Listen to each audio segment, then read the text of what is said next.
70 bits. Oh, boy.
Oh my goodness. Hello. Hello. Pi. Thank you so much for the last bits. Jimmy thank you for the uwu. And yeah, thank you. Hello some guy. Hello Jimmy. Hello Pi. Hello King of Nowhere. Hello. It's Sunday. Monday for some of you, but it is Sunday for me. And we're going to be back to Deathgate. I'm hoping to finish it today. But we got lots of stuff to do. We got, I believe, eBay. No, I'm sorry, not eBay. Steam Clean. And a game of Balatro. The 2000-bit unlock is Balatro. So, today, I believe it's Balatro. Sunday for you. Last 2 minutes. Well, happy Father's Day to those of you who are celebrating it or celebrating with their fathers. Happy Father's Day. It is time for more Deathgate. Before we begin, though, let's do some Alley Cat. Do some Alley Cats and begin. Hello. How's it going?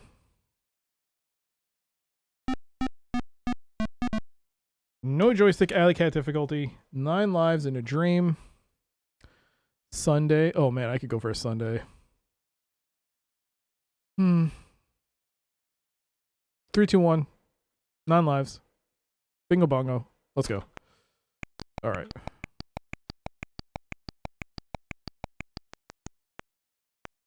Alright. So far so not good. A bit late to start in a stream because it's Father's Day and I was out. Otherwise, I would have started on time.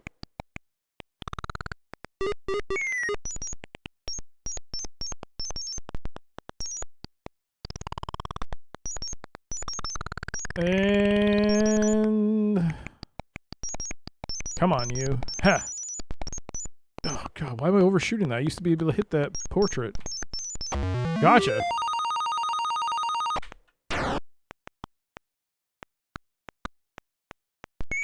What? Shenanigans. Oh no.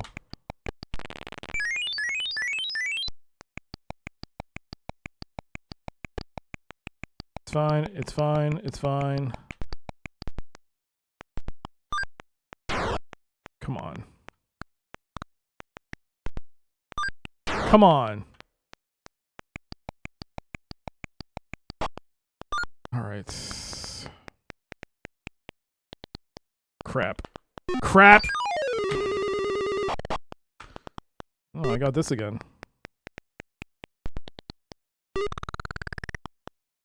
You got the bird cage again. Yo, SGB, hello, hello. Dang it.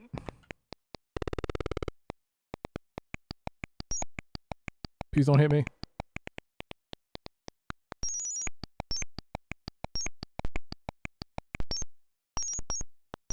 Dang it. How am I not hitting this bird?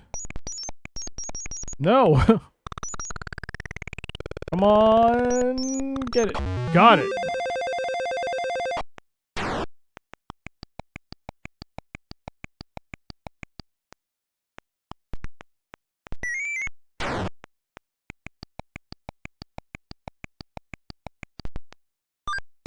Dang it. Dang it. Come on. What's going on?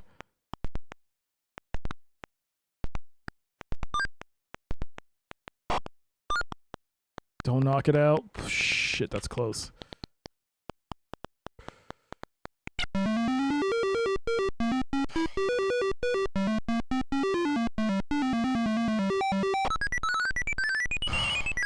Bam. There you go. Bam. Bam, bam, bam. Hello. Getting thrown by the broom seems to be one of the most effective ways to get the bird. It is. If it works. But it can definitely be a double-edged sword because as far as I can tell, or as far as I've tried, I have no control. Once you get hit, you're pretty much up in the air at its whims. But I think if you hit it at the right angle, you can tell, you can kind of not math out, but assume where it's going to land. So you can use that to your advantage. But yeah, sometimes the broom can definitely help you. Also, the bird sometimes gets stuck on the broom. So you can use that to your advantage as well. But it's good to see you. It's good to see you all. How y'all doing? What does that say? My phone? Oh. I was hearing a buzzing noise. Oh, the hard drive's still on. Oh. I'm actually going to... You're going to hear a jingle or such. That is... Oh, should I do this on a live stream? Turning off a USB drive? I'll be fine. It'll be fine. But hello everybody. It's good to see you. It is time for more Deathgate. I'm hoping to finish the game. I think we made some good progress. I believe we got the Citadel open. I believe right now we're in the lava world, and we got all that to take care of. So we still got things to do. But I'm optimistic that we can try and finish it as long as I don't get soft locked. Yeah. Yo, Crazy Nut, hello. Good to see you. Oh, you're ordering sandwiches, eh? Man, so many sandwiches. So little time. Let's see. First sandwich. Don't worry, Mom. They're eating right at Arby's. That's one. The Lord of Terror will feast upon your fear, just like this delicious roast beef and cheddar sandwich. 1 out of 2. Fresh meat in this roast beef sandwich. 1 out of 3. The Lord of Terror will feast upon your fear, just like this delicious roast beef and cheddar sandwich. 1 out of 4 ain't so bad. Crazy Nut. Goober, you want a roast beef? Fresh meat in this roast beef sandwich. Man, they are eating well. Well, if it'll make you feel any better, Pi and Juming, you gave some bits to the Uwu chest. Let's see what you get. I wasn't here for this, so this is gonna be fun. Let's see. I still haven't had time to make a shortcut or anything to this, so I gotta do this manually. Let's see what we get. Oh my god, that's a big one. Whoa, yeah, that's a big face. Oh, I think we got them all. There you go. There's the chest. A good chest. Thank you. Thank you for that. That seems fine. Thank you for that, Pi and Jimmy. Thank you. All right.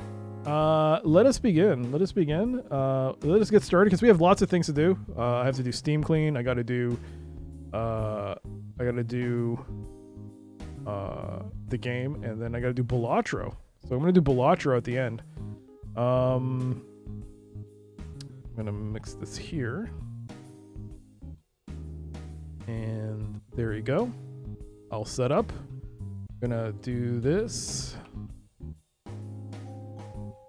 Okay. Welcome once again to a session of Steam Clean. This is the 1000-bit milestone, and big thank you again to everyone who made it happen. This is a nice little way for us to not only clean my Steam library by organizing it, but also maybe finding a game you might be interested in picking up. One thing I would like to add on to this is how many people have actually wishlisted or bought a game thanks to Steam Clean. I would really like to know that, but I'm kind of lazy. Also, no, I haven't had time. But hopefully this week maybe I can do something. Well, let's see what we get though. Game number 1 for Steam Clean. What will we find? Right. Let's try from here and boop.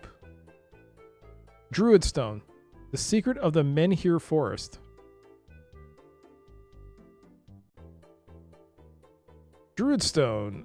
The Secret of the Menhir Forest. A tactical turn-based RPG from the makers of Legend of Grimrock games. Every action, every turn counts as you control your party of heroes through challenging handcrafted missions in the ancient mist-clad Menhir Forest.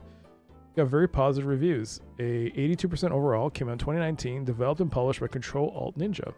So this is the devs of Grimrock made this. Okay. So editor trailer, I don't know what that is. That might be the first or 15 minutes of gameplay. That's a 15-minute video. I guess we'll play the first one.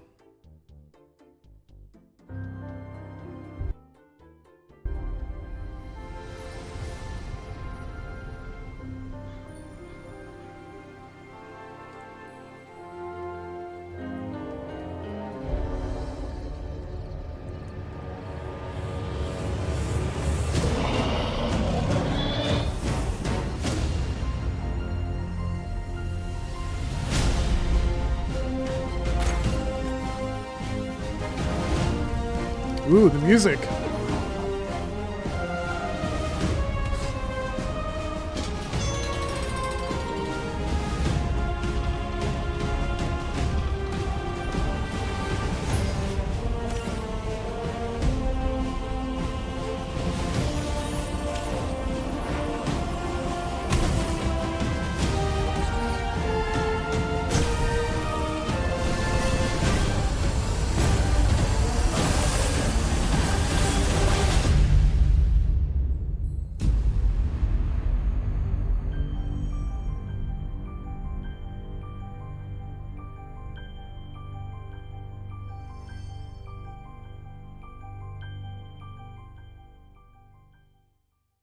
All right.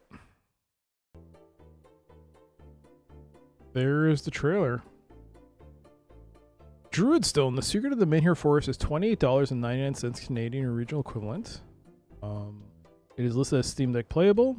It's got some Steam achievements and points available for it. It's got a 79 on Metacritic. Let's see the description. Evil is afoot in Menhir Forest. The druids, the characters of the woods, are troubled. Their archdruid has just appeared under deeply suspicious circumstances, and a cancerous growth of purple cysts is spreading, carrying corruption and sickness wherever they appear. It takes a special kind of hero to save the day, or maybe more than one. Druidstone, The Secret of the Menhir Forest, is a labor of love from the co-creators of the critically acclaimed Legend of Grimrock series. Druidstone is a tactical, single-player, turn-based role-playing game, which combines the best qualities of modern RPGs with the elegance of tactical board games. Every action, every turn counts as you control your party of heroes through handcrafted, challenging missions with varying and often surprising objectives. Set in a unique fantasy world, Druidstone is filled with ancient lush forests, standing stones, snow-topped mountains, deadly creatures, and puzzle-ridden ruins. And somewhere in the middle of all this, caught in the flow of events, are Ava, the Archdruid's daughter, who must now shoulder his responsibilities. Leonard, a warden with a mysterious past and a lethal destiny. And Oiko, a failed red priest who is living proof that one may be very smart without being particularly wise. Along the way, they meet companions and villains, whose unique personalities and abilities make every encounter memorable. So its key features: a tactical turn-based and tile-based battle system where every action and every turn counts. Upgrade the abilities of your heroes. Your upgrade choices have a dramatic impact on the character's capabilities. Obtain upgrade gems by completing missions and discovering hidden treasures. 35 challenging handcrafted missions with playtimes ranging from 15 minutes to 45 minutes. Solve devious non-combat puzzles to gain extra upgrade resources. Find lost shipments to gain access to the best gear in Steelface's Emporium of Curios.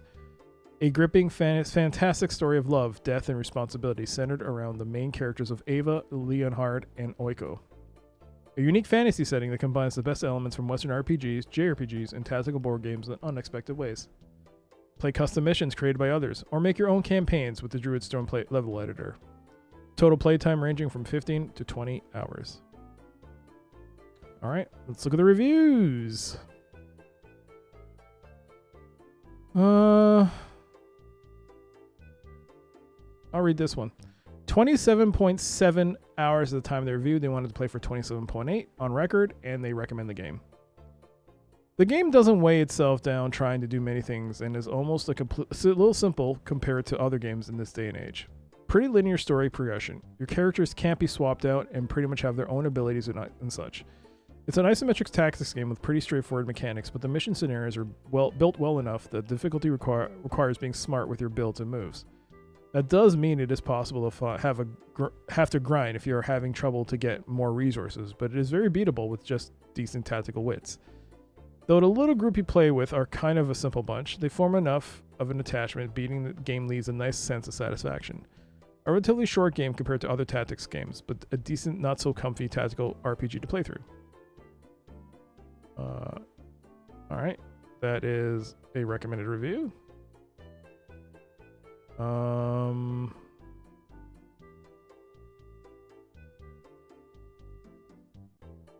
Alright. Guess I'll read this one. 2 hours on record, they do not recommend the game. This is a puzzle game in the form of a tactical RPG. If you like that kind of thing, great, you might like this game. I love tactics games. I love RPGs and I love puzzle games, but I hate optimization puzzles and puzzles that require repetitive trial and error. Therefore, I prefer strategy and tactical games not to be puzzle games. In fact, I typically hate those that are. This is purely a matter of taste, however. Other observations that has less to do with the taste. Graphics are excellent, gameplay is smooth and mostly intuitive. The writing, especially the dialogue, is awful. It made me feel like I was reading high school fanfiction. Onboarding is good, with well-paced tutorial pop-ups and adequate tooltips. Edit. Incidentally, Steam wouldn't let me refund this game because of the refund request was outside the 14-day window. So consider this as a reminder to you all. Never buy a Steam game unless you are ready to play it right away. Otherwise, you forfeit your privilege to return it if you dislike it. Seems like an own goal for Valve to have such a policy, but that's their prerogative, right? Alright. There you go. That is a not recommended review for Druidstone, The Secret of the Menhir Forest. Turn-based strategy, adventure, RPG. Alright. So, turn-based strategy. We're going to add RPG and an adventure game. And maybe stream thanks to Steam Clean. I might like to stream this. I enjoyed Legend of Grimrock 1 and 2. Maybe this will be the same. All right. Well, that's game number 1 for Steam Clean. Game number 2, what are we finding? We're going to go here and boop. Silver Chains. Silver Chains? Silver Chains is a first-person horror game with a strong emphasis on story and exploration. Search for clues within an old abandoned manor to unravel the truth about the terrible events which have happened. It's got mostly positive reviews, 70% overall. Came out in 2019, developed by Cracked Heads Games, and published by Head Up. There are like 3 trailers. I'll try the first one. Ill Saber, a rare Sunday off for you, eh? What have you done What have you done on this Father's Day? Especially Father's Day. Yeah, that's nice. Got off on Father's Day. What have you done? Did you go for a walk? Did you ride the Rideau Canal? I don't know what you do. Yo, Echo, hello. Did you go to Parliament? Did you go to our seat of power, take a tour? No, I have no idea. How's it going, Echo? We're just going to look at the trailer for Silver Chains. It's Steam Clean. It's Steam Clean.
Nah, not my kind of game. I need a gun, please. Gun. Give me a gun. I need a gun. I need a gun. You didn't bother to contact your dad. Don't have a Ouija board. Oh, I'm so sorry. I did some dishes to play some video games. Oh, I hope they were good games. But Silver Chains is $32.50 Canadian regional equivalent. There's also a bundle. It's part of bundles. It's got a scary bundle. It's on sale. This is not on sale though. But it's Steam Deck playable. It's got a 51 on Metacritic. It's got some stuff. It's got some Steam achievements and points. Let's see. Hearts of Iron 4 modded. You're playing the old world blues mode that is set in the Fallout universe. Fallout universe. Old world blues. Is that like a Fallout 76 kind of thing? Oh, it's a mod. Oh, okay. Well, that's awesome. Well, what's the mod about? Is it like before everything went to hell? Or what kind of mod is it? After his car hit a tree in a stormy night, Peter wakes up in an abandoned mansion somewhere in England. Oh, it's England. Again. First scratch is now this. He can't remember why and how he got here, but soon he realizes that the house is not as abandoned as it seems. While trying to find a way out of the house, Peter has to uncover the dark secrets of what has happened to this place. As he tries to find his way out, Peter discovers hints which indicate that he has already been here before. By the time he's starting to put the pieces of the puzzle together, something evil has picked up his trail. Solve puzzles to find out how you are connected to the mysteries of this place, but be careful, something evil lurks in the cold, dark masonry, and it has already started hunting you. Features: an atmospheric horror experience, photorealistic and detailed graphics being the interior of an old abandoned mansion to life, dark passages, a brawly thunderstorm, paranormal activities, and a thrilling story will provide you with complete immersion into the game, accompanied by an eerie soundtrack and English voiceovers. Story exploration game with puzzle and action elements. Find out the mysteries of a huge mansion and the history of its inhabitants. Solve puzzles to gain entry into locked areas, but beware the dangers lurking in the dark. This evil you cannot fight. Run for your life or find a place to hide. Experience an intense feeling of horror as you try to escape from the monster chasing you down. It's always England. Like I said, first scratches, now this. Spooky games that inspired us. Layers of Fear and Layers of Fear 2, Resident Evil series, Dead by Daylight, Outlast and Outlast 2, Slender and Slender the Arrival, Silent Hill series. Thanks for such a good and inspiring games. Speaking of which, Silent Hill 1 is getting a remake with Team Bloober, or Bloober, whatever they're called. Bloober Team? You pick a country and you just try to follow whatever story you want. It's more or less follows the actual Fallout story and has content from all the Fallout games. As with a TV show. It takes place in the time of New Vegas. Huh. Okay. Interesting. Pick a country. Team Bloober. That's who did it. All right, let's look at the reviews. Bloomberg? I thought you were making a joke at Bloomberg. All right. 4.9 hours on record. They recommend the game. Short but spooky little horror experience. Don't expect too much. Worth the price if you're looking for a long game experience. Worth the price, but if you're looking for a long game experience, this isn't it. Lacking in some areas makes up for it in others. Decent game. All right. 6.7 hours on record. They do not recommend the game. Graphics are nice. The story was pretty decent. There are some savage jump scares. There were a lot of bugs. Falling through the map, getting teleported randomly when going through the crawl spaces, which let the game down, and the puzzles were terrible. But scratch that horror itch. Hearts of Iron 4 is technically a World War II game. Yeah, I have Hearts of Iron 4. I think I have multiple of them. I've never played them, though, because as strategic or grand strategy games, I guess, they're a bit overwhelming. I don't know.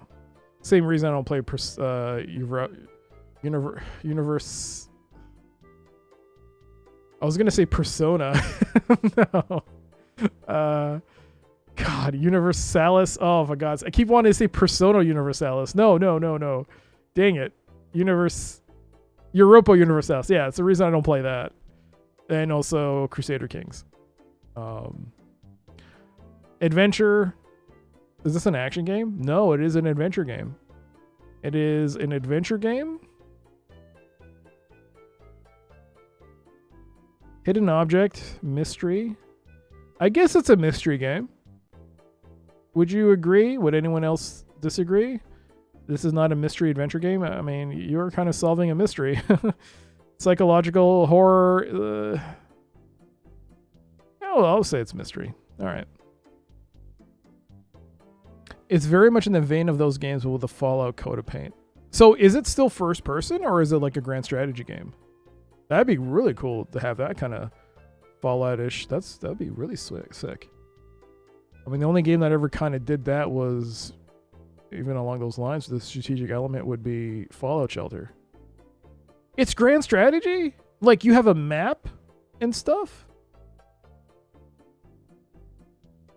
Oh, you're playing Hearts of Iron 4 modded. I thought you were playing two separate games. I thought you were playing Hearts of Iron 4 and you were playing a New Vegas mod called Old World Blues. Oh my God. All right. Okay. I'm smart. I'm very smart. I'm on top of things. I was like, wow, that's cool. You're playing two separate grand strategy games. Oh God. Okay. All right. Well, game number 3. Let's see what we find. What will we find? Here in boop. Dread X Collection.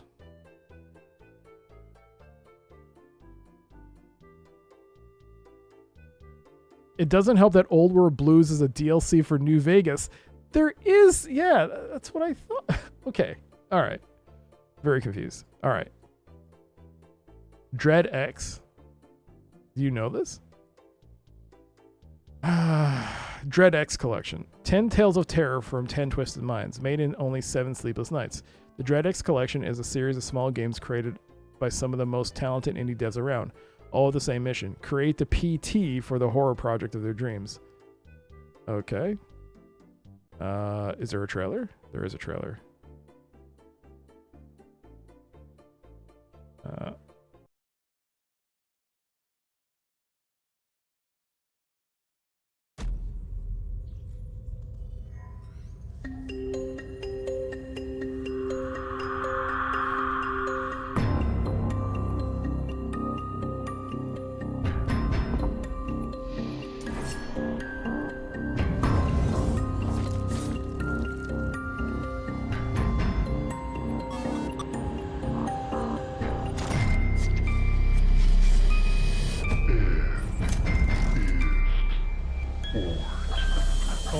It's a dungeon crawler.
Rocket looks familiar, right?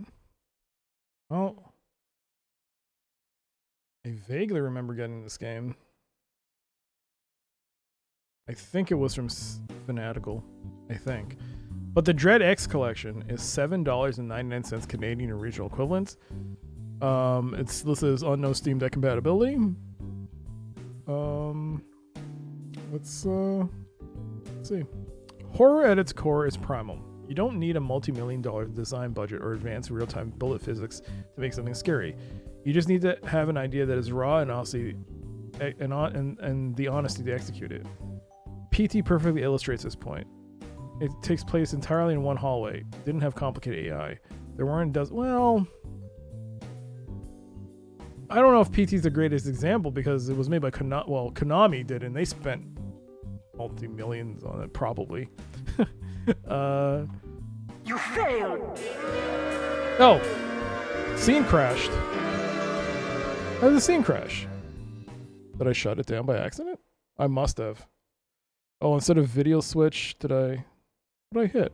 Oh, I don't think I muted. Oh, I didn't mute. All right, my bad. So how would we miss from the video? So Dread X collection is $7.99 Canadian, original equivalent. List of Steam Deck unknown compatibility. All right. So horror at its core is primal. You don't need a multi-million-dollar design budget or advanced real-time bullet physics to make something scary. You just need to have an idea that is raw and the honesty to execute it. PT perfectly illustrates this point. It takes place entirely in one hallway. It didn't have complicated AI. There weren't a dozen characters to design a model. Hell, there weren't even that many scares.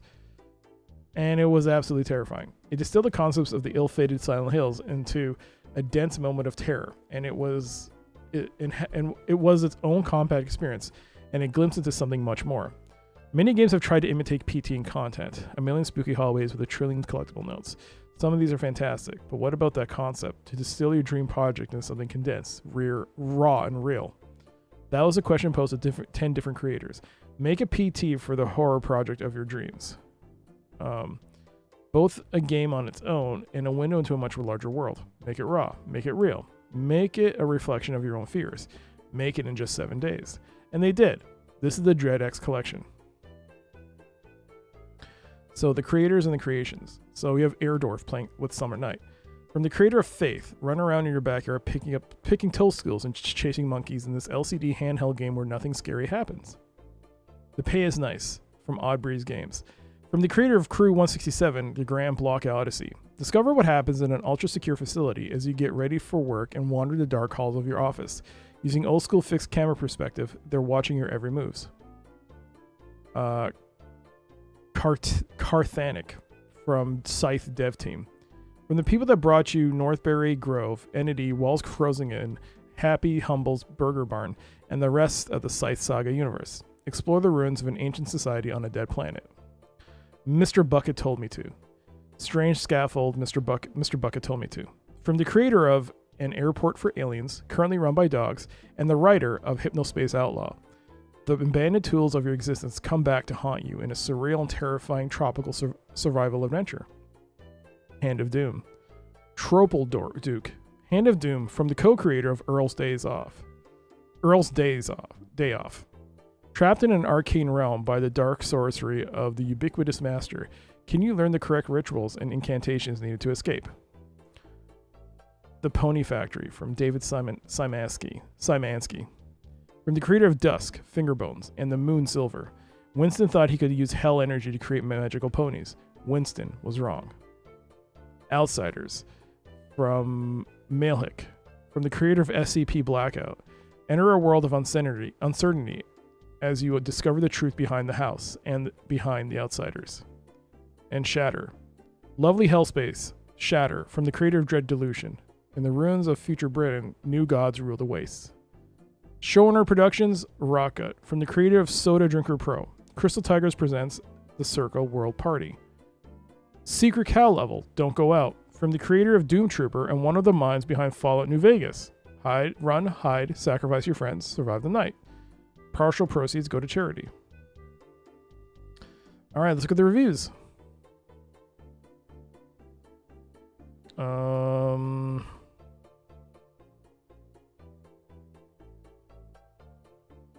5.6 hours on record.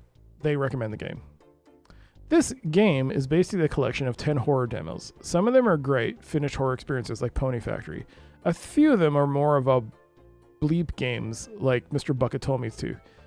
But also there are games that, without a YouTube guide, are too confusing to even know what I'm supposed to do.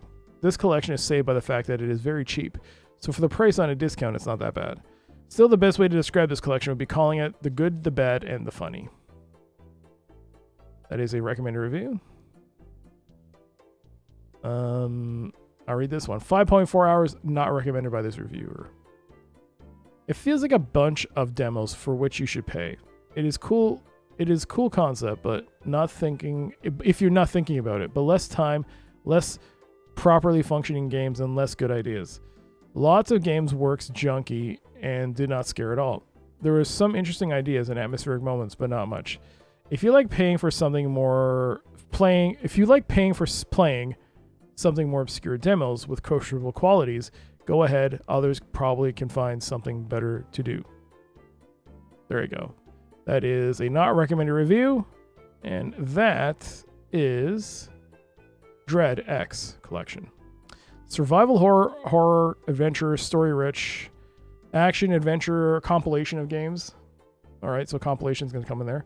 Action, multiple genres here. So you got first person, maybe third person. Oh my god, I don't even know how to. I'm not even sure how to do this. There's so many different genres. We got action first person. We got action third person, I think. We got top down.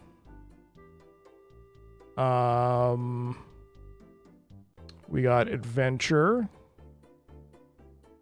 We got an RPG dungeon crawler. We got a collection / compilation. We got horror. We have, from one of the cutscenes, I saw a survival management type of dealio. Survival management.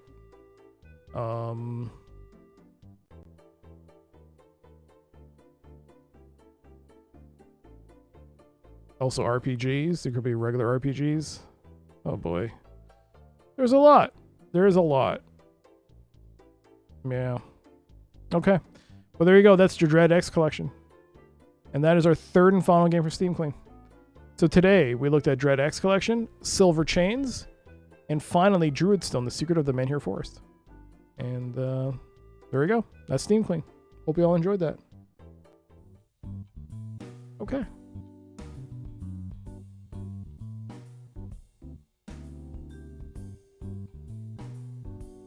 All right, let us get set up for Deathgate. I do have to go into options real quick and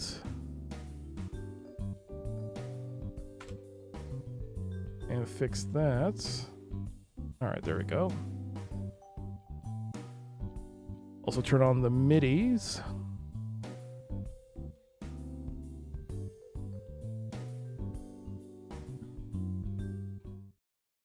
There we go.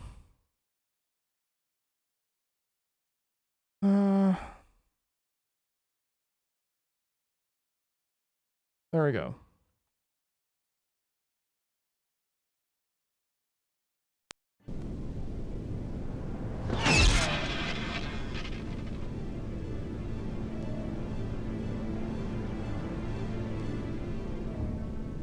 You all know why we've come here.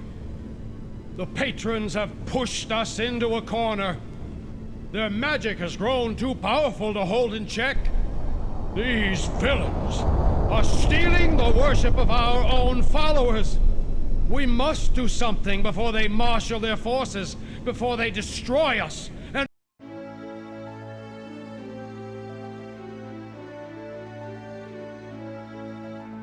okay.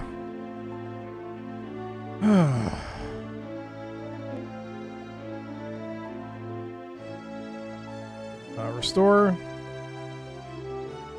41 next time.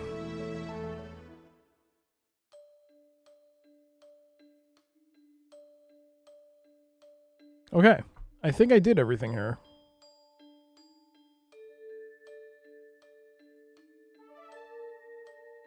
I believe I did everything.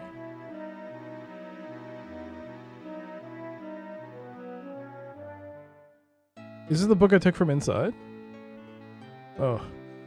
So yeah, I think we're in this lava world right now, and I think I did everything?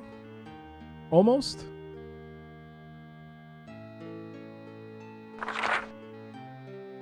Yeah, this is Balthazar's notes. The only thing I don't think we did... The only thing I believe we haven't done yet is...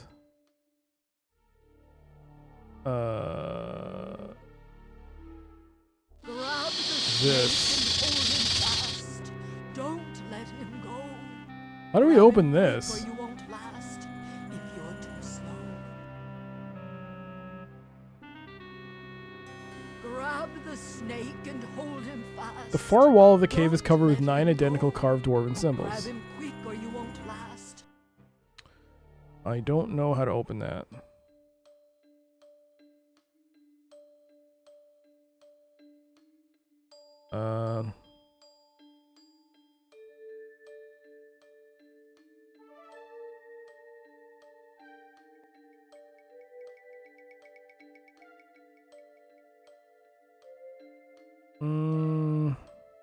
You know what? Let's just go down.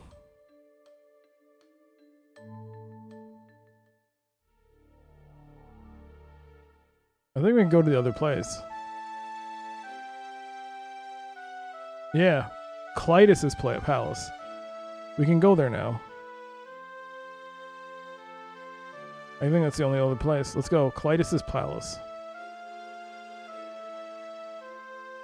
Do, do, do.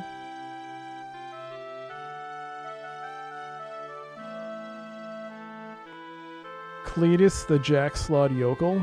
Hey, he's got a palace now, so it's worked out for him. Alright, this is a new area. What to expect. Your U-ship is docked next to a Darkstone palace. Lights in the windows indicate that it is inhabited.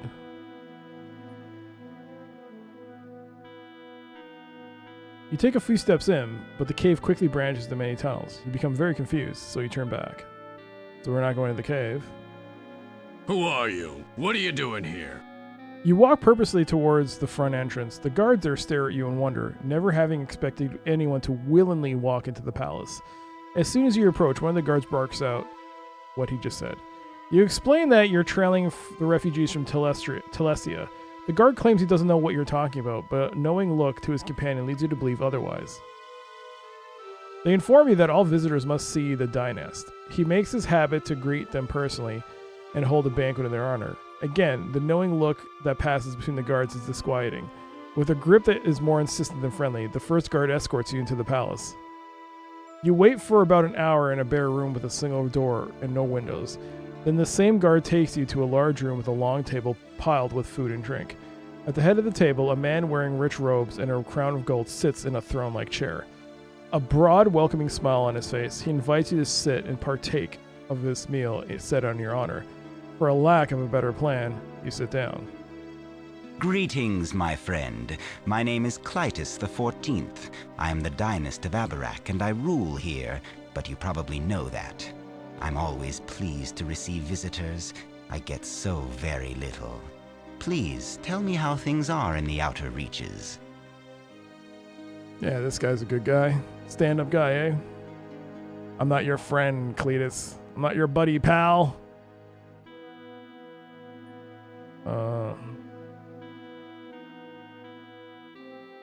This is great, but I'm going on the economy tour. I can't spend too long in one place. I gotta be going. I don't have much information, but I have a question. Have you seen a hexagonal metal artifact?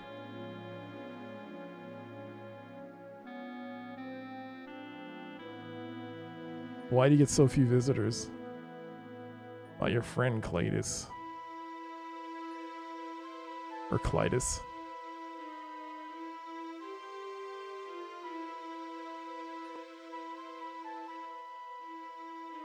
Why do you get so few visitors? I'm not sure. My only guess is that people enjoy themselves so much where they live that they have neither the time nor the inclination to visit me. That is why I hunger so for information. Nice spread. Nice spread. Well, thank you. Feel free to partake of anything you see. This meal is in your honor. Somehow a game set in this type of setting, I would never imagine someone saying nice spread.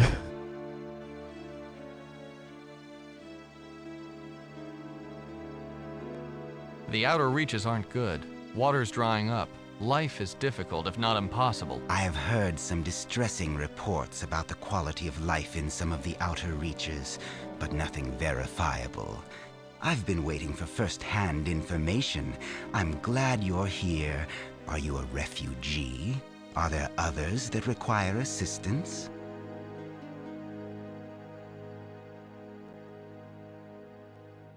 Yo, Z's gone. Hello, hello, hello. Hello.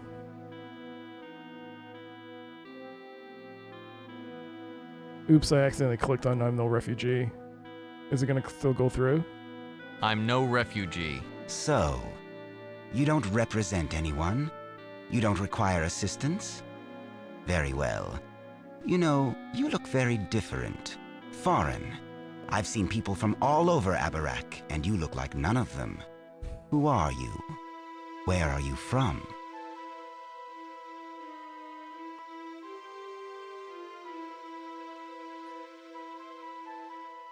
Maybe you should be truthful. I'm from a remote cairn in the outer reaches. Let's do this. Let's be honest. I'm a patron from the labyrinth. Your ancestors banished my people there. A patron? That's very good. They're just legends, you know. They never actually existed. Although they did theoretically have the same hair and markings. Where are my manners? You've probably been traveling for some time and are very hungry. I've been forcing you to converse while all of this food is laying here getting cold. You have my leave to partake. We will talk more later, I'm sure.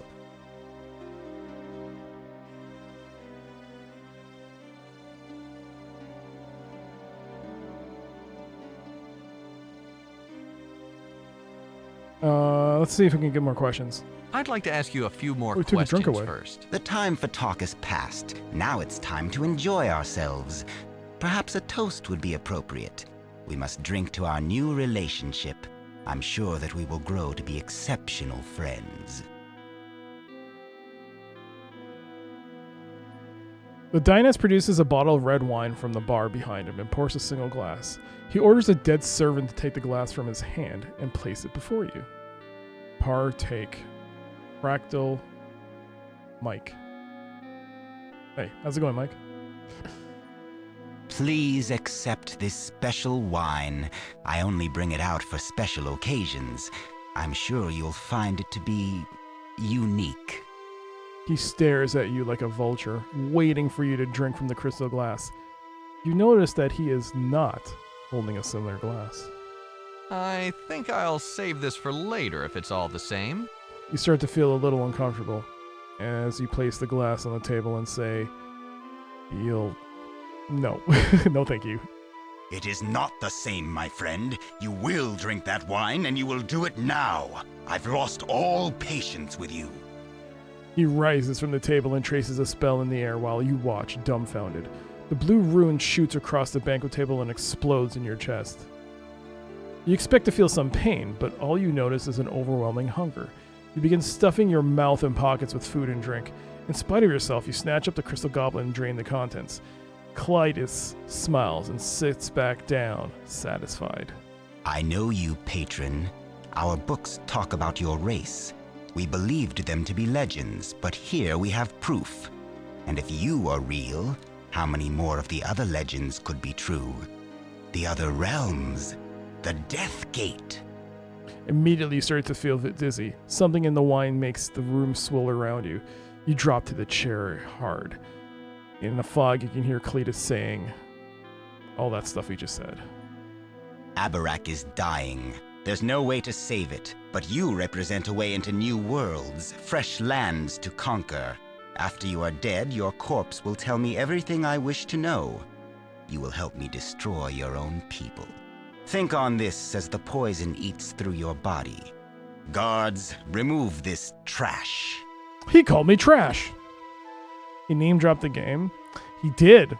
Although, to be fair, it's not the first time we heard it already. Soldiers grab you roughly from the chair and drag you down long, winding corridors. Cletus's laughter echoing in your ears. You quickly lose track of the route, your aching midsection demanding all of your attention. Soon you are thrown against a cold stone wall and shackles and snap around your wrists. You slump to the floor as the guards stroll from the room, laughing at some private joke. You gather enough strength to look around the room. It's a stone cell. One wall has an open doorway, suggesting that manacles are what keeps prisoners from escaping. A peg on the wall is home to a key on the ring, which looks like it might fit the lock of your shackles. It is, of course, out of reach. You have learned a spell. Another occupant of the cell is chained to the same wall that holds you prisoner. A thin crown along his brow attracts your attention. This Sartan boy is some kind of royalty. Why he is confined in a dungeon is beyond you. The paleness of his skin, the occasional grunt and spasm, all lead you to believe that he has had his share of Cletus's poison as well. Edmund. Dog. Oh yeah, we do have a spell to take over a dog. Oh my god. We're going to become a dog, aren't we? 10 points. Edmund. Talk to Edmund. Hello, my friend. It looks like we're both in the same boat. So much for relying on the hospitality of strangers. What's on his neck? A huge necklace. What is that? He ends this statement with a painful grimace and a swift intake of breath. Who are you? My name is Edmund, and I'm the Crown Prince of Telestia. You couldn't tell I was royalty by the deluxe accommodations? Who are you?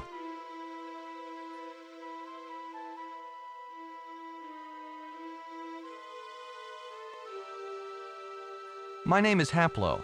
I'd shake your hand, but I'm kind of tied up right now. Very nice to meet you, Haplo. Any enemy of Clytus is a friend of mine. Isn't Telestia quite a ways from here? Yes. It was a long, perilous journey which claimed my father. It's rather hard to accept that it was all for nothing.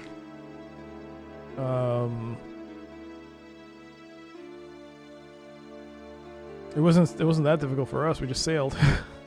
You're a prince? Why were you put in the dungeon? It's a long story. I come from Telestia, a city on the outer edges of Abarak. A few years ago, our water supplies started to dry up. Balthazar, the royal necromancer, studied the problem and discovered that the Colossus was failing. The magic that sustained us for thousands of years was ebbing. We knew that our time was limited. We boarded everyone onto our ships and set sail for the Fire Sea. None of us had been there before, but Balthazar's ancient maps indicated a route. The trip was perilous. What's more, our ships hadn't been used for thousands of years, since we first came to Telestia. By the time we arrived, we had lost many of our people, including the king, my father. Therefore, I became my people's leader. The funny thing is, he's holding a thing which has all the runes on them. Interesting. Our intended destination was this palace. We had never seen the palace, or met the dynast that ruled us. Instead of arriving on his doorstep with a few thousand refugees, I decided to leave them in a warren of natural caves that we discovered, and come here as an envoy. I thought that Clytus and I could speak and decide where my people could live. I arrived at the palace alone. He greeted me with open arms and invited me to a banquet. My people have been living on withered cairn grass for months, so I must admit that a banquet sounded appetizing. During the meal, he began to question me. The questions were innocuous at first, but became more probing and less veiled as Clytus continued. He asked military questions. What was the size of our forces and where were the troops bivouacked? Suddenly, he was sounding less like a benevolent leader and more like a king bent on eliminating any threats to his power or strains on his kingdom's food supply. Interesting. Just as I stood up and announced that I wished to take my leave, a sharp pain doubled me over. Clytus simply looked over and smiled. He explained that the wine in my cup had been poisoned, and that after it killed me, he would drag the answers from my corpse.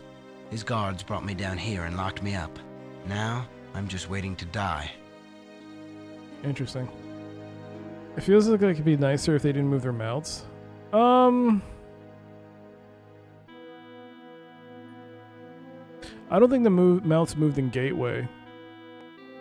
Or Gateway 2, specifically.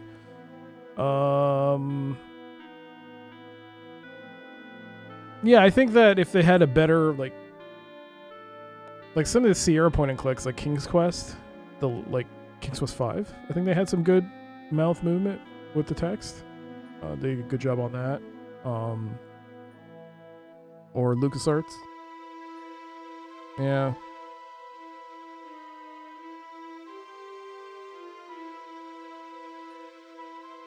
Yeah, it probably might have been better just to leave it as is. I'm gonna go see if I can get some coffee. I think it was being made for me. I'll be right back. Give me a second here. Shouldn't take too long.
I am back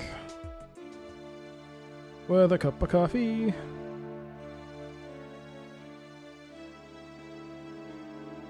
Oh. Okay.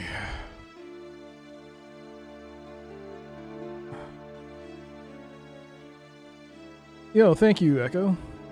Yes, coffee. What exactly is this Colossus? The Colossus is a stone spire infused with the magic of the ancients. It heats the world and slowly melts the Celestial Sea, a huge body of ice which feeds water throughout Abarak. For some reason, it is failing. Our water supply has dried up.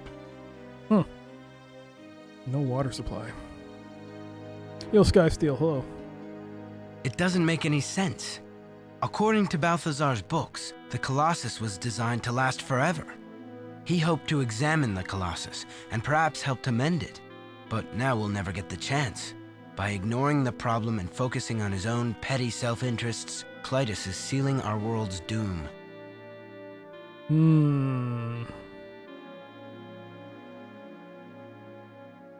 Where is the Colossus? The Colossus is in Clytus's palace. It lies at the center of the ancient catacombs which run through the palace's foundation. The entrance is right across from this dungeon.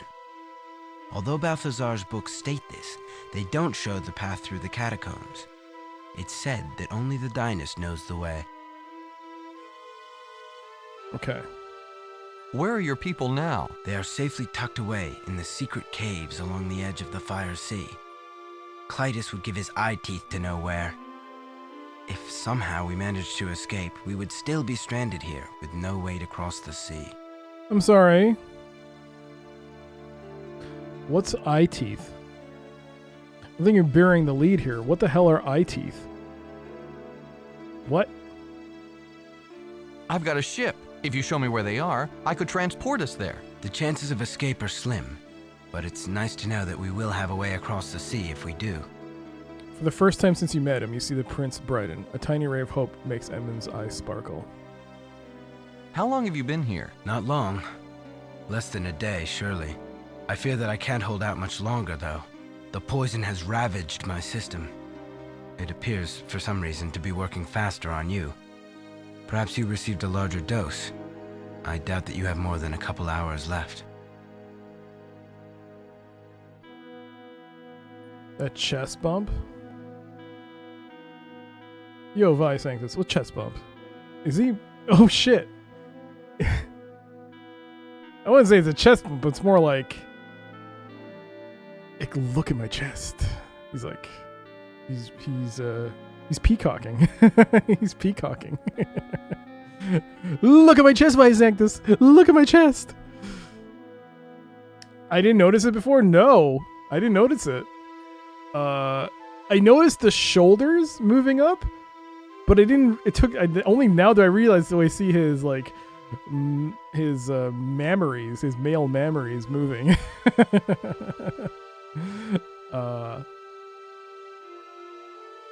Eye teeth are your sharper teeth on the top jaw, like the canines or whatever. Eye teeth. Okay. Eye teeth. Ugh. My eye teeth hurt. As no one has ever uttered those words. Why didn't you send some nobody as your envoy? Nobody? Seems like a dangerous job for a prince. Everyone under my rule is important. There are no nobodies. I would risk myself before I would send someone else into danger. I'm a nobody. Lurk meeting? Alright. Work away. Work. Lurk. Can your people pose a threat to the Dynast? They sound like a bunch of farmers. We are mostly peaceful folk, but we have some reserves of dead fighting troops. That doesn't matter much, though. While Clytus holds the scepter of rulership, he could turn my army into dust before it even got into position. Let's back up a step. Suit yourself. Let's talk about something else. All right. I don't have much else to do. Why do I feel so sick? That would be the poison. You've experienced Clytus's special welcome. It appears that he likes to invite strangers to a banquet, extract whatever information he can while pretending to be friendly, and then poison them. After they die, he resurrects the corpses to have them answer any remaining questions. Don't feel special. It happened to me as well. What happens if he decides he wants to keep his victim alive, or someone accidentally drinks the poison? Is it too late, or is there an antidote? There is an antidote, though it's unlikely we'll ever get our hands on it. I overheard some of the guards talking about it when they were planning to sneak wine from the banquet room's bar. The bar contains a variety of liqueurs in a wide array of colors. As you're aware, the poisoned wine is in a red bottle. The antidote is in a clear bottle. It's useless to even think about it, though. Even if we could get out of these chains, we'd never make it past all the guards. Why did this Clytus lock us up? To give the poison time to kill us. When we're dead, he'll resurrect us and get all the information he needs. I guess that makes sense. No way am I telling him anything, even after my death. I'm afraid you'll have no choice. Part of the process of resurrection ensures that you'll serve the living to the full extent of your ability. You'll be glad to answer any questions he might have. Uh-oh. Do you know any way out of here? In fact, I do. One of Balthazar's old books showed a secret passage out of the palace's foundation. If we were unfettered, I might be able to find that passage. Okay. What's Clytus' story? How'd he get to be Dynast? That is a story. I only know the parts of the legend that Balthazar found in his reading. I guess we don't have anywhere to go, so I might as well tell you. I got nothing but time. According to the legend, our ancestors created this world and populated it with the weak races. Those races continually warred with each other, so our ancestors decided to sleep until everyone began to get along. Presumably, when that happened, our ancestors would wake and rejoin the new society. I guess they made Abarak a little too hostile for the weaker races. The heat and impure air were killing more of them than their petty wars were. So they banded together much sooner than anticipated and roused our ancestors. They arose to discover that the world was killing the races instead of nurturing them. They also found that there was nothing that they could do to save them.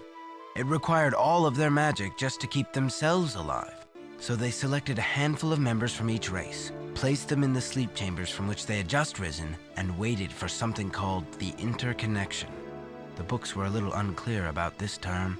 All they say is that it would make life much better on Abarak. Clytus I was a member of the High Council at that time. One day, he arrived in the council's session with a powerful magic scepter. With it, he convinced the others to found a monarchy, with himself as the dynast, the ruler. The line has continued unbroken, as far as I can tell, to this day. Each new son takes up the scepter of rulership and becomes the new dynast. The man who tossed us in this dungeon is Clytus XIV. It's said that his scepter can turn a man to dust in seconds. No one wants to confront such raw magic, so he remains in power. Clytus I did do something right, though. He introduced us to necromancy. It's only by bringing back our dead that we have been able to stay alive. He even sacrificed his own personal servant as the first experiment. So brave.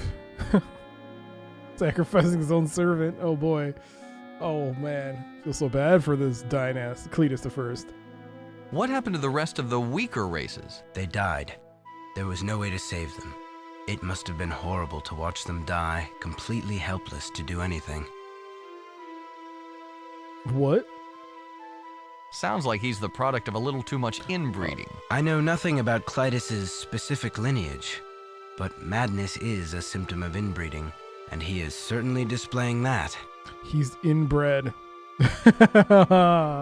Does the council still exist? No. Clytus I disbanded it when he created the monarchy. My ancestor was a member. This amulet I wear was a badge of his office. It's been in my family ever since, and I wear it proudly. Classic Clytus. Clytus became Clytus. The inbreeding continues. You really think necromancy is all that hot? It's hard to question something that is such a fundamental part of your life. But Balthazar has raised some interesting points. He believes that we should be concentrating on rediscovering the old, lost magic arts. If we used our magic to make our lives better, we wouldn't need to bring back the dead. To be totally honest, seeing my father resurrected into a shadow of his former self was chilling. I don't look forward to dying myself, or to the inevitable result. If Clytus's scepter can turn a man to dust, why does he bother with poison? He still needs information from me. I assume the same is true for you. If he destroyed us, the information would be lost as well. If he kills us with poison, we are undamaged. Then he can resurrect us and demand the information he wants. Since the dead always serve the living, we'll have no choice but to tell him everything. You mean that if Clytus didn't have this scepter, he wouldn't be in charge? I would challenge him myself if I could count on a fair fight. My claim to the throne is as strong. My ancestor was also a member of the High Council. These are all pipe dreams, though. His scepter would make dust of them and me. So I'm stealing the scepter. What happened to his personal servant? Shortly after he rose to power, Clytus I sent him away. I believe he was banished to the ancestral home of the dwarves. In fact, it would have been in the caverns around Telestia. No one has explored that area in ages. I wonder if he's still there. That must be the door that's closed. That was an intriguing story, but let's talk about something else. All right. I don't have much else to do. Why is that dog watching us? Is he just waiting for us to die so he can chew on our bones? That's Clytus's personal hunting hound. The guards have orders to let him go anywhere he wants, so he has run of the palace. He's probably here because he's curious. They don't get many new visitors. I don't hold it against the hound that he belongs to Clytus. He seems nice enough. Until you came, he was my only company. He's a good listener. That's an interesting medallion you're wearing. Could I have it? I'm afraid not. It belonged to my ancestor and has been passed from father to son for centuries. I treasure it with my life. It's gigantic. Your heaping bosoms. I'd like to rest now. I understand. I'm feeling sick and tired myself. I'm sure it's the poison, not the conversation. Alright, that's a lot of story we just heard, so poof.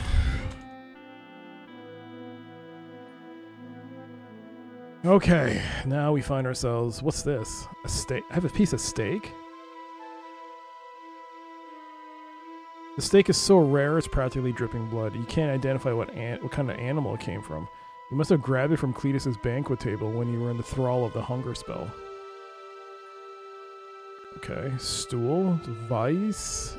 Take the vice. The vice is on a table and out of reach. While you're chained up, at any rate. The keyring is out of reach. The shackles keep you from taking it, which is why they are there. Pet the dog. The dog is out of reach. You feel a bit weaker. Your stomach in turn turns in reaction to something you ate. You toss the steak towards the dog. It lands about a foot away from you. The dog eyes it with disinterest. Evidently has eaten recently. 5 points.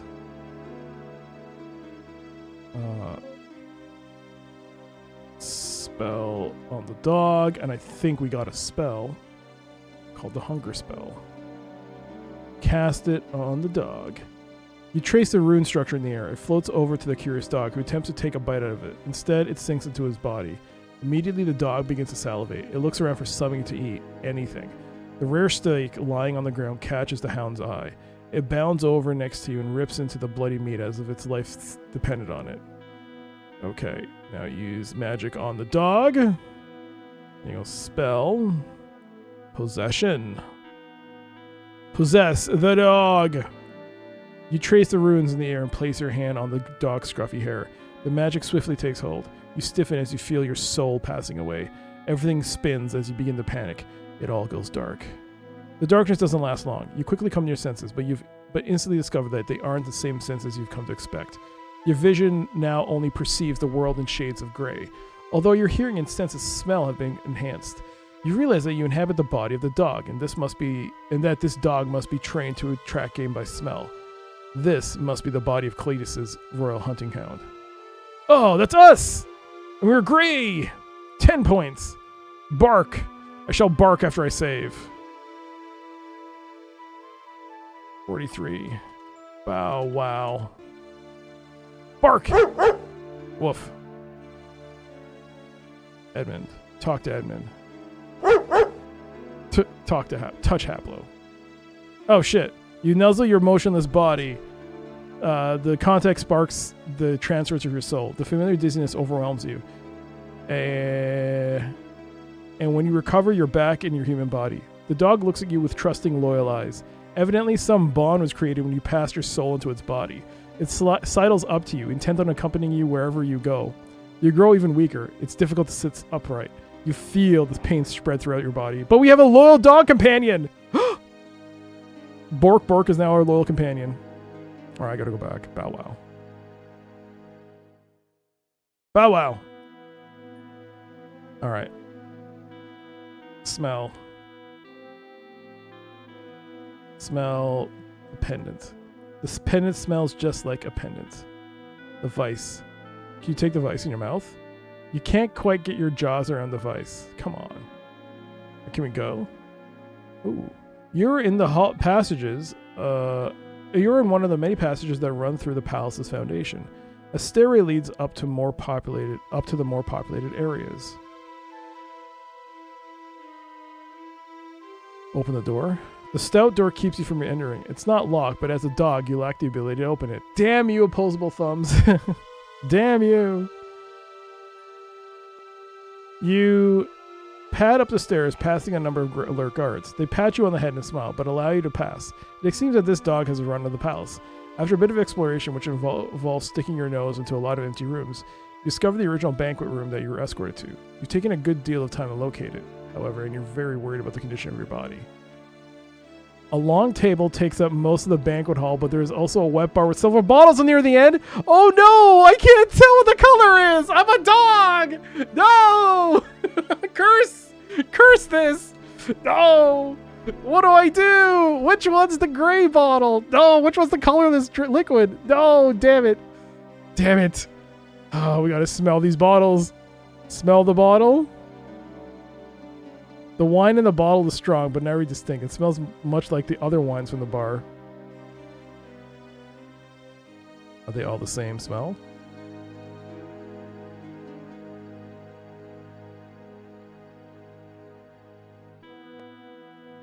God damn it. Look at the bottle. It is a simple glass bottle filled with some kind of liquid. You can't identify the color of the liquid or the bottle because, as a dog, you can only make out shades of gray. Well, I guess I'm going to take this one.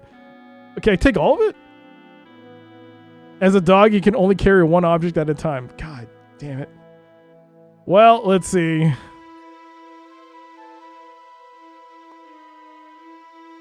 You dropped the bottle on the ground. Oops. Oh, it's blue!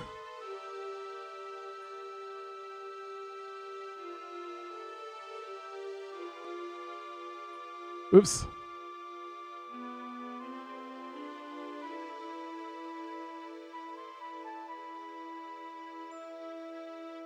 The darkness doesn't last long. Okay. Drink the bottle. Take the bottle. You feel your heart skip a beat and realize that your human body's died. Your soul is destined to spend the eternity in the body of a dog, or at least until the dog dies. Locked in the palace of the Dynast, you're not going to be able to finish your quest. Damn it! Restore. You basically have one chance.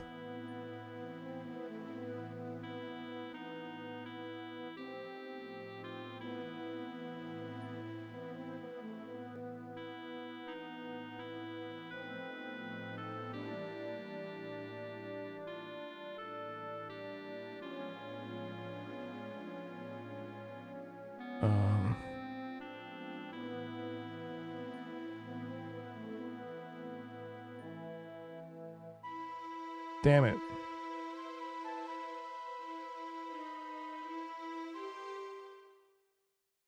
Get the dog drunk. I might do that. Let me first find the bottle. I took this one, right?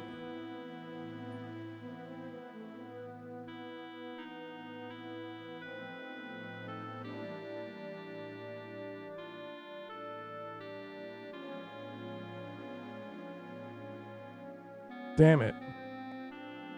Oh, I should, 1, 2, 3, 4. Add 4 more deaths.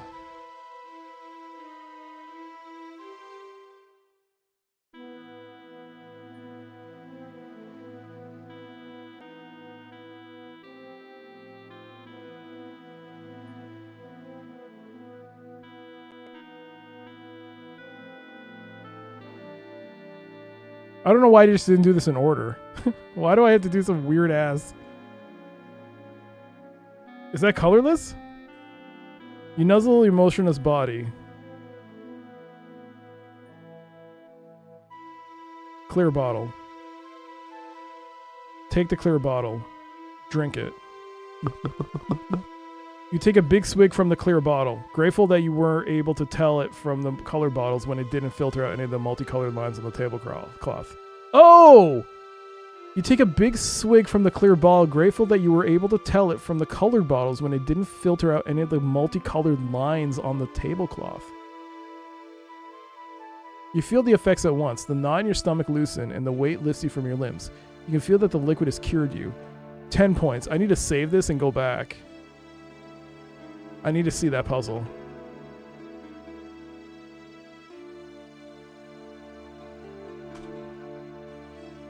That was just trial and error. What the hell did I do?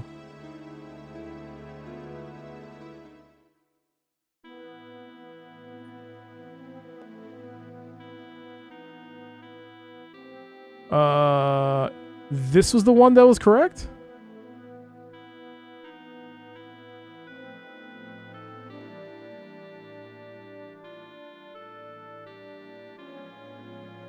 So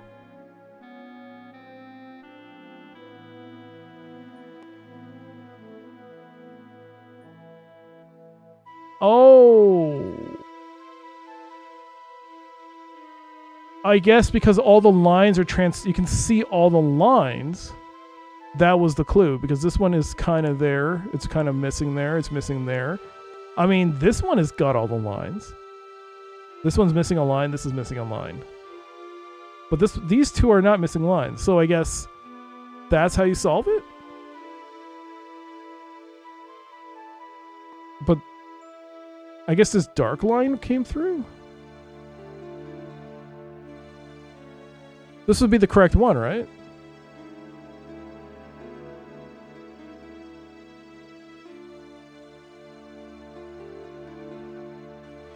Missing the bottom line? Is it?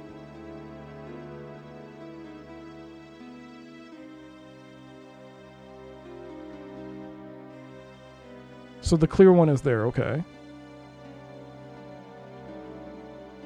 I should have said, y'all can talk about it. I forgot to say that. Sorry about that. Oh, I forgot to take the key ring. Okay.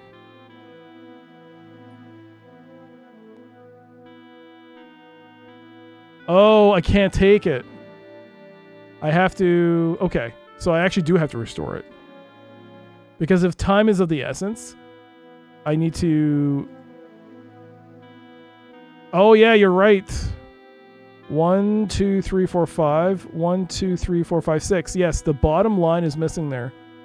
That's how you know. Okay. So take this. Go down. Drop this. Take this key ring. Touch Haplo.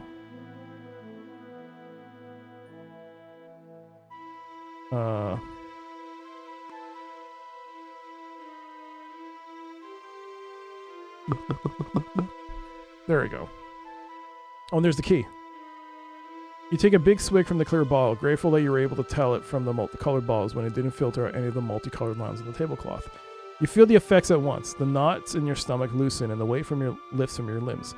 You can feel that the liquid has cured you. 10 points. Save. Let's overwrite. Take the key ring. You snatch the key ring from the ground. A simple metal key ring holds a single key. Simple metal ring holds a single key. The Sartan prince holds his stomach and grimaces. Give the clear bottle to Edmund. The prince guzzles the remainder of the clear fluid. The effect is immediate. The pain drains in his face and body. He hands the empty bottle back to you with a sigh of relief. 10 points. How...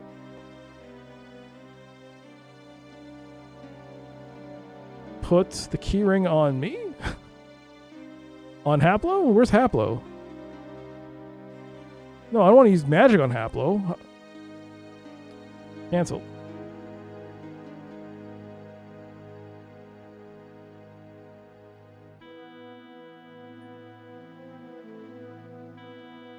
Oh, unlock the manacles. Oh my god. This? Unlock the manacles with the keyring. You slide the key into the lock, holding your manacles shut.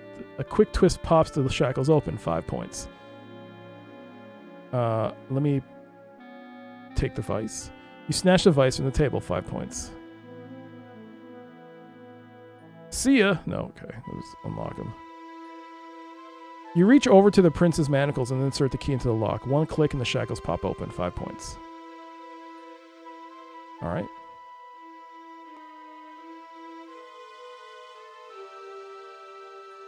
Whoops.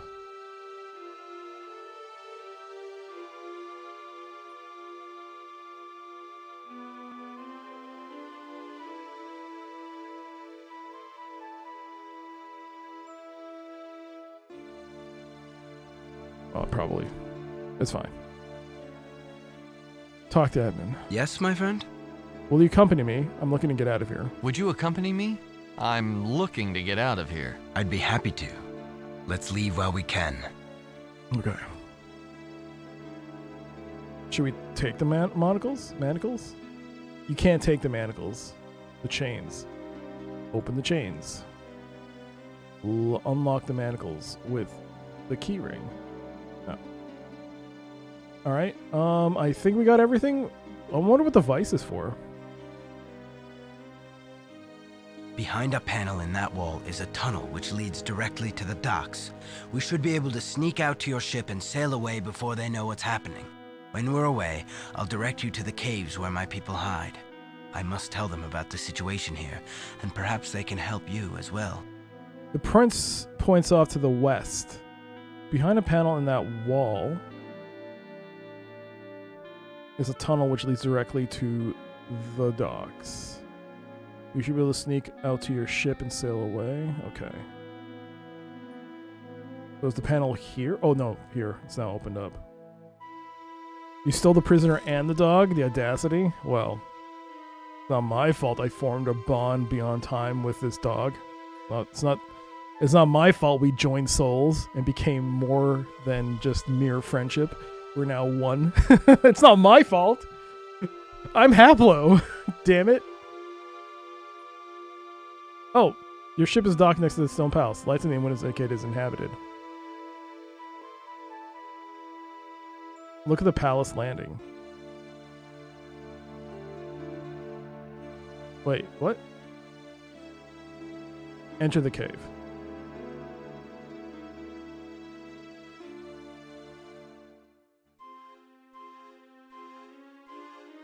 You heave a door open and wander into the dark tunnels beyond. You're in a dimly lit chamber within ancient catacombs. Yes, my friend? You know the way back to your people? You can get us there? Of course. If I can get hold of a ship, I can pilot it directly to the secret caves. Oh. That's all. We'll talk later. Sure. It's not like I've got anything else to do. Can I talk to the dog? The dog isn't scruffy in the least. His fur is thick and well-groomed, and his eyes are bright and alert. He looks strong and well-fed. It's obvious that someone cares for him. Oh, I'm now the new owner. The dog wags his tail. He seems to like you. Oh, man. Gotta give him some food. You want some food? You want some food? Put the dog in the bread slice? No. Give the bread slice to the dog. The dog sniffs at the bread slice a couple of times, but he doesn't show much interest in the bread slice. Are you kidding me? If it was a beagle, the dog would eat it. Alright, so you're telling me go inside the ship? This is an incredible vessel. Great workmanship. I've never seen anything like it. I assume that the steering is similar to the ships that I've piloted. If you'll give me leave, I'll take us to the secret caves on the edge of the Fire Sea. You nod, and Edmund, smiling, plants himself in front of the steering wheel.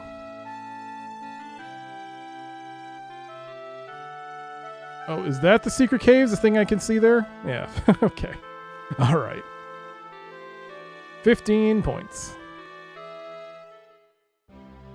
The dragon ship has landed on a shallow gravel beach below a small cave. I feel like there's a lot more to do in the castle, but... Also, what was up with that area? You know what I mean? Maybe I should go back? I don't know. Alright, let's save. I'm gonna save.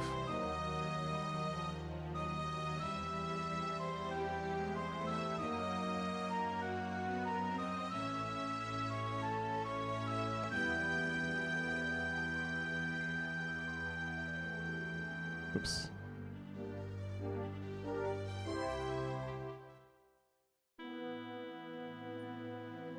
Yes, my friend?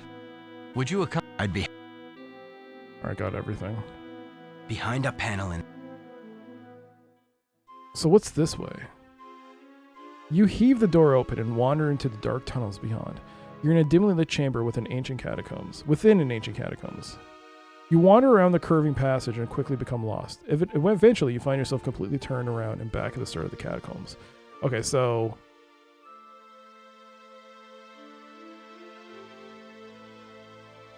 Pet the dog. Oops. Yes, my friend? You know the way back to your people? Soft you can locks get are a us beautiful there? thing? Of course. If I can get hold of a ship, I can pilot it directly to the secret caves. Okay. That's all. Sure. So... I assume if I walk up, I die.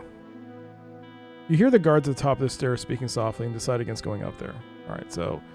I can't go anywhere else. Nope, can't go. Nothing could convince you to go knocking down Cletus's front door again. Once was enough. Okay, so the game is preventing us from... Yeah. Okay. So, I didn't miss out on anything.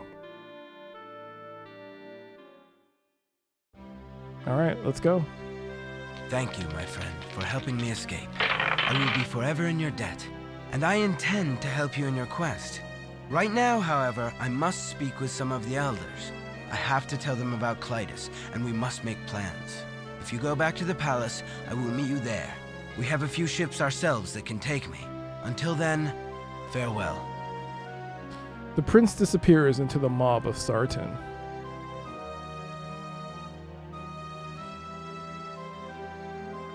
The mob of Sartan? Aren't we Sartan? We're fighting the patron, right? Or are we patron? We're patron. They're Sartan. Fuck, I can't remember. The prince draws you aside. Okay. The cave is much larger than it appears from the outside, but it is crammed full of Sartan refugees. Gamblers. It's full of gamblers. Oh, there's Balthazar. Cave wall.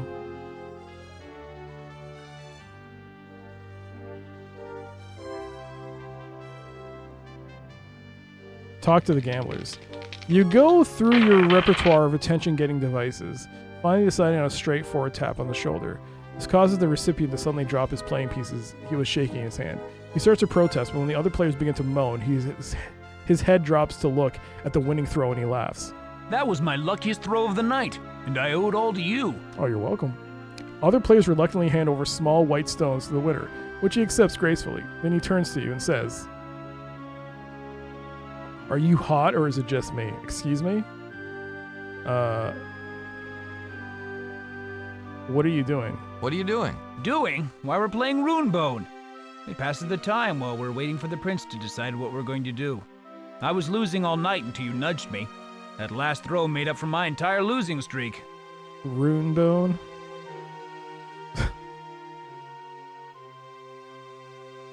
Pretty sure there's like a porno game with that name.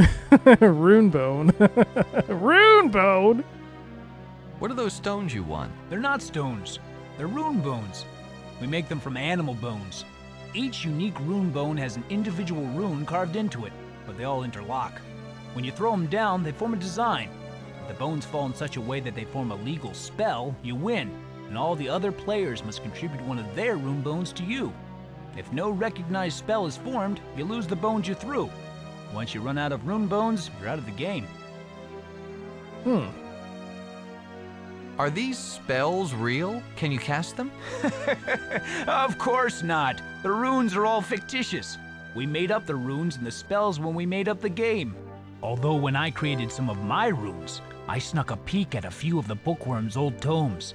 I wanted the runes to look authentic. He jerks a thumb at Balthazar, who is still huddled over a thick book. Since I was responsible for your throw, don't you owe me some of your winnings? Since I was responsible for your throw, don't you owe me some of your winnings? Sure, my friend. I guess you did bring me luck on my heaviest bet. I suppose I could let you have a few, just so you can practice a little at the game. If you get good enough, maybe we'll let you join in. He dumps 4 rune bones in your hand. I'm not asking this. This is... Are you hot or is it... Oh, whatever. Are you hot or is it just me? It's just you. That's all. Thanks, pal. No problem. His attention swings back to the game at hand, where he gets into an argument over the legitimacy of a thrown spell. So I got some rune bones. The dog sniffs around the wall to the east. Even the game even has that restless dog. Rune bone. So, let's talk to Balthazar. How can I help you? You have to clear your throat repeatedly before the thin man lifts his sunken eyes from the book. When he does, you feel the piercing, burning intelligence of his gaze. Although his body is old and frail, you sense that his mind is as sharp as any you've encountered. He quickly looks over you and says, how can I help you? Are you Balthazar? That I am. I'm afraid you have me at a disadvantage. Who did you say you were?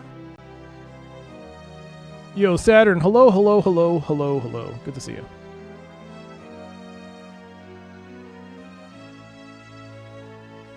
I'm a friend of Edmund's. We met in Clytus's dungeon. Ah, of course. I thought I saw Edmund return. You assisted in his rescue?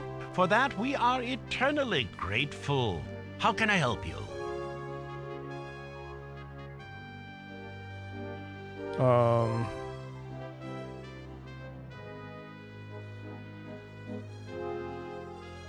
Alright, let's just cut to the chase. I've been to your home. I followed your directions here. You followed my directions here? I'm glad that my journal served some purpose. If it helped to save one life, it was worth leaving behind. You're the same Balthazar who is the king's necromancer? That's correct. Although as the royal necromancer, I suppose that I serve Edmund now. The king is dead? He wasn't a strong man. I think perhaps he had the plague at the end. It was befuddling his senses. The prince refused to assume the leadership from his father, so we followed the king until he died. Those were strange days. The king would lead us in circles as his mind slowly decayed. His death was inevitable. When someone contracts the plague, it is only a matter of time. Do you say contracts or contraps? I heard a P there. What is this plague? We're not quite sure. For as long as I can remember, people have been falling prey to a mysterious sickness. We just call it the plague for lack of a better term. When someone contracts it, he dies days later. There is no cure. There doesn't seem to be any cause. It's not contagious in the usual sense. It strikes randomly. All of our efforts to learn more about it have proved futile. The plague has decimated our population. The dead far outnumber the living. Even if our world wasn't threatened by the imminent collapse of the Colossus, I question how long the plague will let us all live. Prince Edmund has told me quite a bit about you. The prince is a good lad. A trifle young to be sure, but holding up remarkably well under the strain of leadership. The loss of his father has been hard on him. He wasn't meant to assume the crown for years to come. My thanks for your part in bringing him home. I'd like to talk about something else. Certainly. What are you reading? This is just one of my own books on magic. I'm trying to master one of the lost arts, illusion.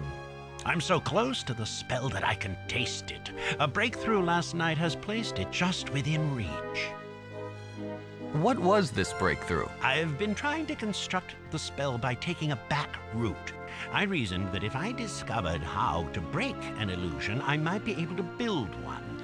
Last night, I happened upon the correct rune structure to unravel an illusion. Using this as a foundation, I should be able to construct the Create Illusion spell. How long will it take to work out the new spell? Only a couple of years. This breakthrough has shaved decades off my research.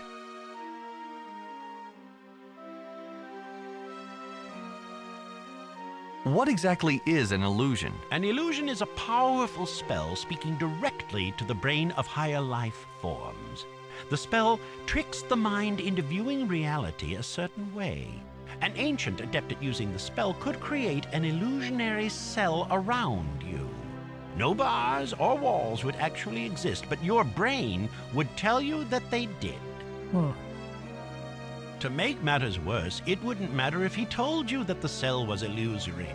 The spell convinces your senses, all of your senses, that the cell is there. Your hand wouldn't be able to pass through the bars, whether you believed in them or not. That's a pretty nasty spell. If you can do that, dang. Like I said, the spell speaks directly to the brains of higher creatures. Lower animals like that dog following you around wouldn't be affected. But for the purposes of the ancient magi, that was enough. Do you see why it is so hard to identify an illusion? When all of your senses are telling you that something exists, there's no reason for doubt. You can't go around suspecting everything, and even if you did, your suspicions wouldn't have any impact on the illusion. Create an illusion that's easy. I've been able to do that since I was a kid. We have? I need to look at my spell list. A couple of years? How long do you expect to be around? You're right. Sometimes I get too involved in my own work. With the Colossus corrupted, none of us will live out the year. But there's no use in wallowing in despair. I might as well continue, since it keeps me from dwelling on our fate. Have you tested your Unravel Illusion spell? Well, no, I haven't found any illusions anywhere. Not that I would be able to recognize one if I saw it. That's the nature of illusions. The only other way to conjure an illusion is to create one. And since I can't do that yet, I have no way of testing my Unravel Illusion spell. Although all the signs indicate that it is complete, I'd love to find an illusion somewhere to try it out on. But who knows where the ancients decided to place their illusions, if anywhere. Let's try this. I don't know. I could do this? Maybe. Create an illusion? That's easy. I've been able to do that since I was a kid. Well then, I might as well put a halt to my research right now. I'll leave the teaching of my apprentices to you, and I'll resurrect myself since my life's purpose is over. Thank you for the insight. Is that it? Oh, see, I can't do it, can I? Heat cold. Yeah, I can't create an illusion. What the hell? What's wrong with me?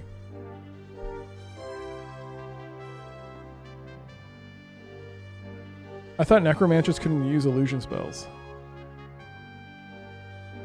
I don't know. They can't. Yes, what is it now? What are those guys yelling about in the corner? They're playing Runebone. It's some type of gambling game, I believe, very popular with the working class. Since there's not much to do here, they play it constantly. It's very distracting.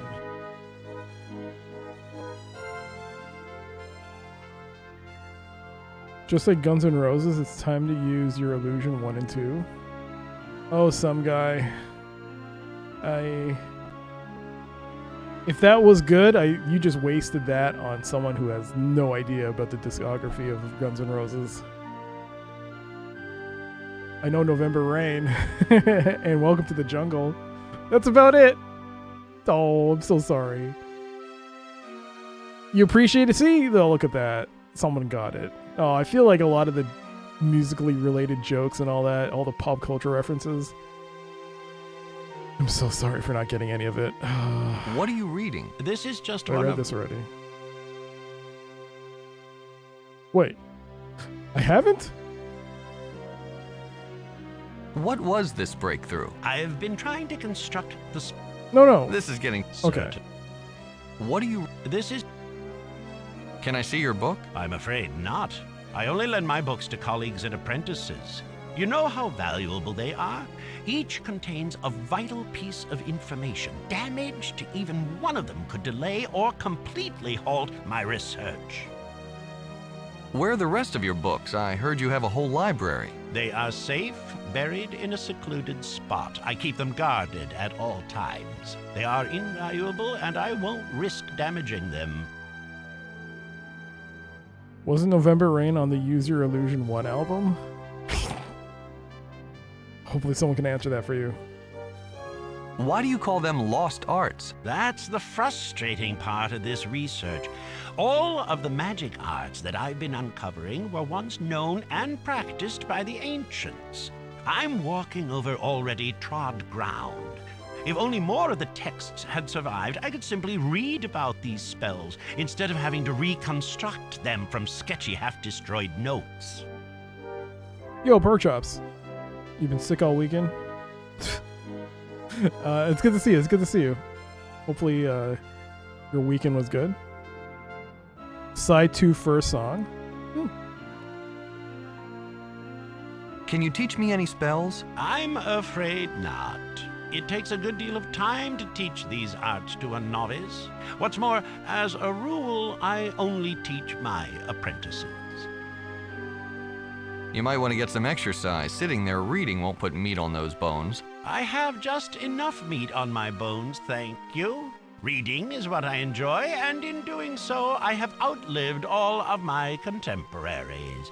I wouldn't be surprised if I outlive you.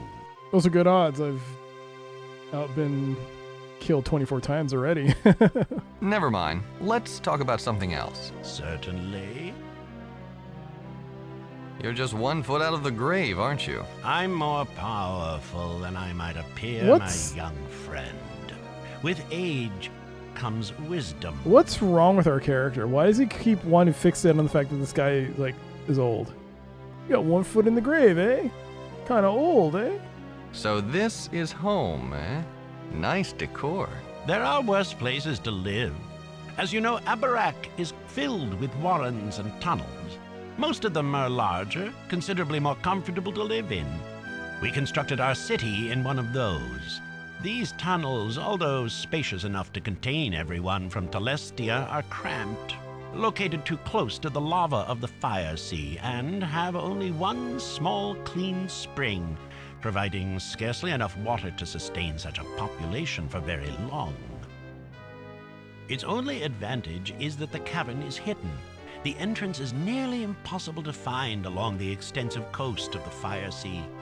It provides a perfect place to hide, which is exactly what we are doing. Who are you hiding from? From Clytus's forces, of course. If they found out where we were, they'd attack instantly. We'd be boxed in, trapped. We wouldn't last a day. Thank you for your help. Perhaps we'll speak later. As you wish. All right, that was quite the verbose dialogue. Can we enter the tunnels? The tunnels only get more crowded as you get further in. Soon you find it almost impossible to move, so you return to the entrance. The dog starts barking at the east wall. The other residents of the cave look at the dog and at you, trying to understand what's upsetting it. The east wall? One of the cave walls feels like rock and looks like rock, but has an otherworldly quality to it. Something about it isn't right.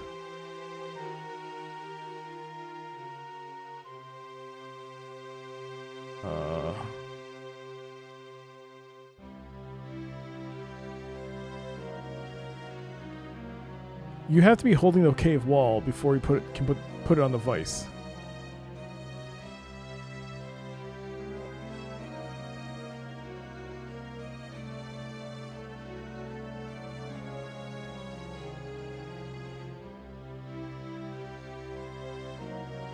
It looks like a small handheld torture device used to crush or spread a variety of body parts, limited only by the user's imagination. The dog continues to bark at the east wall, its ears pressed back against its head. That's not a good sign. I take the lamp. One look from Balthazar convinces you that must have been crazy to even think about taking his lamp. The dog continues to bark at the east wall.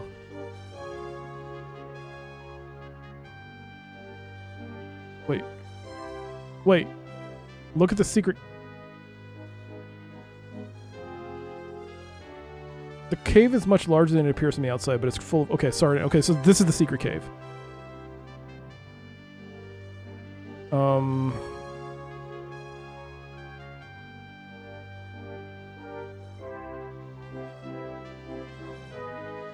Put the dog on the secret cave wall.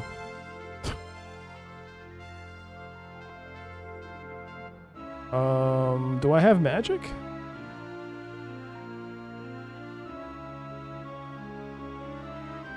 What spell do I have? Motion? But it's not in the form of a person. No.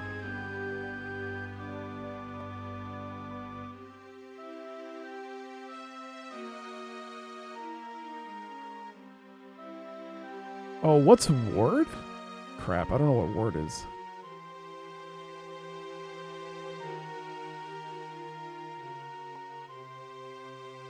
It erects a shield which effectively repels all foreign magic. Okay.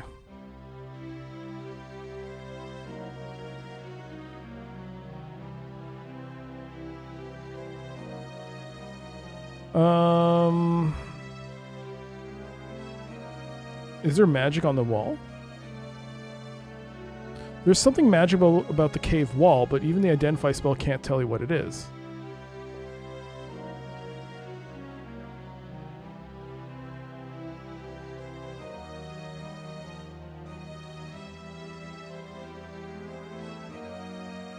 You push the crystal fragment into this cave wall. Your hand can't penetrate the stone, but the crystal fragment seems to sink in a bit. Wait, what?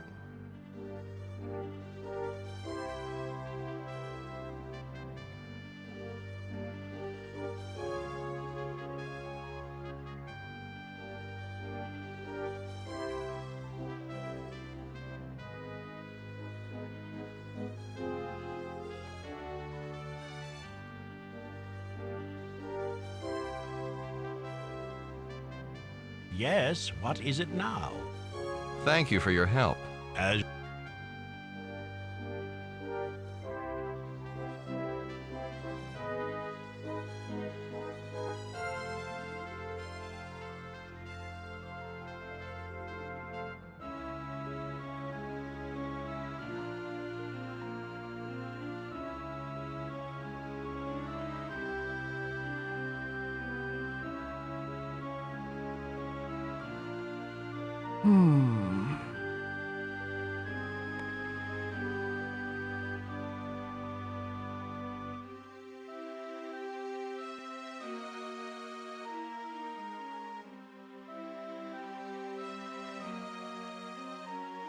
One of the cave walls feels like rock and looks like rock, but has an otherworldly quality to it. Something about it isn't right.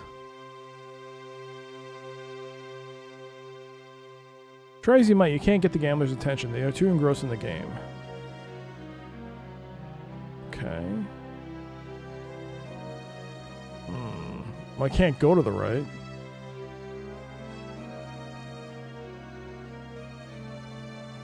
Hi there, no David Cage. This is where the game falls apart. So I haven't read the books, and I also can't read the rest of that, especially if you're referring to spoilers from the game. So just to take your word for it that the game falls apart. And kind of. So far, it's been okay in terms of, as a game. I did get soft locked once, which really sucked. But it's been okay. It's been quickly come upon us as the player or viewer in your case that we as patrons, I think we're the patrons. We're not the good guys. We're the baddies.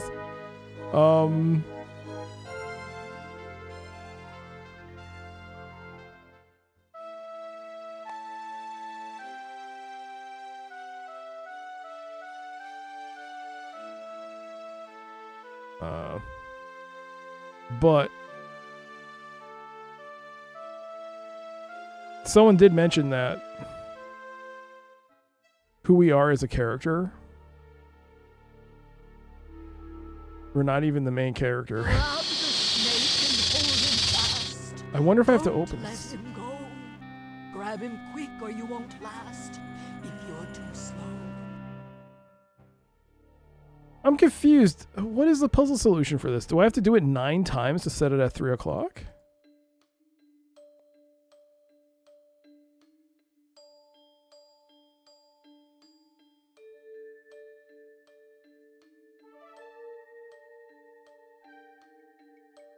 Whoops.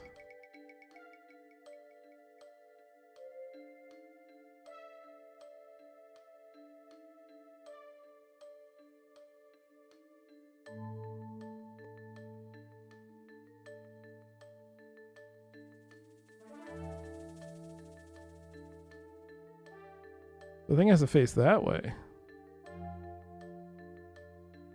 Oh yeah, I can click.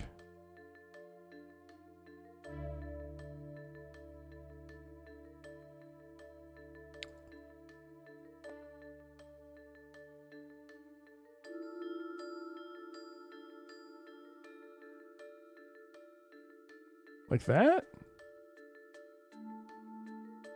Nope.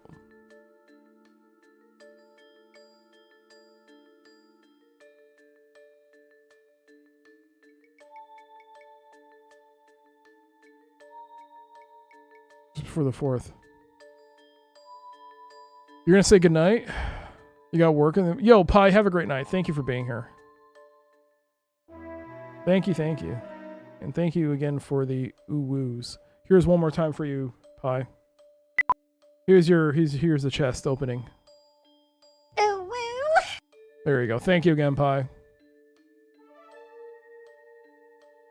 Thank you for that, Pi. Ooh woo.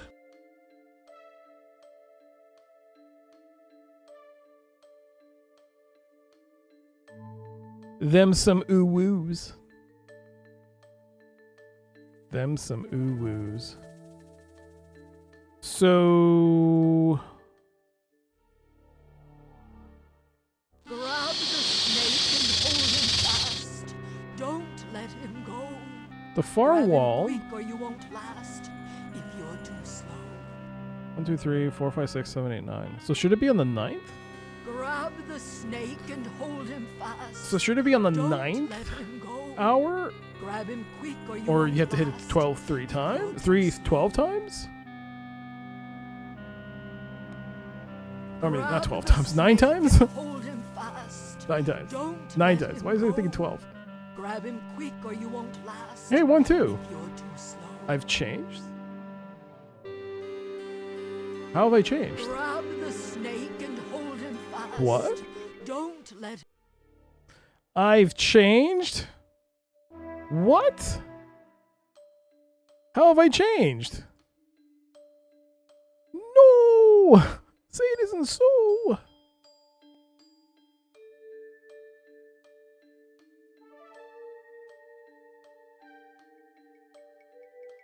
How do you,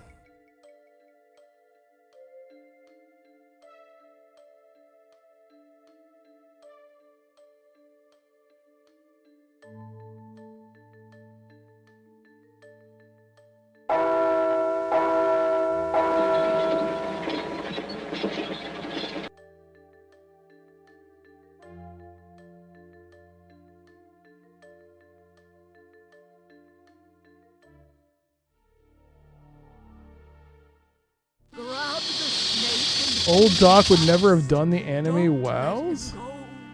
Grab him quick or you won't. 1, 2. That has been part of this stream for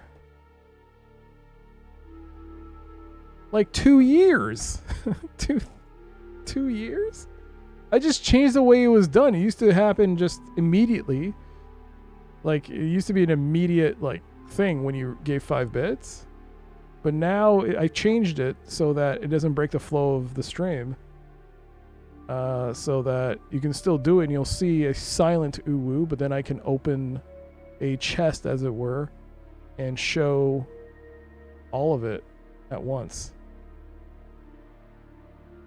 But no, it's always been there.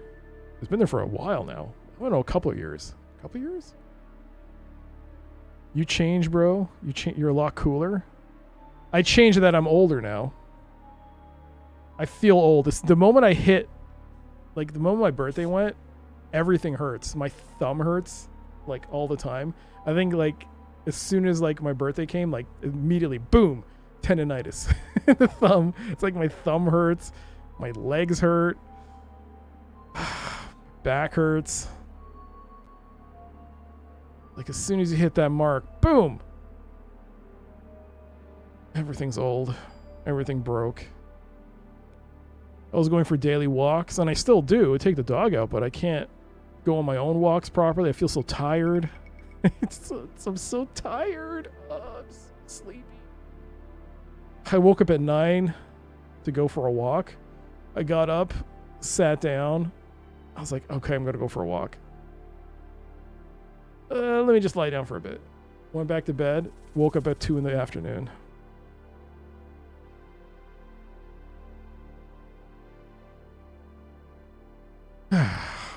You can't be dealing with tendonitis. How are you going to be gaming with that? I know, it sucks. I've been playing, I mean, luckily, I don't really need, in terms of gaming, I haven't been playing any FPSs lately. Although I did play, I did play a good one. If you're into horror, 1-2. We finished it on stream. It was called Labyrinth of the Demon King. It was good.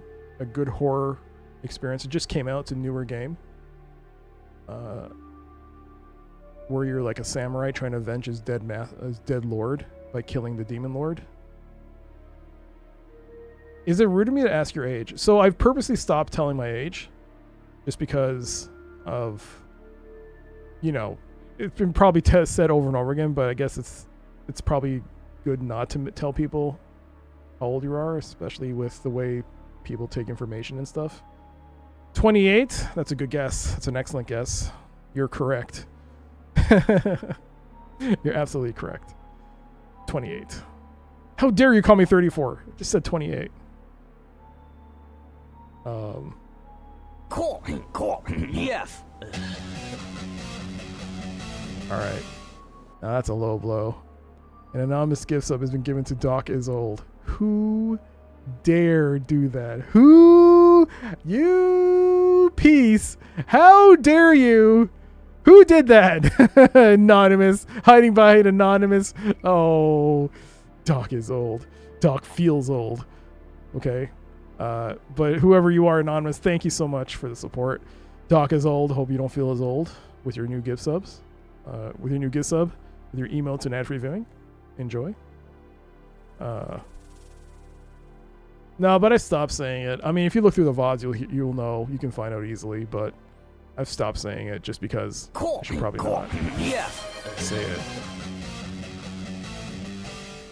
You look 42 to me, which is not that old. Well,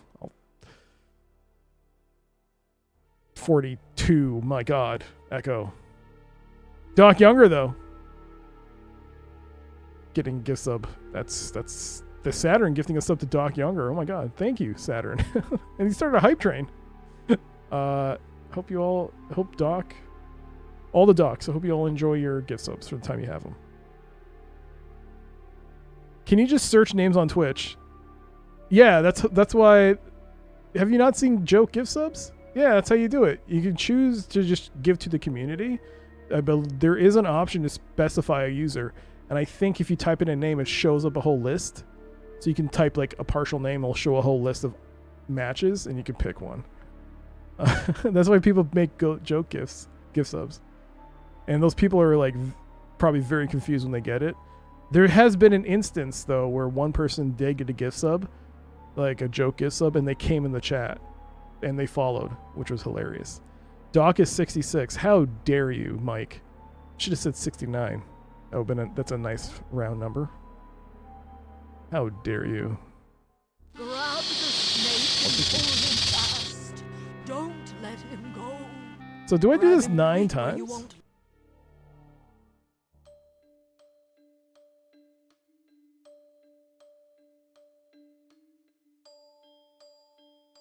That's 1.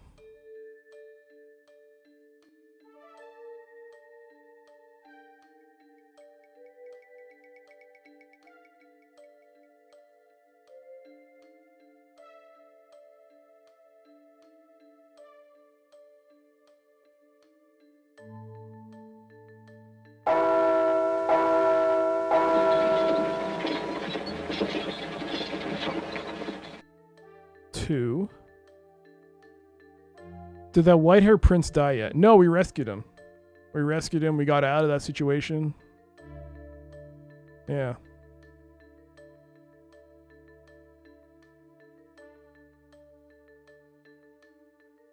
He seemed pretty healthy because the poison was acting slower on him than it was on us.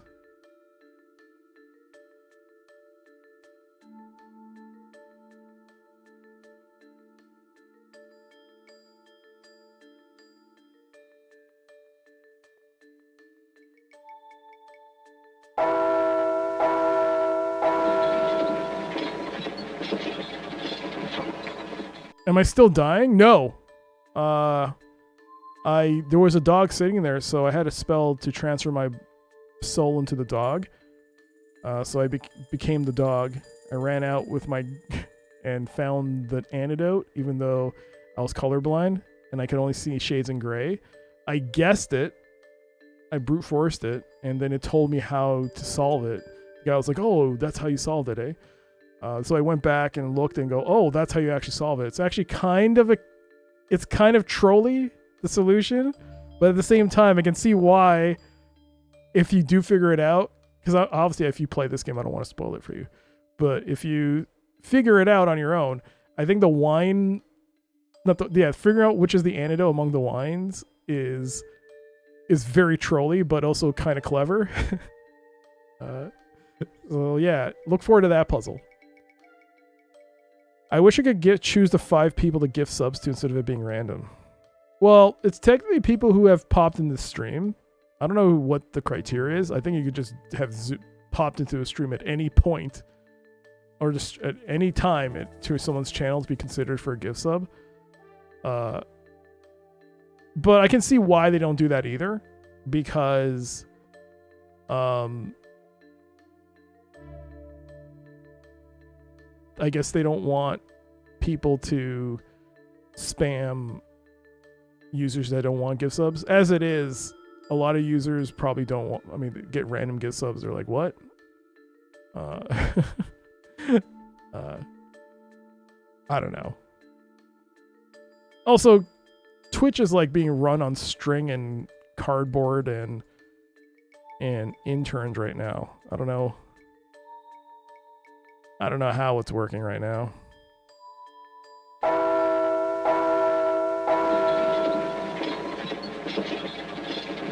So this would be the 4th attempt. 4th?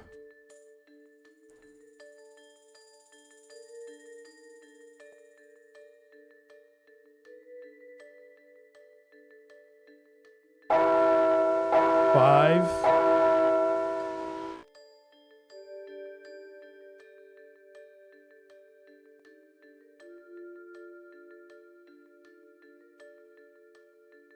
Six.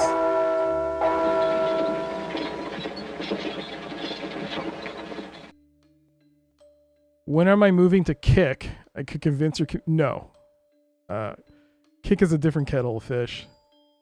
I have currently no plans to move to Kick. I'm not like.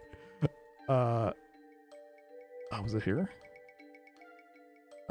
Kick is... I mean, if anything, I'll probably multi-stream to YouTube at some point. If I do get a better computer, because I don't think my computer right now can handle streaming to both YouTube and Twitch at the same time. Down the road, maybe I'll stream to Kick as well, but I definitely won't stream exclusively to Quick Kick. That's just... Yeah. Oh, that's wrong. You're waiting for that $1 million contract? Oh yeah, me too. Wasn't there a thing that...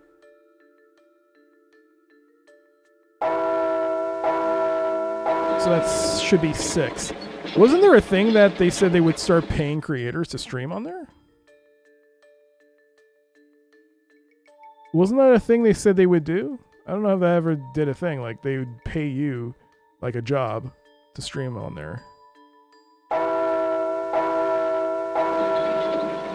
And not just like, you know, high-end creators, just pay anyone. They did do that? Wait, you could stream on Kick and you get a guaranteed payout?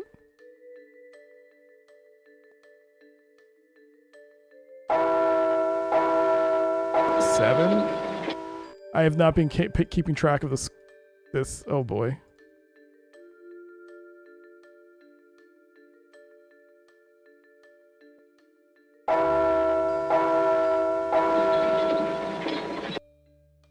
That's 8. So this should be 9? The final one? I don't know what the puzzle solution is. This is a dumb one. I feel like I should just look it up.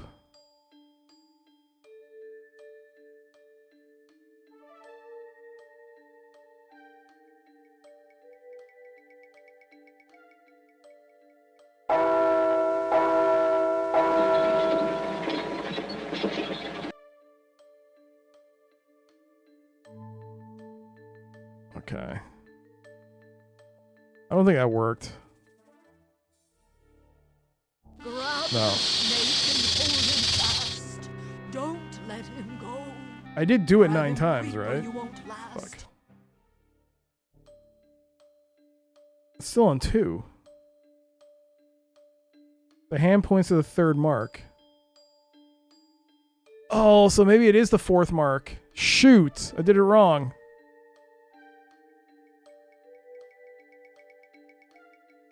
Oh, so it should be the 4th mark, not the 3rd.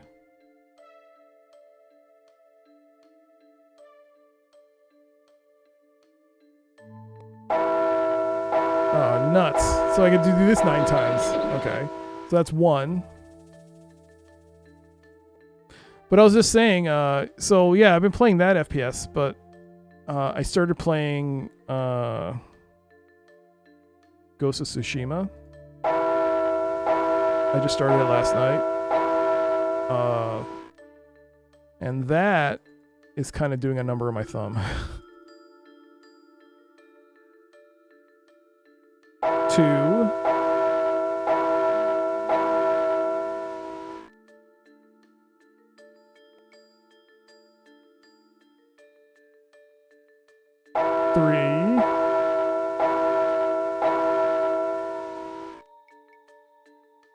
But it's really, I really feel the issue in my thumb when I walk the dog, because she pulls. She doesn't like, she's a beagle. She needs to pull and sniff.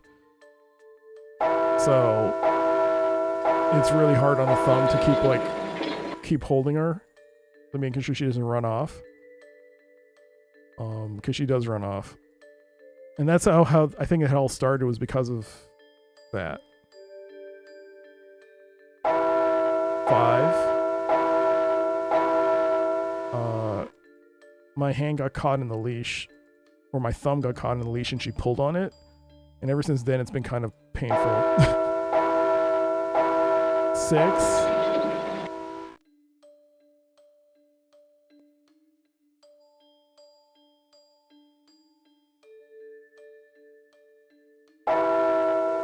Seven.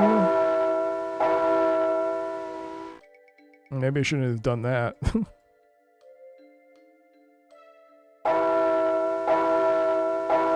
8.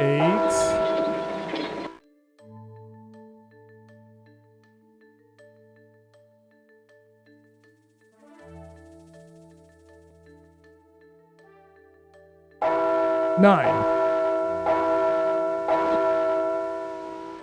I should have gotten points.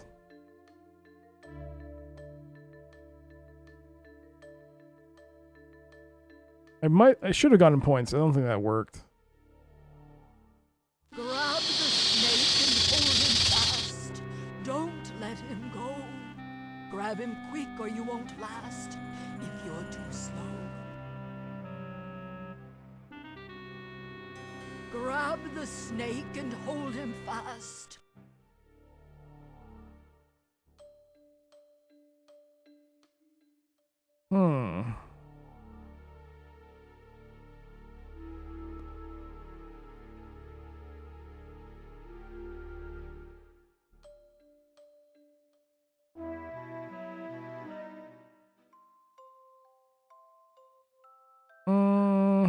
Did I try giving him the book back? I didn't do that, did I?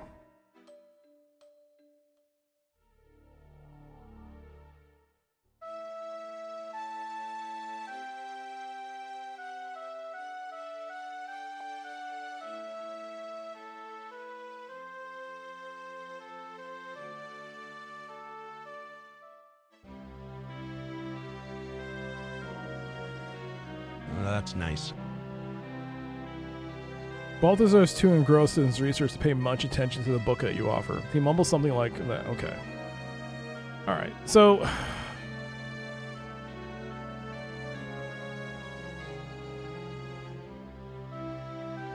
That's yours fair and square. No one's gonna take it from you until you know the game better. It's not right to take advantage of a novice. That's nice. That's nice.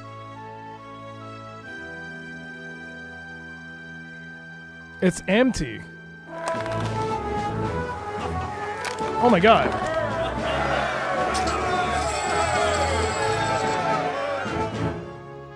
Sea Dog Cheer 860.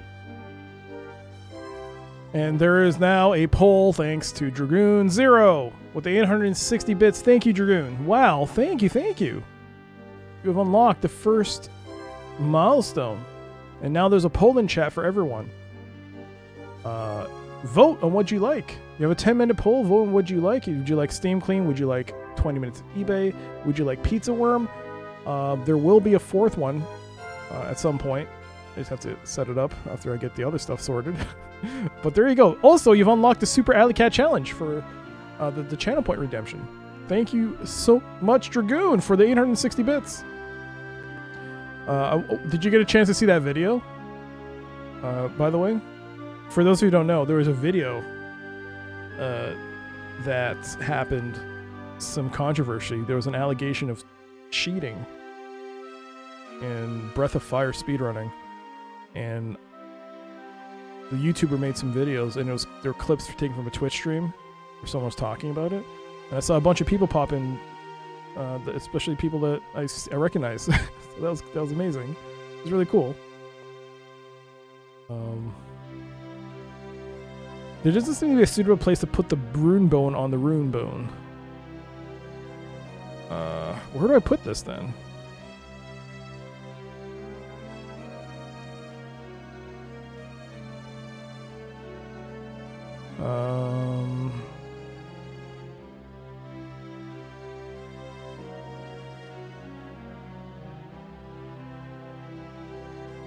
Something seems to be bothering the dog. His hackles are raised and he's growling. What's strange is that he seems to be taking offense at the bare wall to the east, which looks normal to you. The dog continues to bark at the east wall, with its ears pressed back against its head. Should I take possession of the dog?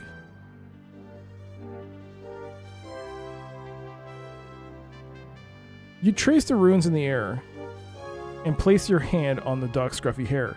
The magic swiftly takes hold. You stiffen as you feel your soul passing away. Everything goes dark. The darkness doesn't last long. The world fades to black, to the dusky gray tones that you've come to expect from the dog's eyes. Although you miss colored sight, sounds and smells are amplified to compensate. A bitter, sharp odor draws your attention to the east. Through the dog's eyes, you see a small tunnel that you missed before, running into the cave wall. Dry, stale air from the opening carries a disturbing smell. An evil smell. 5 points. Oh, there's a hole there. Shit. That actually worked.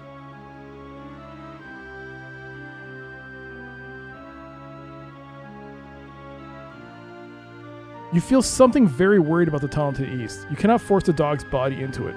Perhaps it has more sense than you.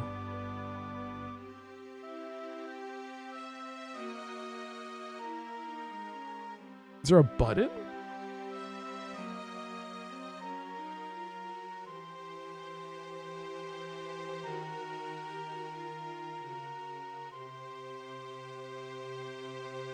No. Reload? Whoops.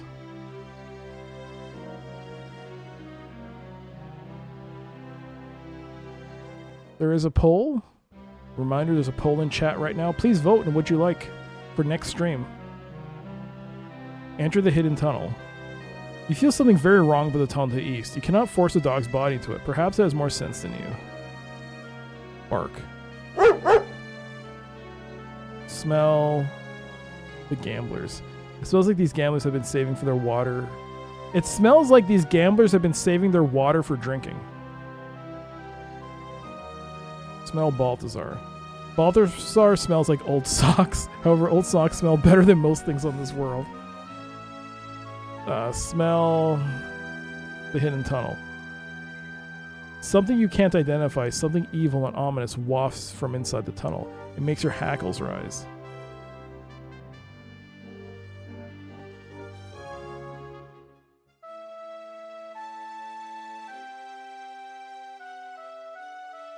Okay.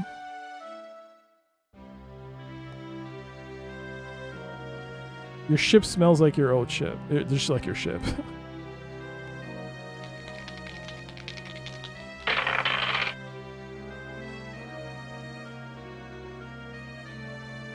I'm so confused. If you can't enter as the dog and you can't even see it as Pablo, how do you get inside?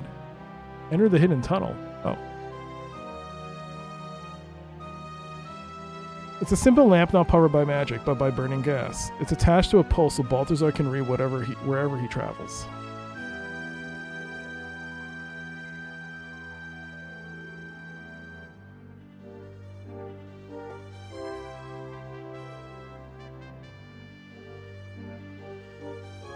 Well, I got 5 points for that.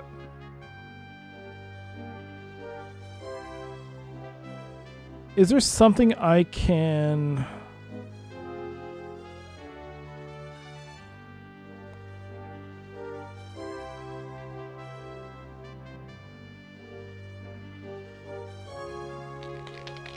You shake the rune bones in your hand and drop them. They form a pattern, but since you don't know the rules, you have no idea if you won or lost. Some of the gamblers look over it at you and chuckle. A little embarrassed, you pick them back up again.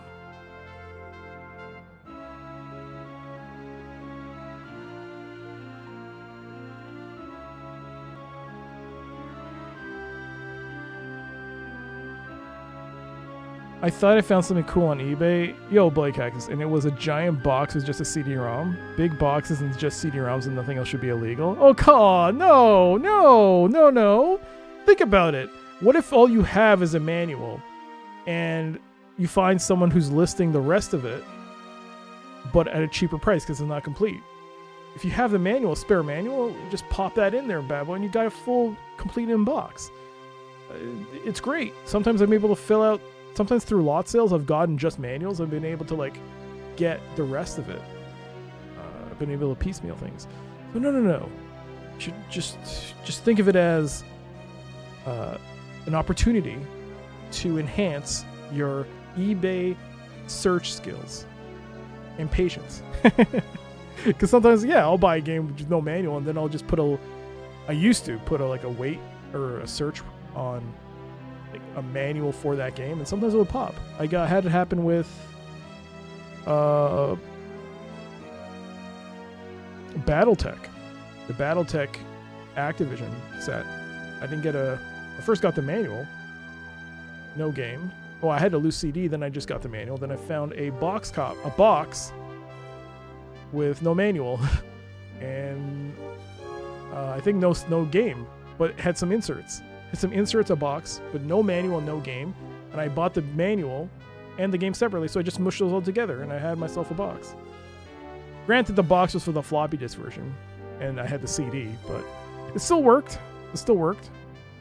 It was for the BattleTech set from Activision, which included MechWarrior 1, Crescent's Hawk Inception, and Crescent's Hawk Revenge. So I think you should look at your spells.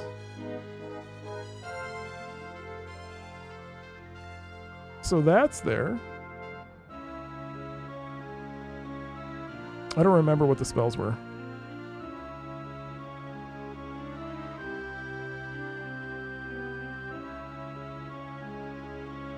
You know what?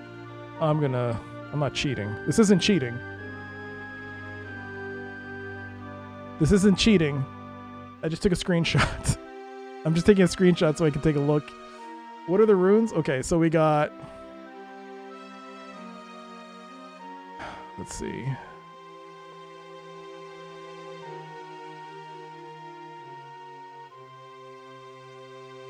We got...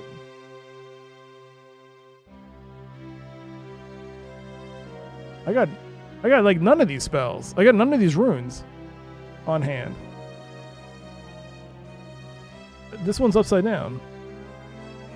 The circle should be this way. Is that there? No. What? Yes. None of these runes are here. An anonymous gift sub has been given to Doc as a cheater. It's not a cheat. How dare you? It's not cheating. It's using your brain for big brain moves. Big brain moves. Big brain moves. Oh God, what? I don't have these runes.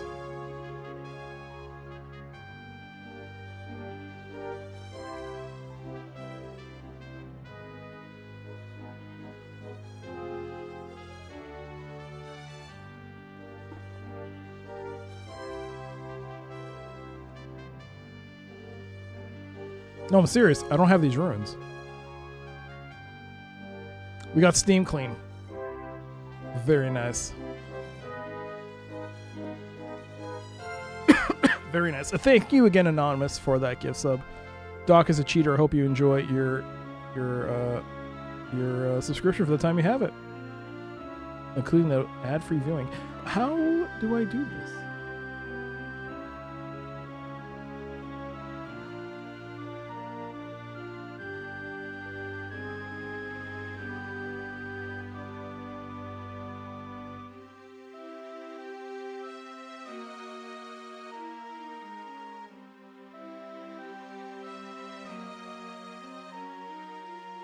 A reality pocket?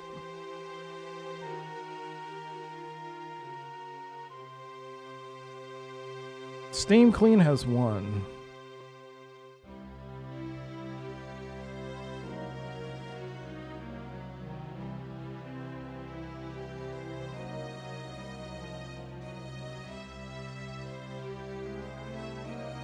Possession? Try Ward? The Sword spell is far too powerful to be cast on one person. You're able to trace the runes in the air, but they have no effect before the spell fades away. Can I see that again, though?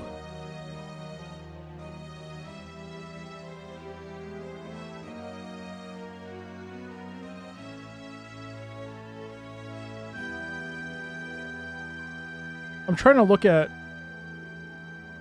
all the pieces.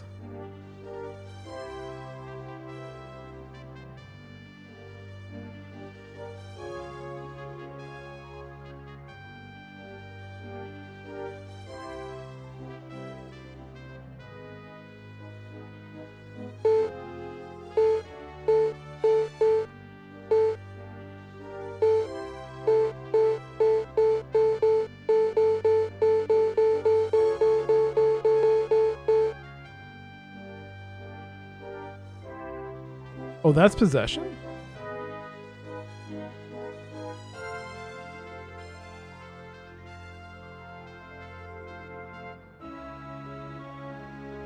And this is ward. Adding one more creates possession. Interesting. Yo, Aerogen. Hello, hello, hello. How you doing?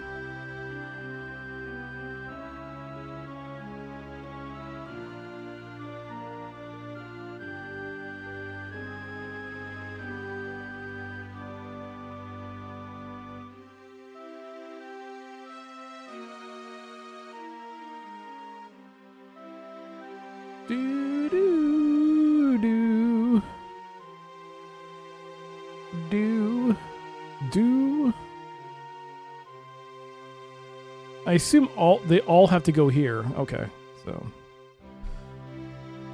Huh. Fun spell. Yeah, that's great.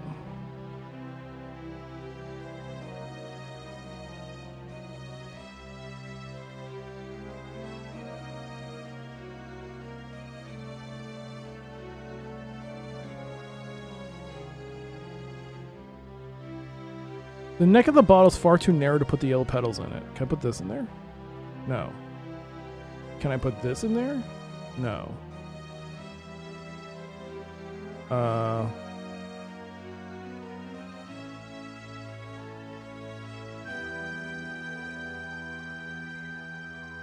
You push the crystal fragment to the cave wall. Your hand can't penetrate the stone, but the crystal fragment seems to sink in a bit.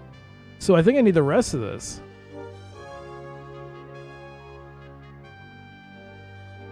Oh no, the marker seems to... Oh, never mind. Never mind.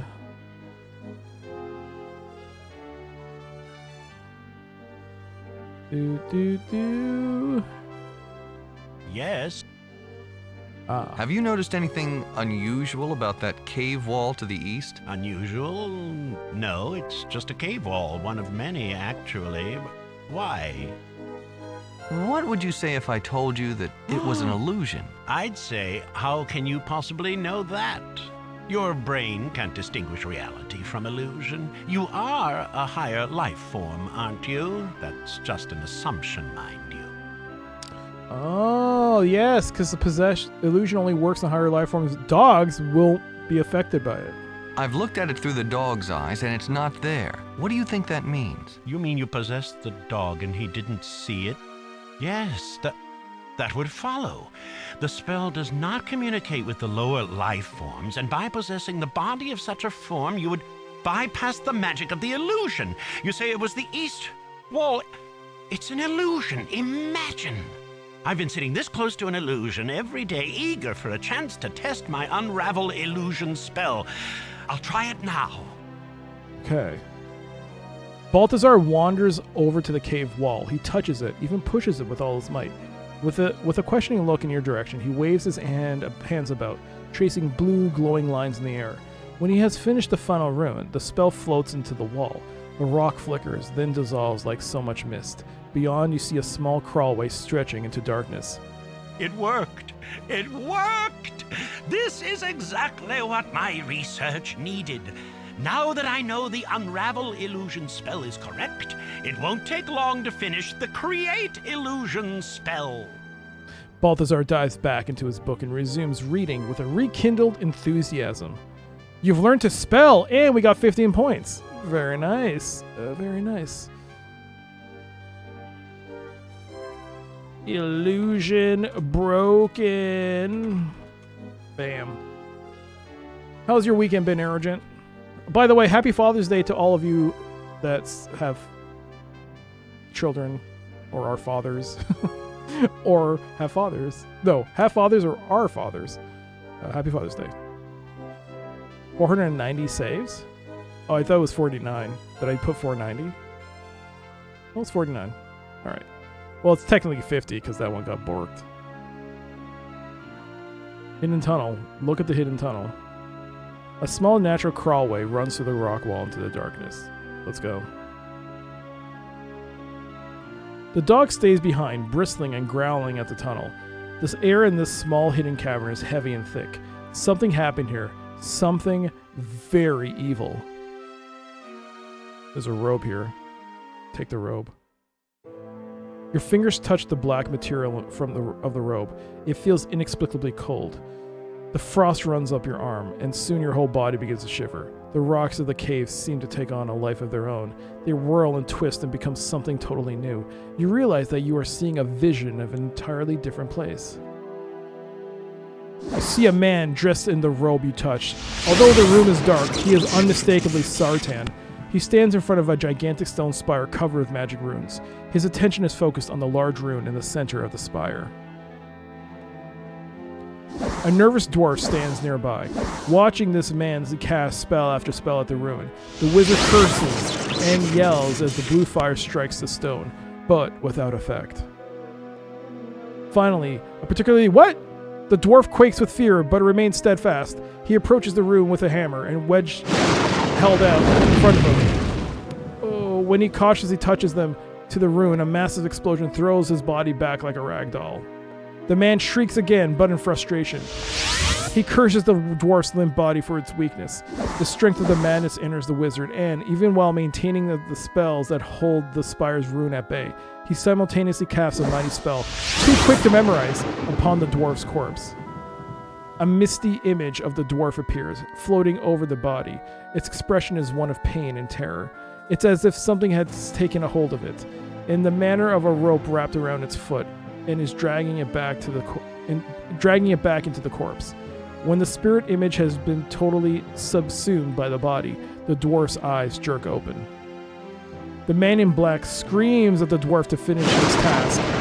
Slowly, the dwarf drags himself to his feet, gathers up the hammered edge, and approaches the spire. He touches the tools to the rune again. Again, the magic reacts, but now the explosion only rips flesh from his bones, and somehow the dwarf manages to stay his ground. 5 blows of his hammer force a chunk of the center of the rune to fall away. Immediately the rune's glow vanishes, and all of the other runes on the spire grow a bit darker. The man in black laughs as he picks up the piece of stone. He admires the rock in his hand as if it were some kind of relic. Then he turns his attention to the obvious hole in the spire's rune. With his free hand, he weaves an intricate spell that is too complicated to follow, and suddenly the rune appears to be whole again. The strange pair exit the chamber, leaving the spire seemingly whole, but much darker than it started. The scene shifts. Now you see the same man seated on a throne. He holds a scepter which has, as its headpiece, the same chunk of stone from the spire. Others in his court display obvious fear of the ruler and keep quite a distance from him. This man seems to prefer it. You see no sign of the dwarf. Another scene. The wizard is much older. He is handing the scepter to another, younger man whose face bears a close resemblance to that of the wizard. You can see the avarice and longing in his eyes, and the reluctance in the eyes of the wizard in the black. After the younger man has snatched the scepter away, he takes no further notice of the older wizard, who walks slowly off. Now you see the old wizard in his very cave. He stands on the rock floor alone. The madness in his eyes is overwhelming. He murmurs to himself for a while. You catch the only mouthings of a few words. "They'll never find me," and "They must never bring me back. Never!" His hands wave aimlessly in the air, but then you begin to see the complete traces of the spell. Soon, the rune construct is completed. It flies into his body and explodes in flames. The wizard thrashes a bit, but in short order is no more than a pile of ash. Surprisingly, the robe he wore has been left untouched by the flame. Nothing happens for a while. Then you realize that the visions have ended and that you are looking at the same scene, only thousands of years later. The robe lies in the same place, covering the ashy remains of the old wizard. Tentatively, you pick up the robe, but no further images haunt you.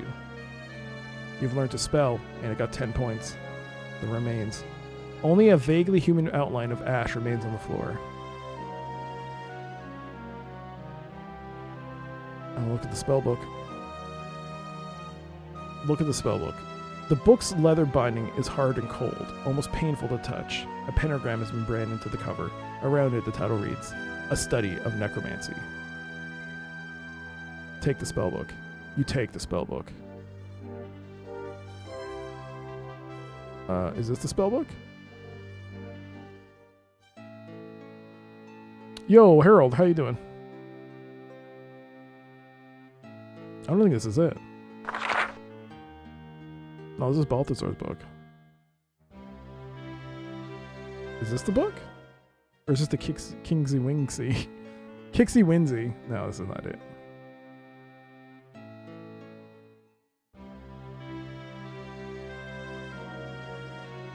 Is it this book? No, The Tower of the Brotherhood, no. Is it this book? The journal?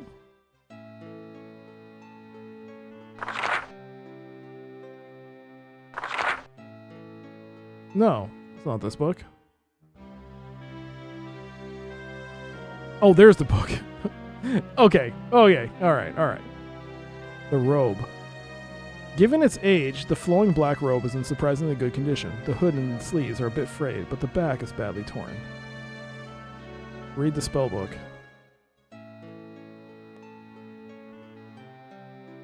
A study of necromancy. Or is it perhaps the Lusty Argonian Maid Volume 2? The Lusty Argonian Maid? What? A study of necromancy. Let it be known by any who would read this book who would learn of the dark practice of necromancy that it is forbidden. Let the reader do so at the peril to his soul and to those of his brethren. The tomb is intended for information's sake only.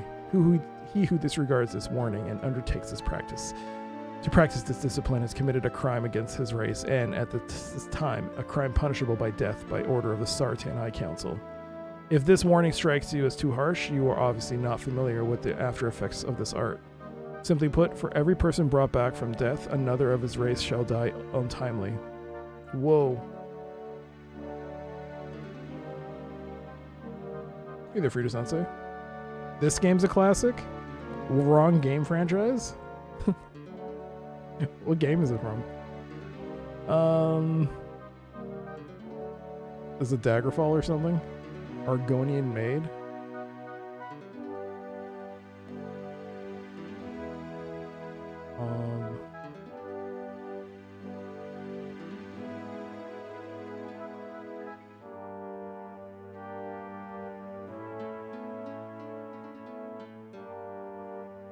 Father's Day special at KFC. 35-day family special. What? But I just ate. No, $35. What can you get for $35?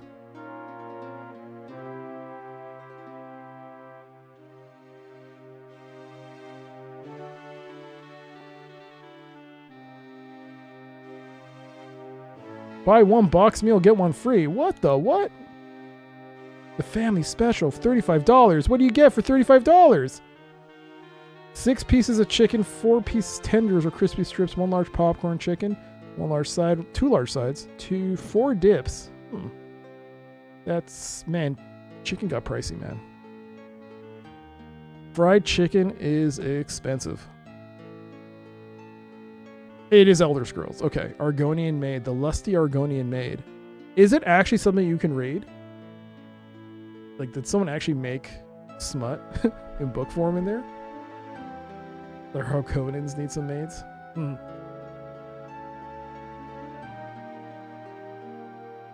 $35 would buy you a week's worth of food?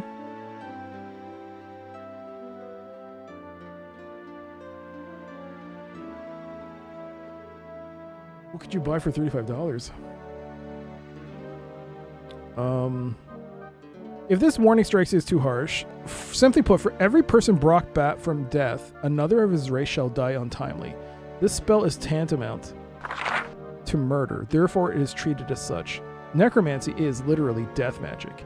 It can be used to draw back the spirit of the dead and force it to inhabit the body it has rightfully vacated. This does not bring the dead back to life. Indeed, the body loses its ability to feel and heal its wounds. Eventually, even the best kept corpse will be useless. Countless accidents and daily wear will eventually exhaust its potential, and the spirit never quite grasps what has happened. It exists in a state of constant confusion. In its own mind, it is reliving the past. It replays events that it has experienced, despite different environments and the lack of other players and props. Some lose contact with this world entirely and live only in their created reality of the past, but that is an extreme case. Most spirits can understand and communicate with the living. This is their only benefit. Resurrected corpses obey the living as well as they can, given their mental and physical limitations. In a situation where the living cannot function, at peril to life or health, a corpse can perform admirably. Necromancy was discovered by accident. A failed experiment to uncover the soul's destination after death unexpectedly provided the basis for resurrection. No one understands precisely what the spell does, but the spell's results are understood. But where are we drawing the spirit from? What are we consigning it to? Why does another person have to die? And why only from the same race? These questions will have to remain unanswered, as all experiments involving the use of the spell have been prohibited. The spell itself is as follows. Well, I guess I learned necromancy. It's in Skyrim for sure, probably also in Oblivion, or booklets per their length. Oh my god, really? Guys, we're going to be playing Skyrim and Oblivion very shortly. No reason. Just felt like it. This text should serve only to remind that the practice of necromancy has been condemned. By forgetting the art and its consequences, we risk that future generations will unwittingly follow our footsteps, rediscover the discipline, and repeat our mistakes. Look upon this text as knowledge, pure and simple. Knowledge never kills or destroys, except in the hands of those who misuse it. Oh, that's it. It's strictly prohibited. Here's how to do it. Yes, but then it tells you why it did it. Knowledge never kills. It's in the hands. If it's in the hands of the wrong person, then it's a problem. Got you, Goober, with flawless logic. You have learned a spell. You close the book and replace it in your inventory. What spells have I learned? Self-immolation? Resurrection? What? This spell can only be cast upon oneself. It creates a fire magic inside the caster, which slowly burns its way to the surface, thereby destroying him, painfully in totality. It doesn't affect clothes or possessions. Once cast, there is no way to rescind it. Self-immolation?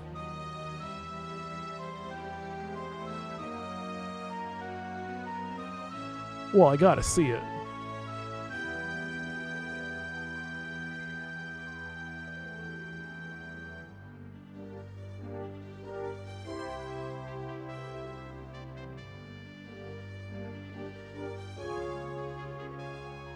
Like an artist, you carefully draw the rune structure in the air. It floats close and slips inside your chest. Instantly, you feel as if your heart has caught fire. You scream and scream until the fire eats away your lungs and throat. After that, you don't have much time to scream about, or with. Okay, so it does kill you. Undo. Death. Boink. 25 deaths.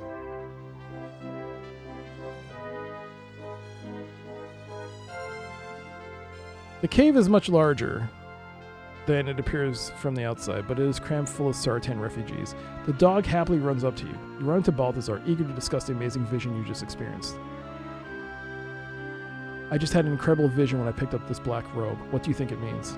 I just had an incredible vision when I picked up this black robe. What do you think it means? A vision? Tell me about it.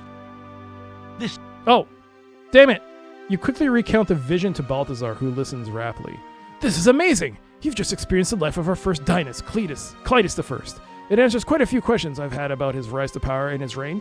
It also answers many questions about our current situation. How did this happen? Why did I see all of these things when I picked up the robe? I'm not exactly sure.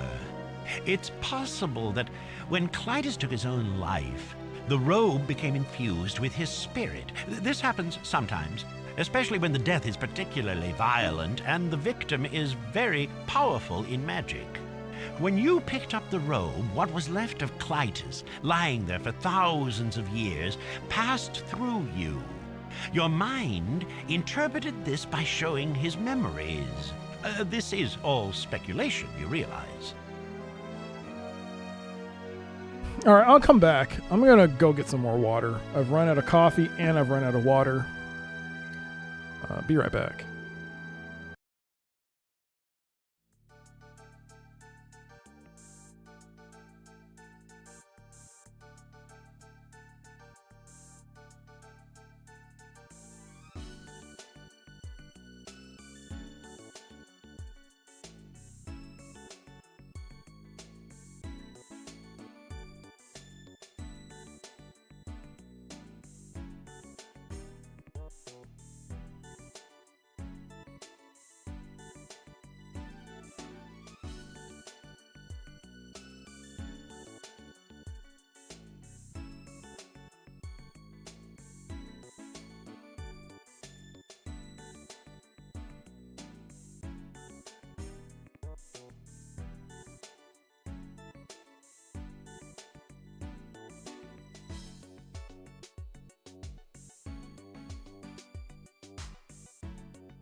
I am back.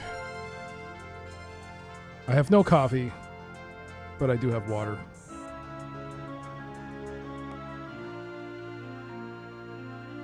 Just water. No coffee. Okay. Can you interpret the bit about Clytus's grab for power? I would be happy to. What would you like to know? Wasn't there a ruling council at that time? Could you tell me about it? The High Council once governed over all of Abarak. Clytus was a member. It democratically created laws for all Sartan and at one time the Mensch as well. When the Mensch woke the Sartan, the council was the body that decided on the course of action. To put a handful of the Mensch to sleep and wait for the interconnection. The council would have continued to rule if Clytus had not been so power-hungry.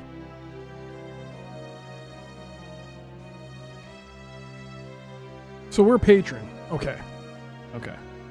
So these Sartan guy, well, this Clytus who was Sartan became corrupted. How did he convince the council to let him disband it and institute a monarchy? He didn't have the political power to do that. No one did. So he required magical power to back his play. He made himself undefeatable with the scepter. No one dared to oppose him after he created it.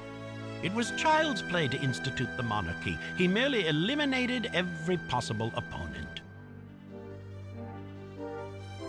Why did he do all of this? I believe that to be a member of Abarak's council, the only requisite was a mastery of magic. This implied intelligence, but not necessarily sanity. Clytus was clearly insane, if not before his play for power, then afterward. Let's move on to another topic. Very well. Can you tell me exactly what happened to the Colossus? The Colossus is the source of Abarak's magic. It is what warms the stone, melts the ice, and feeds water throughout the world. It was an unparalleled marvel, by far the greatest of the ancients' achievements. It contained so much power that it's easy to see why Clytus lusted after it. What was the rune that he was battling with? It was a containment rune. The spell was a cap for the Colossus's magic. It sealed the spells inside to keep the magic from flowing out, so that the Colossus would last forever. What happened when he finally subdued it? Over a period of several months, Clytus wove an intricate set of spells that temporarily weakened the containment rune. When the structure had drained the rune of enough power, he had his dwarf servant carve a chunk of the rune away. It was a central line of the rune. Without it, the symbol was meaningless and therefore powerless. The Colossus's magic began to drain away. What did he do by removing a chunk of the rune? It was much like taking a chunk of flesh from your body. The magic sealed inside of the Colossus started to leak out, like blood from a vital wound. Why did he do this when it would eventually destroy this world? Didn't he think ahead? It's true that eventually the Colossus would lose enough power to cease supporting Abarak. I'm sure Clytus must have known this. It's possible that Clytus was counting on the interconnection. He must have reasoned that thousands of years would pass before it would actually make a difference. Long before that, the interconnection would occur, and Abarak would survive on the energies provided from it.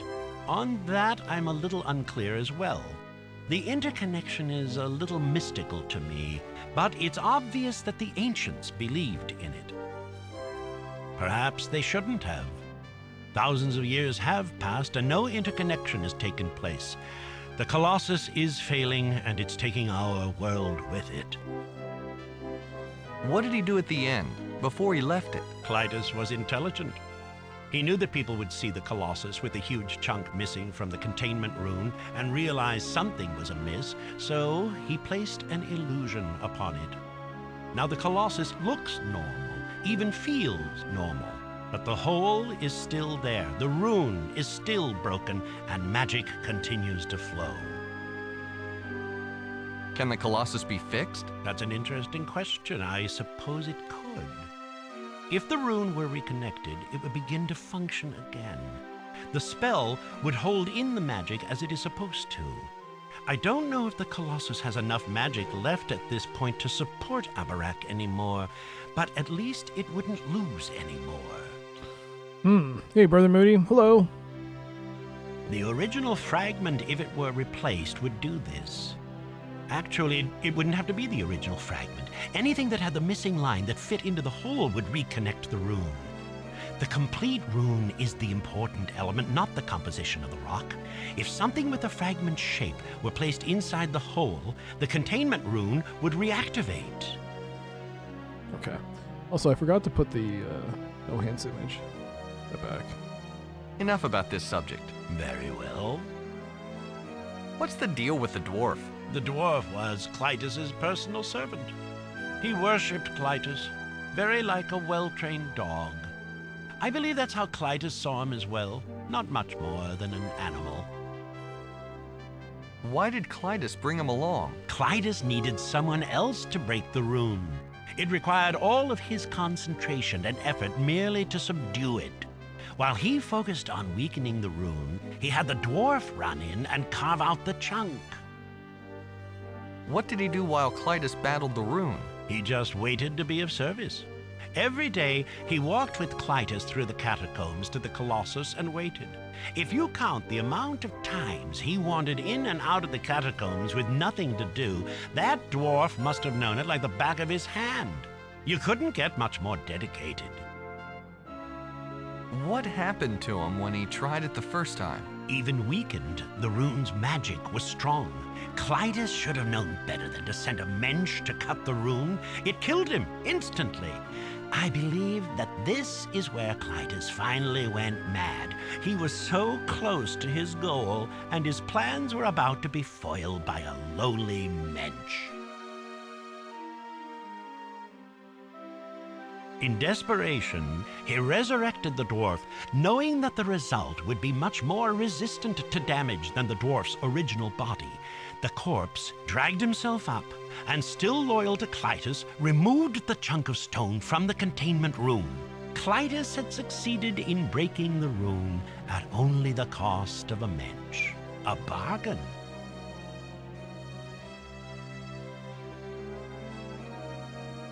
Is that when Clytus instituted the practice of necromancy among the Sartan? Come to think of it, you're right.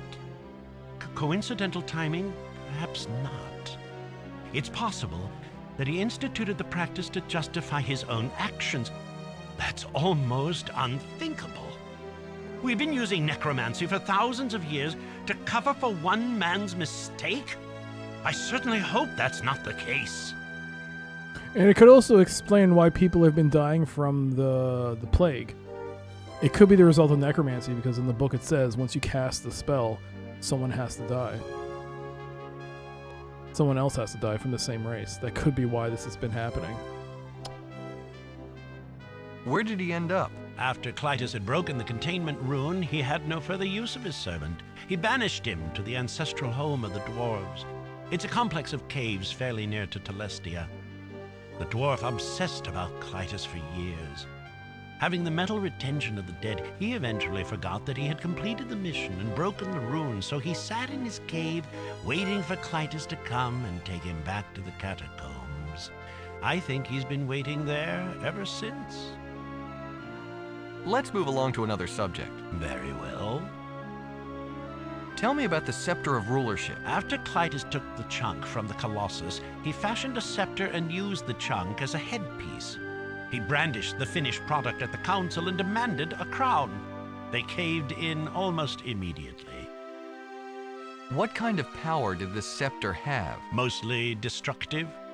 It could turn a man to ash with no more than a flick of the wrist.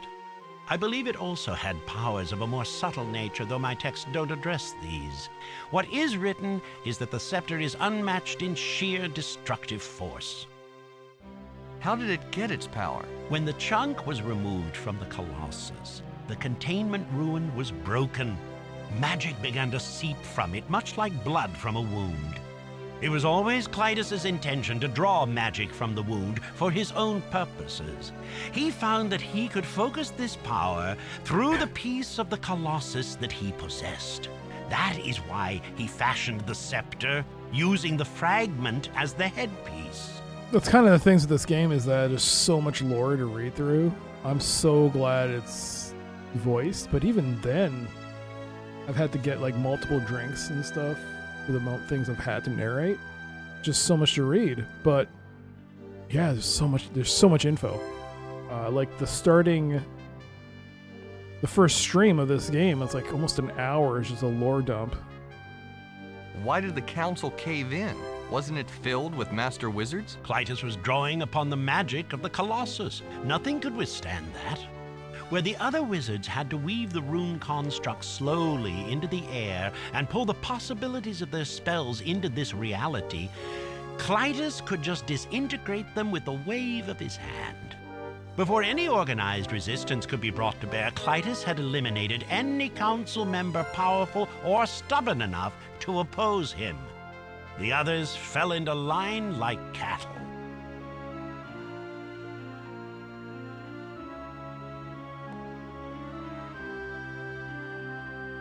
This guy would do a good job narrating a book, like an audiobook. Is there any way to counter the scepter? That's like asking if there is any way to defeat the Colossus. In a sense, it is the same thing. The scepter draws upon the Colossus's power. It cannot be overcome. But if you seal it up, couldn't you remove the power from it? I don't know. Although it wouldn't be necessary to overcome the scepter if it were rendered useless. This is just a wild thought. But the scepter focuses the power of the Colossus that is leaking from the broken containment rune. If the rune were completed and the containment spell resumed working, the scepter couldn't draw upon the magic. It would be useless. See? Yeah. Fix the Colossus, render the thing useless. All of this speculation is worthless as well. You can't render the scepter useless without completing the containment rune. You can't complete the rune without replacing the headpiece inside the Colossus, and you can't get the headpiece without rendering the scepter useless. A vicious circle. Where is the scepter now? When Clytus grew too old to rule, he placed the scepter in the hands of his eldest son, Clytus II, and disappeared. The line is continued unbroken until this day. Clytus XIV now holds the scepter and rules Abarak. I would guess that he has it within his palace. Let's talk about something else. Very well. Can you explain why Clytus ran away at the end? I have a theory.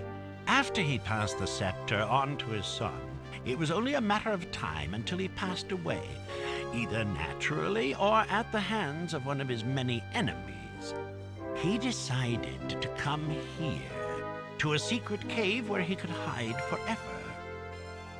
Clytus entered and decided upon a small chamber for his final resting place. He cast an illusion spell upon the entrance in order to keep everyone out. Even if someone found these caverns, they wouldn't penetrate his inner sanctum.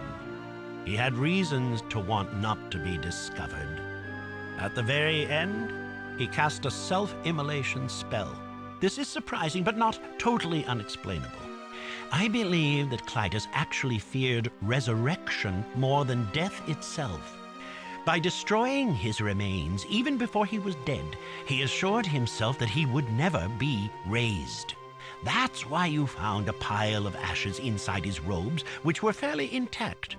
The self-immolation spell destroys the body of the caster, but nothing else. Interesting. It appears that Clytus wanted to minimize the chances of anyone finding and raising him. But even so, his actions seem extreme. His remains were completely destroyed. Why did he bother hiding in these forsaken caves guarded by an illusion spell? I wonder if he was hiding anything else. Yeah, I mean, was it just the book? I guess it was. I found a book lying alongside of Clytus. It claims that necromancy is forbidden, and that for every person raised, another shall die untimely. That is the final answer, the one I have been dreading my entire life. Necromancy is forbidden, of course. You say that for every person brought back, another dies untimely? This is what we have termed the plague. We have unwittingly been killing ourselves for centuries, and we have done so at the command of a long-dead maniac. How could we have been so blind? Balthazar stops and sobs. Yo, Reveler. This game seems to have so much lore, it feels like you have to take notes. There's a lot. There's a lot. A lot of notes. I mean, there's a lot of lore. Yeah. Hopefully, so far, there hasn't been anything like, I gotta remember this specific part that I need to get progress in the game, but there's just so much. I thought I could finish the game today, but oh my god. We have to change. We have to put things right. I shall stop the practice of necromancy with my people, but it's only a start. We have to overthrow Clytus. We have to tell everyone. Do you know how I could get to the Colossus? The Colossus is located in the middle of the catacombs in the foundation of Clytus's palace. It's said that only the descendants of Clytus I are shown the way through. No one else is allowed in. Even if you were able to sneak back into the palace, I can't imagine how you would find your way to the center of that maze. Besides Clytus, there's no one living who can show you. That's all I need to know. As you wish. The dwarf. We need the dwarf.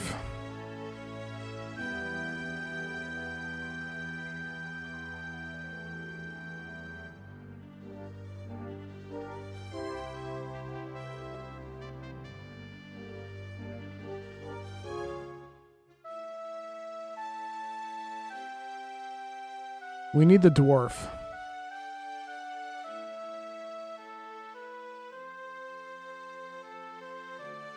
Can I put the robe on? You slip the black robe over your body. Although the back is rather torn, from the front you cut an imposing figure. 10 points. I am wearing the robe. Alright.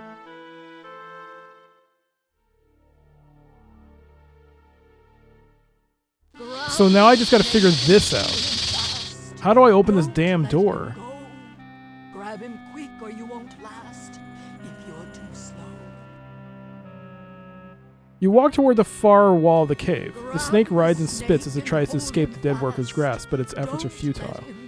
The corpse's grip is too strong, and the dead nanny's constant repetition of command to hold the snake keeps him from forgetting his task and wandering off. Soon you come upon the wall, a collection of 9 stone circles, each with an ornate arrow carved upon it. Oh, so I just have to walk up to it instead of ringing the bell every time. I see. Okay, so if you click on an arrow, that arrow and all arrows immediately horizontally and vertically adjacent to it, that arrow rotate clockwise. So what am I supposed to do? Are they supposed to all face up, down, like north, east, west, south? What am I doing here? I'm confused. What's the point of this? Do they all have to face north?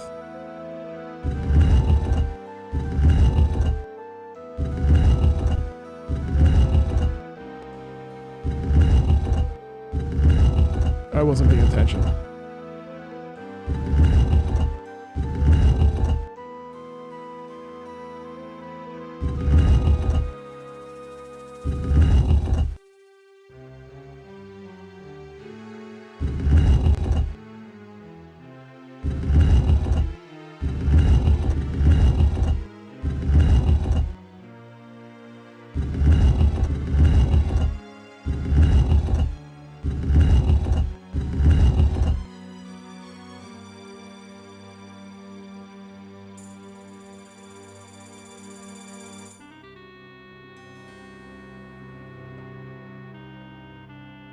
I guess they all have to face north.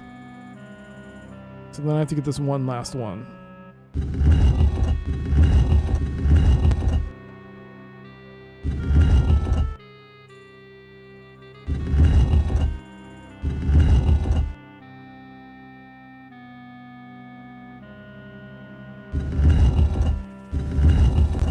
I fucked this up.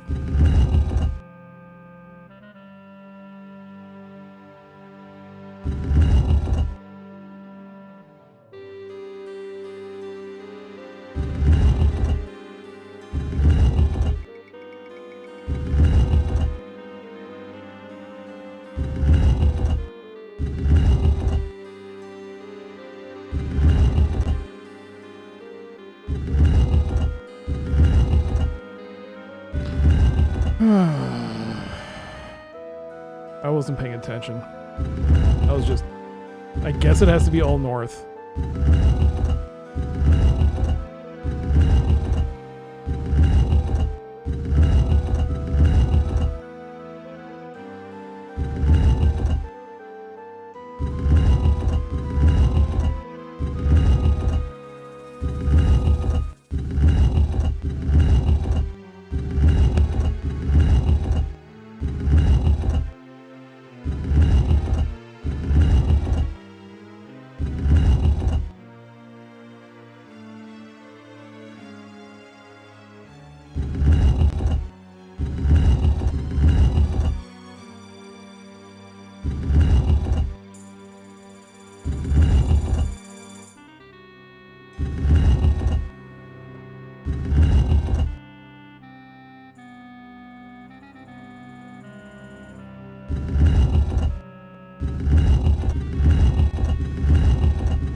Alright, let's just reset this.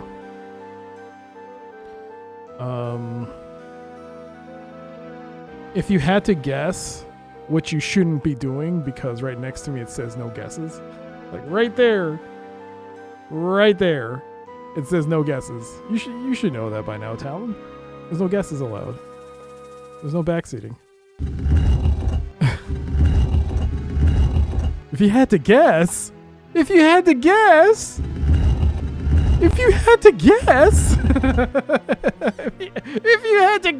ah! Guess.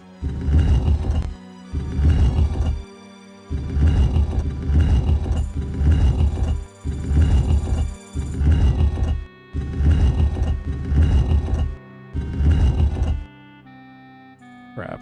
It's probably something like, do this once, to do this once, to then do this once, then all turn around and you just solve it like brute force. Not brute force, because you have to be smart to do this damn stupid puzzle. Stupid puzzles. I hate this. Ah, shoot. Can I undo that one? Okay. Cool. Yes. A gift sub has been given to Talon1023. Talon1023. I hope you enjoy the gift sub. For the time you have it, for the emails, the ad for viewing. Anonymous. Continuing to play with people's emotions. Just. That is.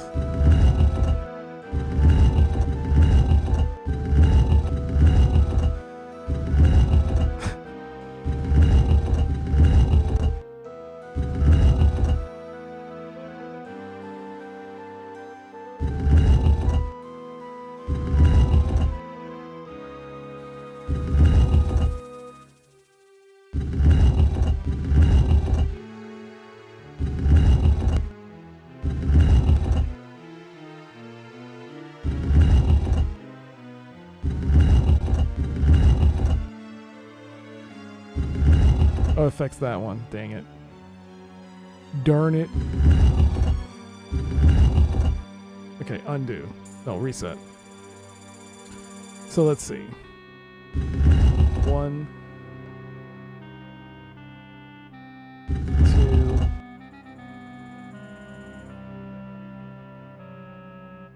So. I've had this puzzle pop up before in so many other games, and I've solved them. I'm just trying to...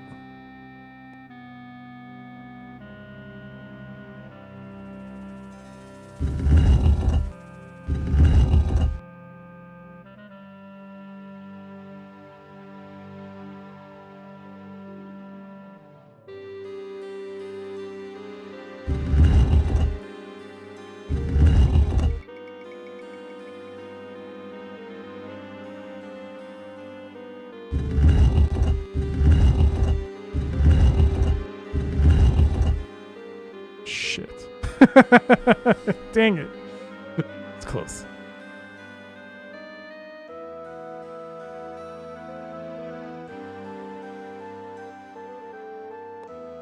Why don't they just make a game full of these puzzles so they don't have to ruin otherwise perfectly good games?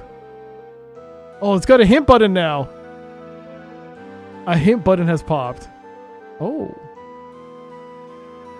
So it does have an out, Harold. If you take too long, it will provide you with assistance. The only time it doesn't do that is for the lock picking thing, which was very annoying. And I had to bring up the note and do it one at a time. It was very stupid. I didn't like it at all.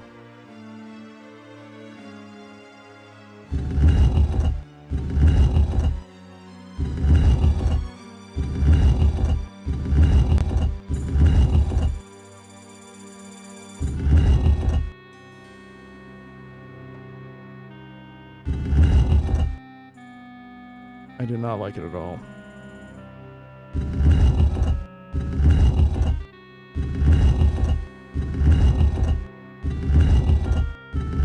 Whoops.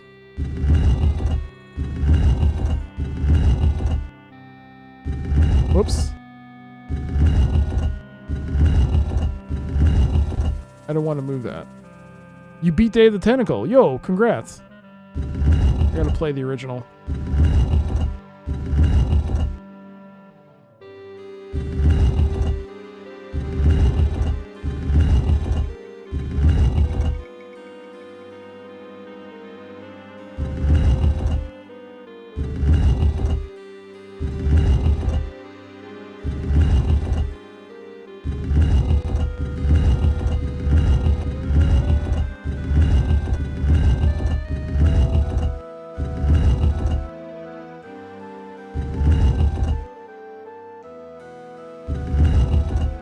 Shoot. I didn't want to do that. Okay.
Dang it.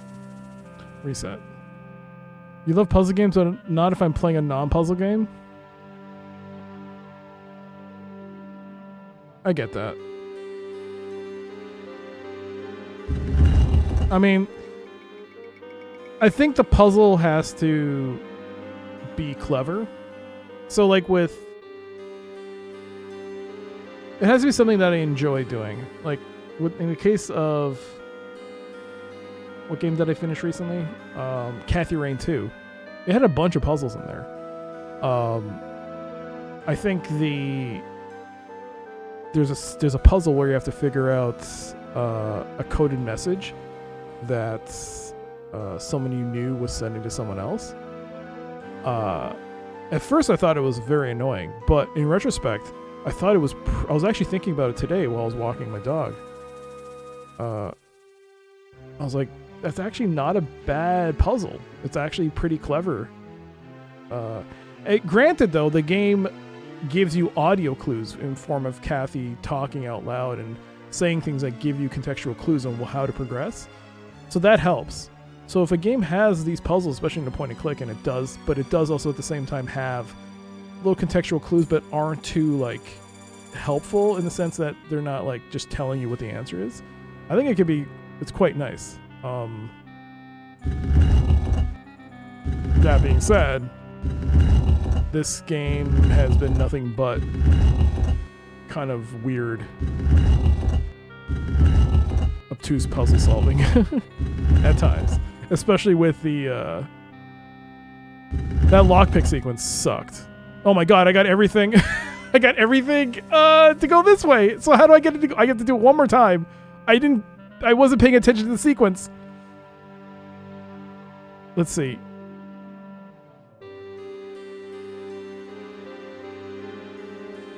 So that was 1.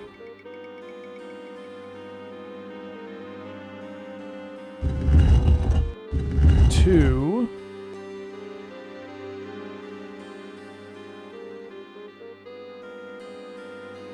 So I did the middle.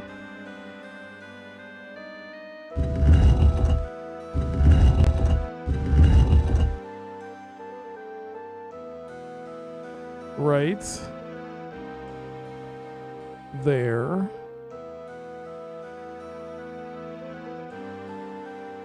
Okay, I just need to write this down.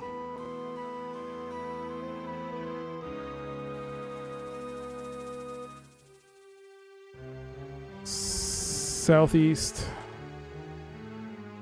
northwest, and center.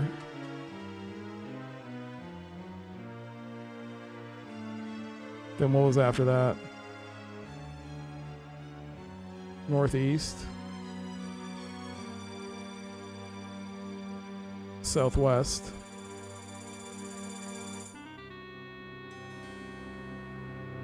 southeast,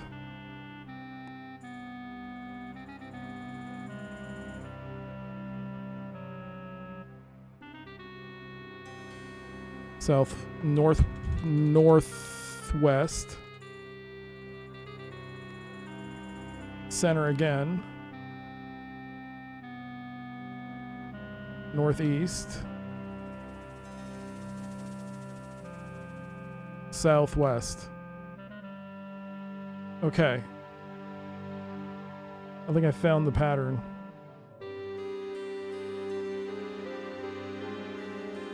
So southeast was last, northwest, center, north. So southwest, southwest, northeast, center, northwest, southeast.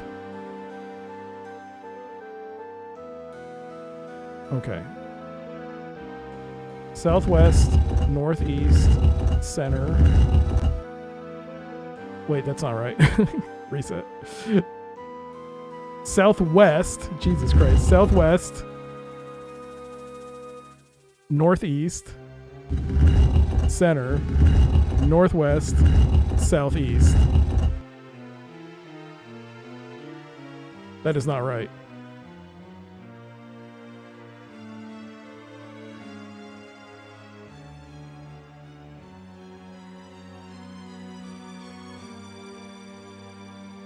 What?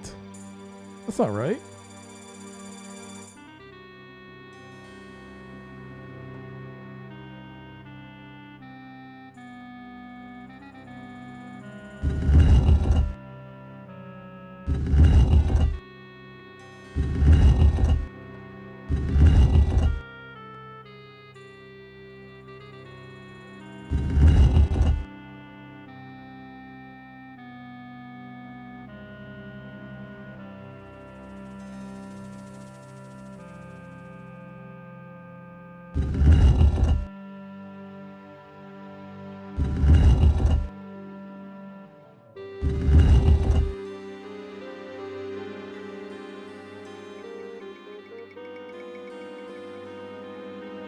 What?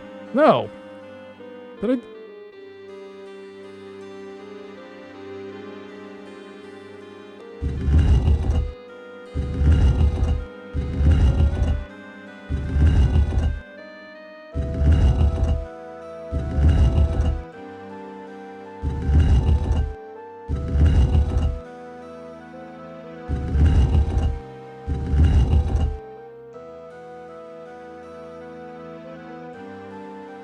So that is correct.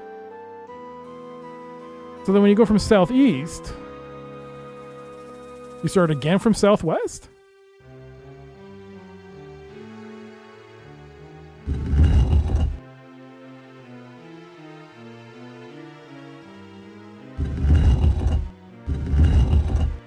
Center, northwest,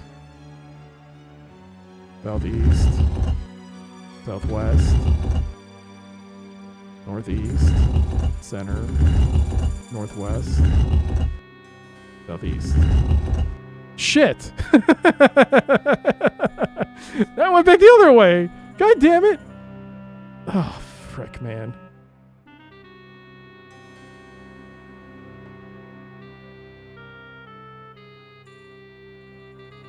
So it just goes from back and front.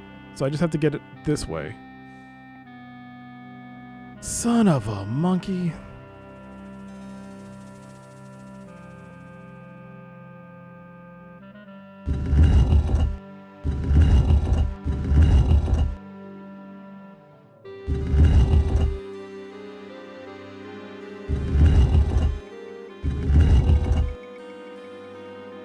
Northwest. Center. Northeast. Southwest. So now they're all facing that way.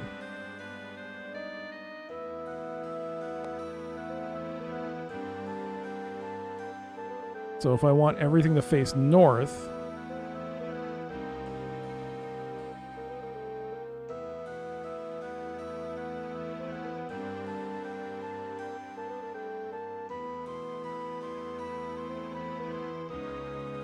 this is going to be weird.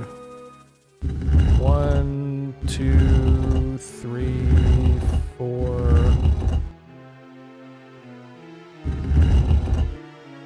Oof.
How do I get you all to link up?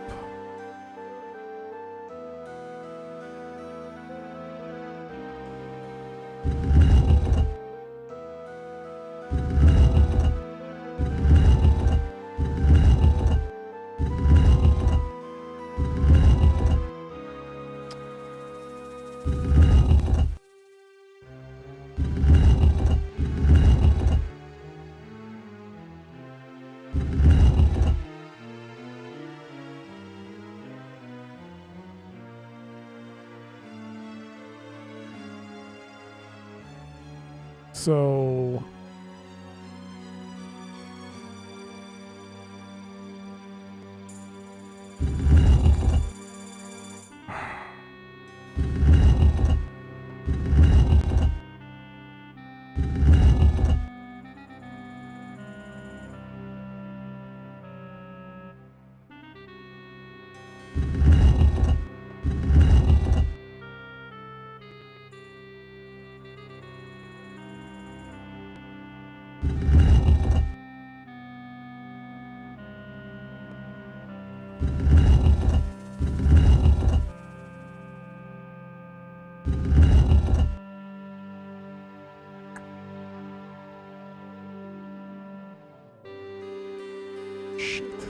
This was... I have to get this arrow down so that I move... Okay.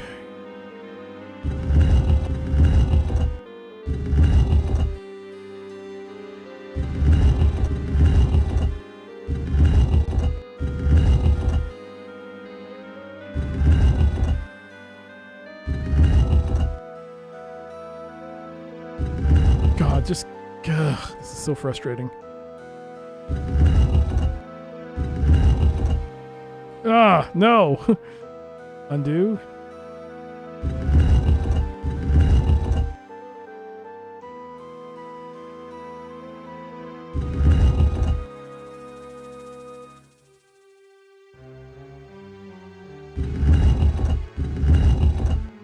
Shit, that should be...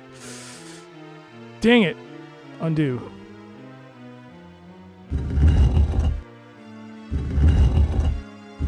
Ah, I can't get the timing on this right. Ugh, so close. I'm so close. 1, 2, 3.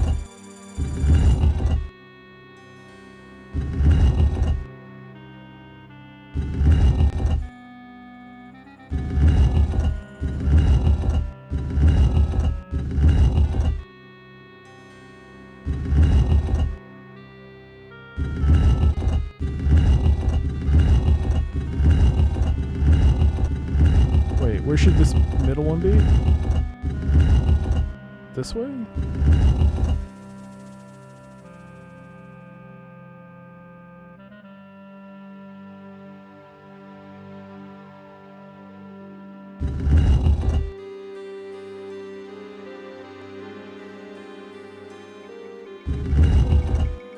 Shit. Oh, this is so frustrating.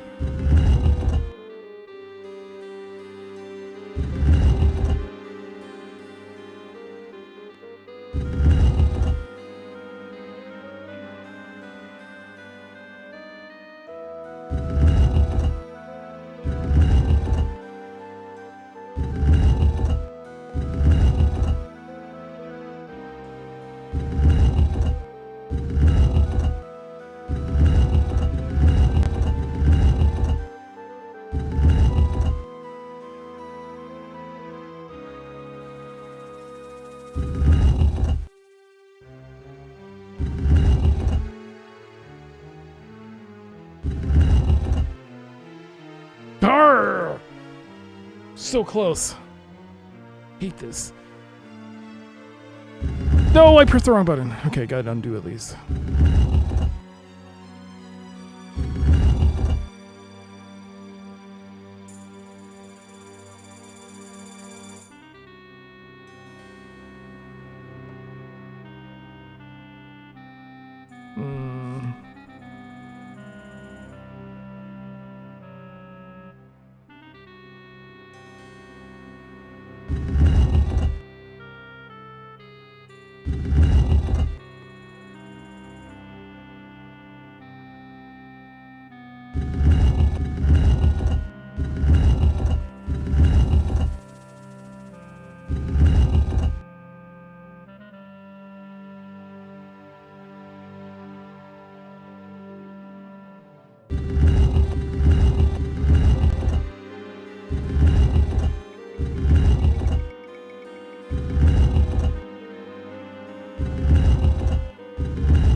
solving. I'm so close. I can taste it.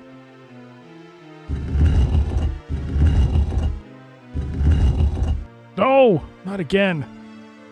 Just need that arrow to stay down and these need to be up. How do I do that?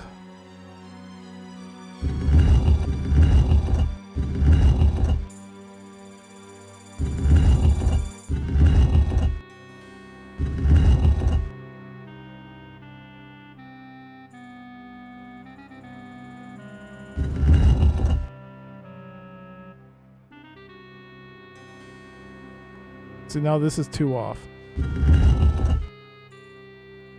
Shit. It's 1 off.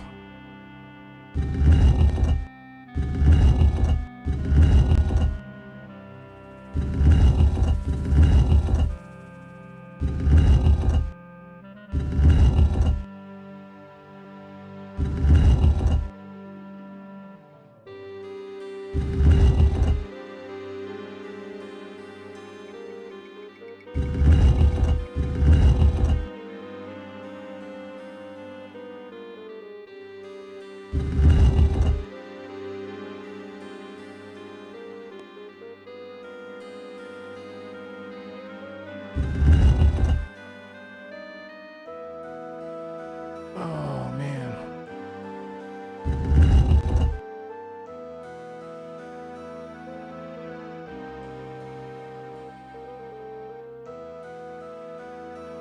And that's fucked that up. Fuck. Oh, no, I just screwed that up.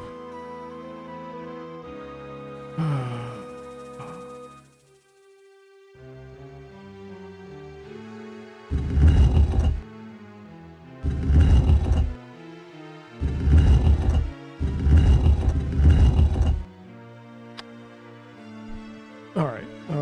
Southwest. Northeast. Center. Northwest. Southeast. Southwest. Northeast. Center. Northwest. Southeast. Oh shit, I misread it. What did I fuck up on? Dang it! Oh, fuck. Well.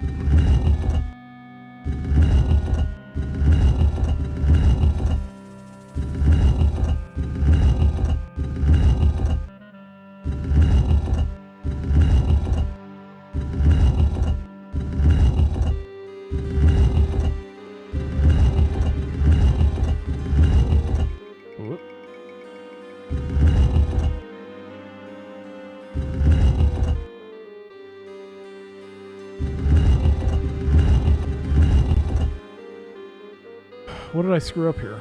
Shit. Southwest. Nope, that's not Southwest. God damn it. Southwest, Northeast, Center, North, West, Southeast, Southwest, Northeast, Center, Northwest, Southeast, Southwest, Northeast, Center, Northwest. Okay, there you go. Got it back to where it was.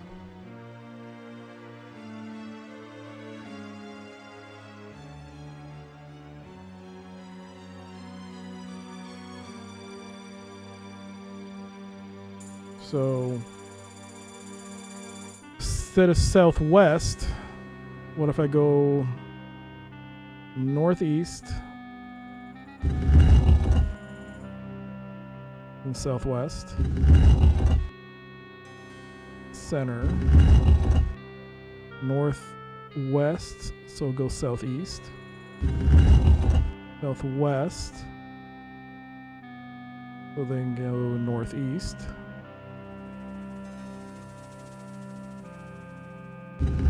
northeast, so then go southwest, center, northwest, so southeast, southeast, then go northwest. That made no sense. That did not work.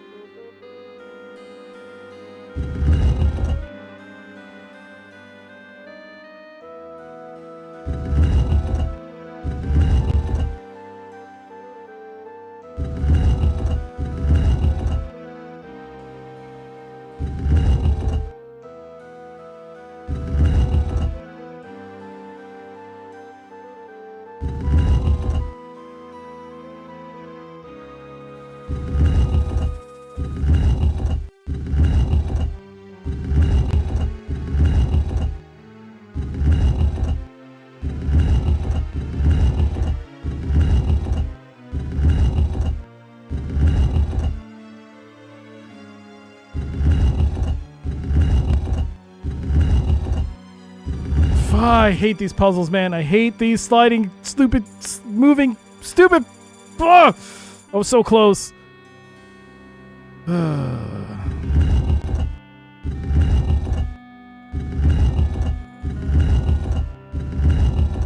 That hint button? It's a nice button, isn't it? It says hint. H-I-N-T. Hint. Hint. Hell of a thing, you know? Hints. How do they work, hints? Curious. Very curious.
If I click on this, let go, it still does it, so I can't even entertain the idea without committing to a hint.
God damn it.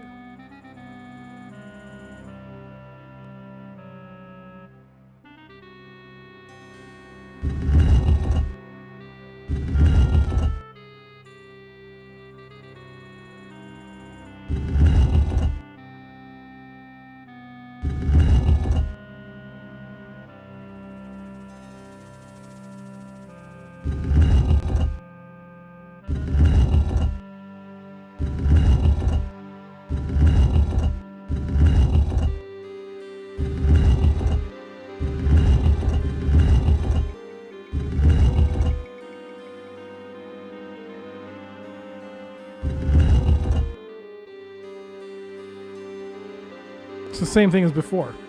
Shit. Okay.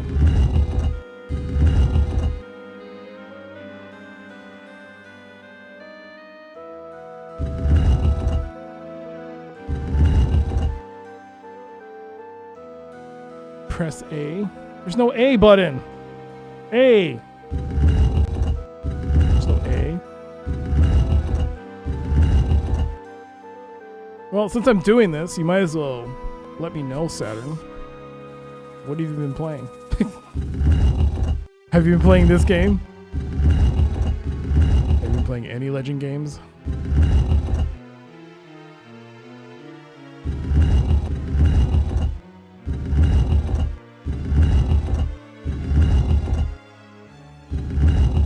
You started BioShock Remastered? Oh, really? Is that your first time playing that series?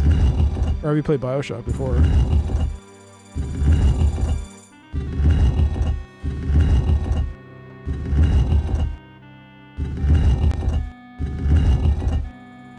I really fucked this up. Oh, you've played it before? That was a cool series. Part of me is like, I wish I could play that again for the first time. At the same time, I'm like, no, not really.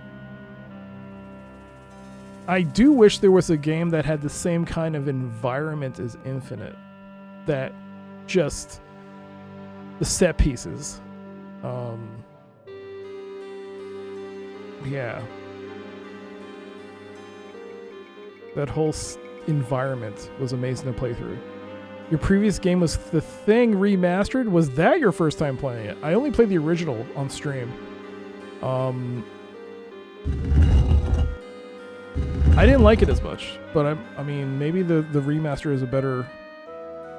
Maybe it fixes some things with the way the game handles the ending? No, it's janky. Oh.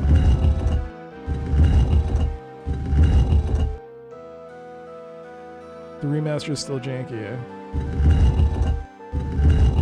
Well, at least it's out. That's good.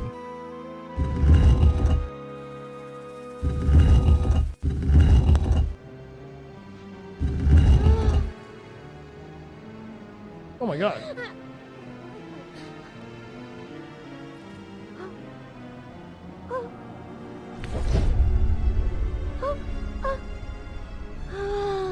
Oh my god.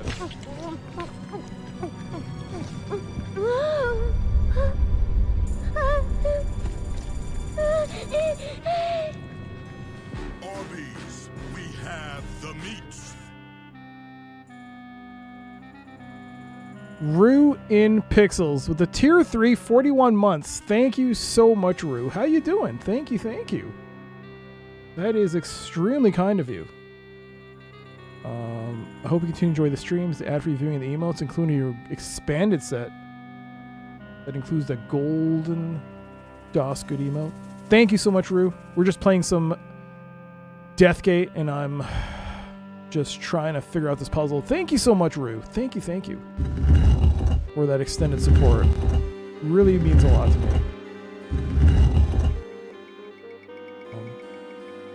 You're doing well? Good. Awesome. I was just asking Saturn, since I'm stuck in this puzzle, what games you've been playing. I've been playing off stream.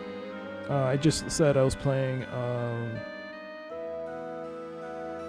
for the PS5, playing Ghost of Tsushima. I just started that yesterday. It seems very cool. Although I died a lot in that game. I think I'm a little too eager to slice and dice as opposed to wait, be patient, wait for the moment. I don't have that patience. I need to slice and dice my way through. I want to do cool attacks, but I can't. I have to slice and wait. So that's been fun. I also picked up from 11-Bit Studios, the makers of Frostpunk and this War of Mine. They put out a new game a couple days ago, The Altars, and I'm debating whether or not to stream it. But I don't think my computer can handle it. I mean, it plays it. But I don't know if it'll stream it. Right. Have you stopped streaming on Saturdays? Yo, Dopey. No, but I haven't. I streamed one time 2 weeks ago, but I thought about streaming yesterday, but I had the capture issue on Friday. I couldn't play Onimusha, so it kind of like, I'll just hold off. It's just that I don't know. I just haven't thought of what I wanted to play on Saturdays in terms of a JRPG. Or if I should play something like a filler game. I don't know.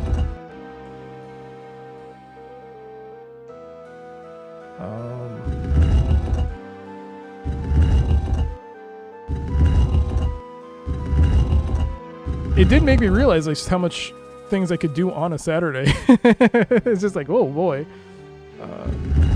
play a bunch of games on Saturday. So that was like, maybe I should stream The Altars, for instance.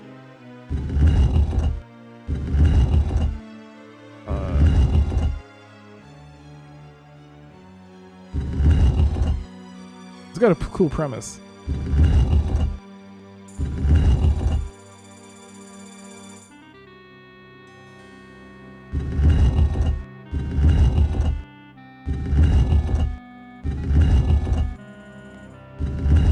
Alright, so we look at the hint. Let's reset. What's the hint? I'm gonna look up the hint. What's the hint? Here's a small hint. When you rotate one corner, you also rotate the other three. When you move the corners... Okay, this is stupid. Only the center stone should be turned independently. If you keep clicking the hint button, the puzzle will incrementally solve itself. No, wait, what? Only the center stone should be turned independently? What does that mean? How do you turn it independently? It turns 4 buttons. It doesn't turn independently. It turns these 4. That's not independent. That's not a hint. Oh my god, are you solving it? Southwest, northeast.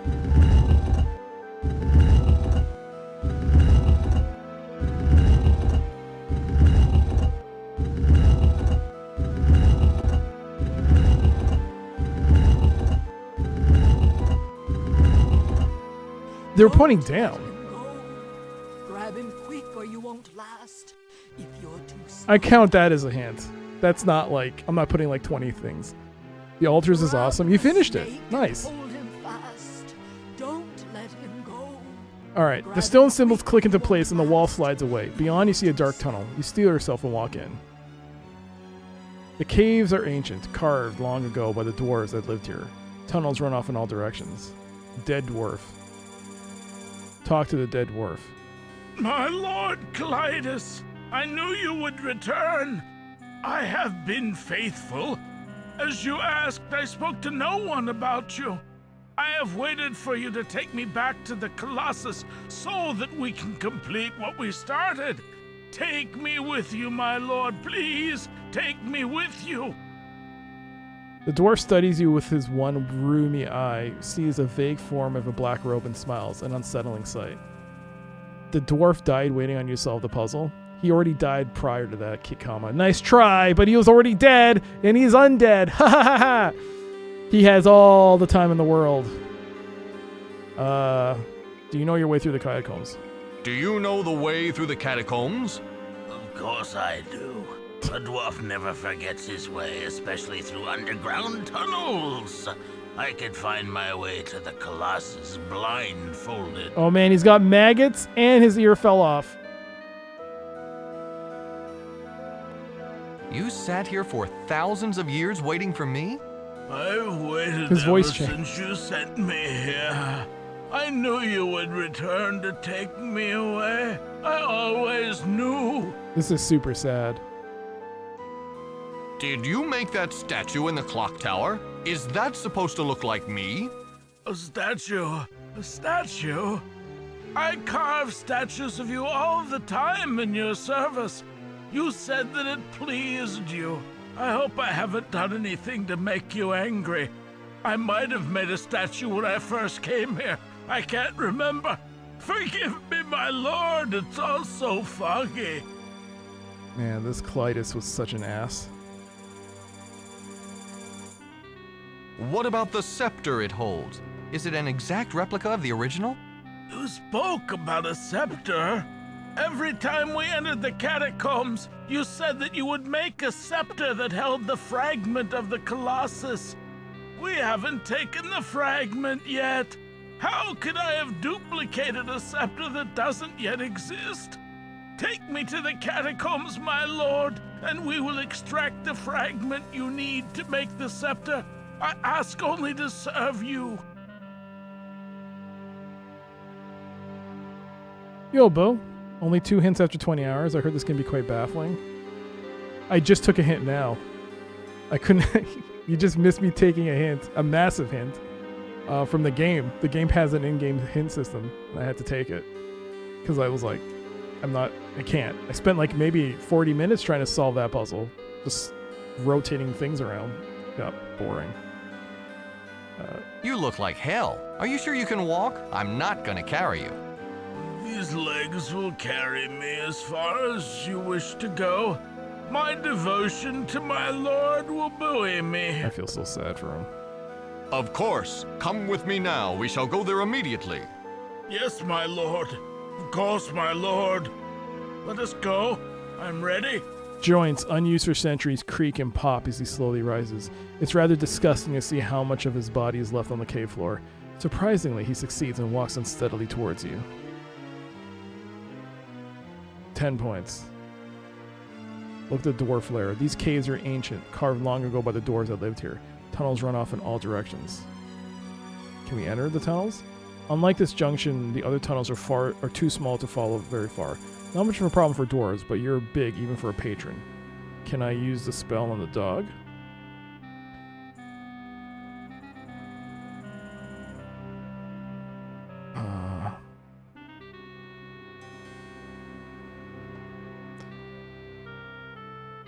The darkness... Okay. You follow a tunnel for some distance, but it goes on forever. Pretty soon you get tired and get bored and decide to return.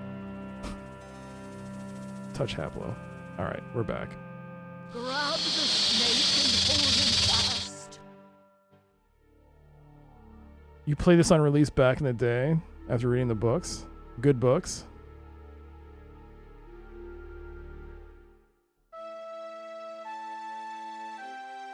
So you criticize my puzzle solving. Oh, that's why. Oh, because you finished it already. I see. I see. Talk to the dead dwarf. Yes, my lord. So, how's life been?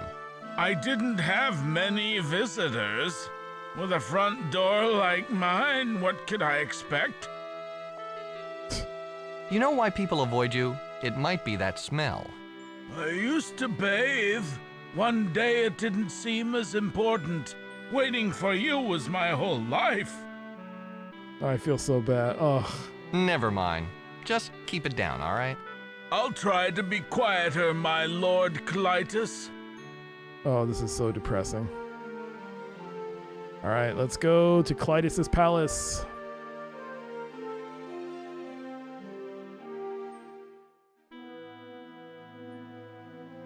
I think you go this way. Yeah.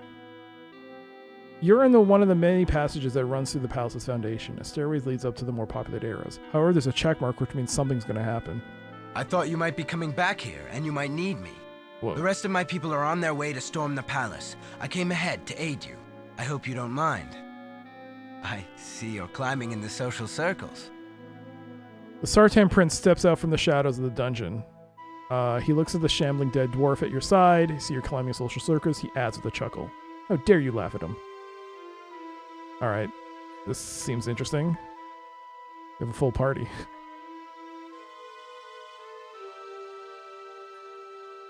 Let's go. The Colossus! Break the rune! Break the rune! My lord commands me! As soon as you open the door, something lights up in the dwarf's mad eye. He screams. Totally beyond reason, he pushes you aside and charges into the catacombs. The door slams shut behind him, catching his rotted shirt in the door jam and tearing a piece of the cloth off. His footsteps echo as he runs deep into the maze. The dwarf's screams appear to have alerted the guards at the top of the stairs. You hear some questioning grunts and loud stomping. Jesus Christ. Take the cloth. You take the cloth from the door. We've got the stinking rebel trapped now.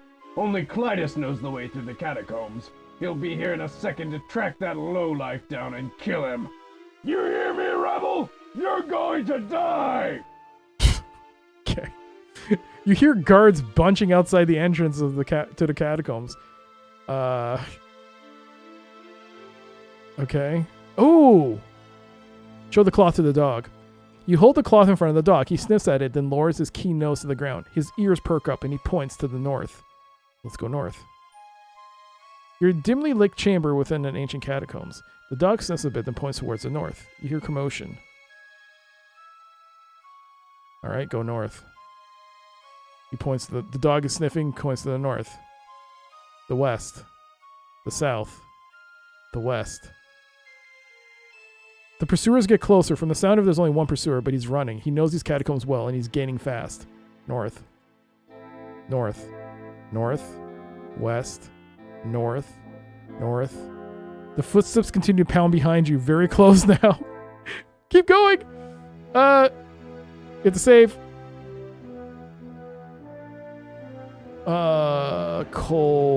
Colossus fix. Please. I didn't read the description. Shit.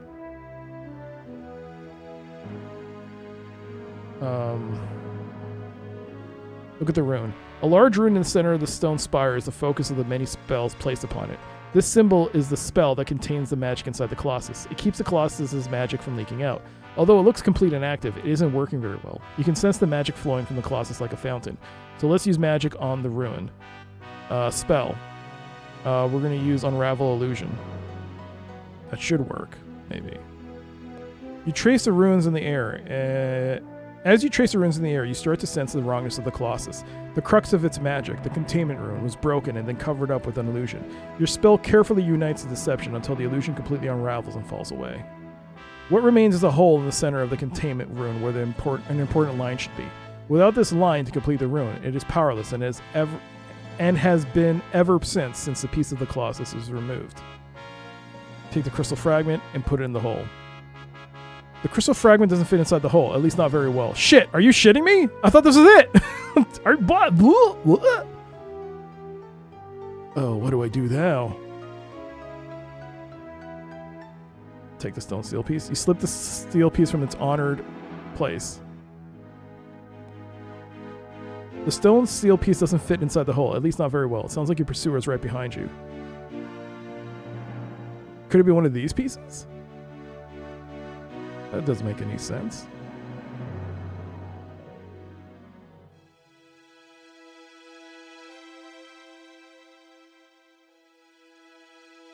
Oh crap, I came to this moment and I don't know how to do this.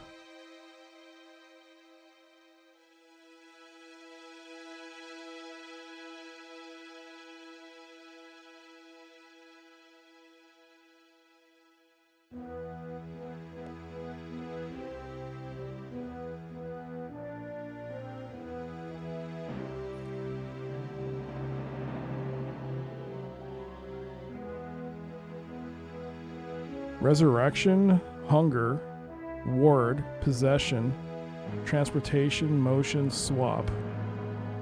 None of this is going to help.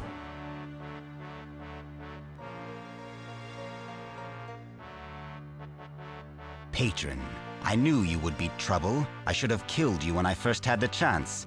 And the young prince as well. It seems that I have been far too generous lately. I'll have to rectify that. Oh, I think we're dead. Clytus himself comes charging into the room. Panting, he stops and looks right into your eyes. The Sartan lifts his scepter. The headpiece glows an intense red and explodes in a bright light. Fire rips through your body, leaving no more than a fine dust. Shit. Did I forget an item? I might have.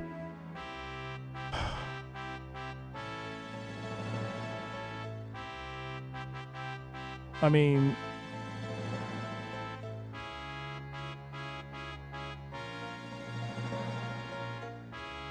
Patron, I knew... Patron. I don't think any of these pieces... This is from a bone Patron. thing. No, this wouldn't work. Patron, I knew... No. I mean, I have to restore it earlier, too.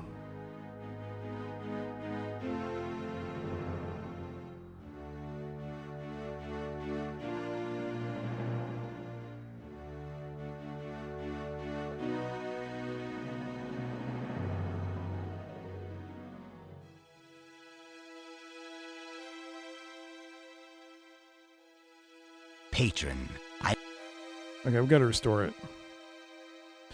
Or possibly even restore it even farther.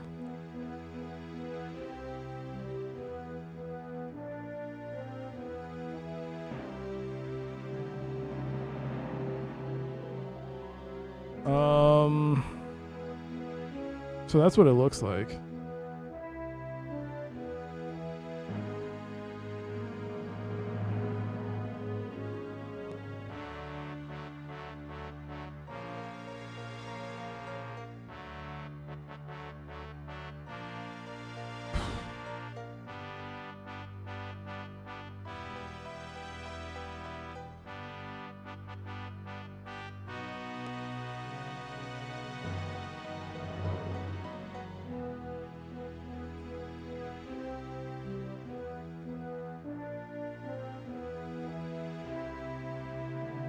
I hate these moments where it's like, oh, you have to only a certain amount of turns before this shit happens.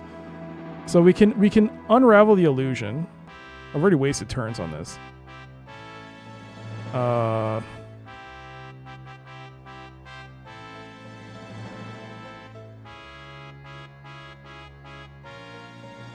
Patron. Should I talk to this dude? Does he have anything important to say? You can't get the prince involved in the conversation no matter how hard you try. He's too preoccupied by your pursuers. Wait, he hasn't done anything.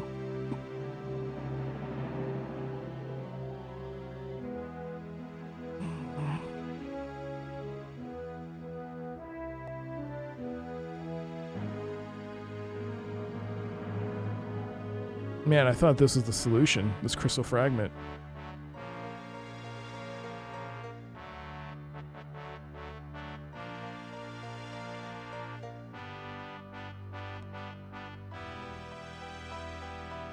Maybe I'm missing an item.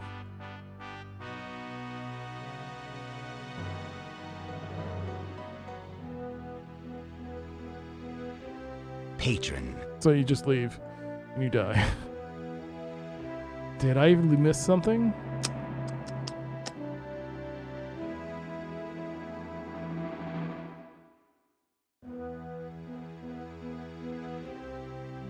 I mean, that looking at it killed a turn. So, unravel. It's not like I have.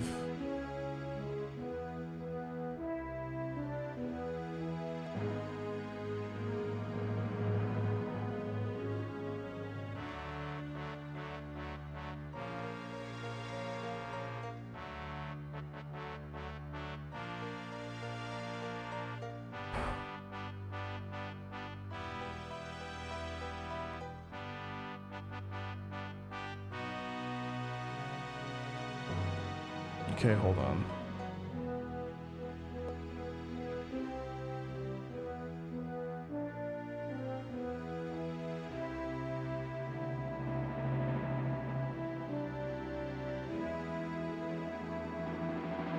Can I use Shroud of Darkness on the robe? For some reason, the spell has no effect. Perhaps Clytus did something to his robe to make the cloth impervious to it.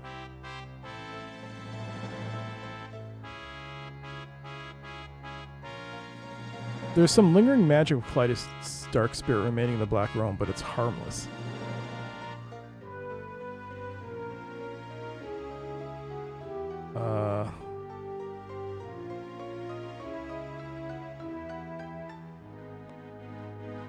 Patron. Oh, let's just restore this. Does he go nuts when you just enter that area? He does.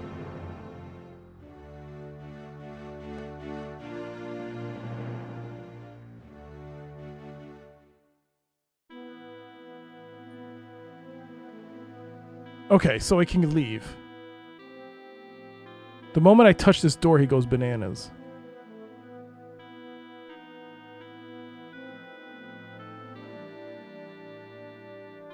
Yes, my lord? Never mind. Just keep it down, all right? Oh. Okay. If we go up, he'll die? Yeah.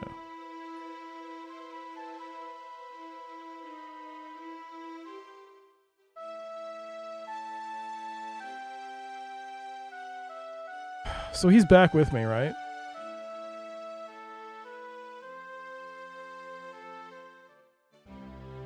So then maybe I can take him to the you think if I show him the fake, he made the statue, right? Maybe that might have something.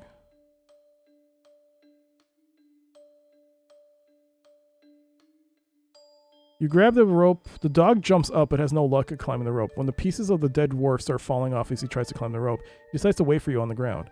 You stand on a small platform behind the clock's mechanism. The back of the clock face takes up the west wall. So yeah, this headpiece. Maybe that could be something? Unlike the rest of the cast iron statue, the wedge-shaped headpiece is made from a different material. It looks as if it was carved from a black rock and set inside a metal tongs of the scepter. On the flat end is a single graven line.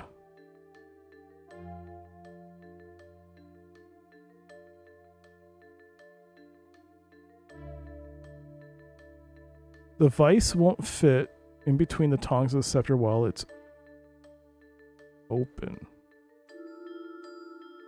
The scepter is part of the same cast iron as the statue itself. Indeed, it is part of the statue. It flares out in two tongs at the end. These tongs hold a black stone headpiece in place.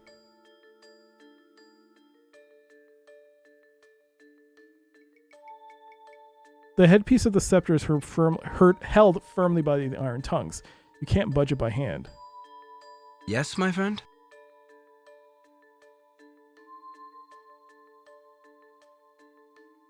Well, what? So where's everyone else? Where are your troops? Or are you a one-man army? My people are infiltrating the palace as we speak. As long as they don't have to confront Clytus directly, they'll do fine. His guards have been relying on their ruler to protect them for too long. You'd think they'd catch on to that secret passage after we'd been wandering through it all day. Clytus's guards are too complacent by half. Even after our escape, the passage remains accessible. If I had any respect for Clytus's intelligence whatsoever, I might conclude that it's a trap. The dwarf's been through a lot. Give him a break. I think he's had a few too many breaks already. That's all. We'll talk later. Sure. It's not like I've got anything else to do.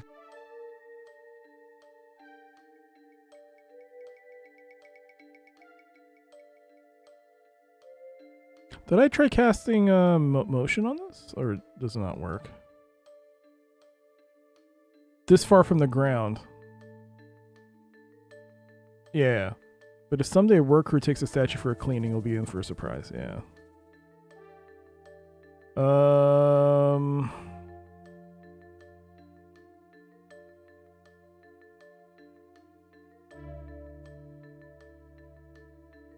You twist the screws until the vise closes tight. Okay. In your opinion, all the statue needs to look perfect is the addition of a vise. The only problem is that it won't stay on. Tighten the vise. You shove the vise in between the tongs and holding the headpiece in place. It is a snug fit. Okay, I did something with it. I don't get it. I thought you would have to tighten it when it's there, but I guess you have to tighten it ahead of time? Okay, now it's there.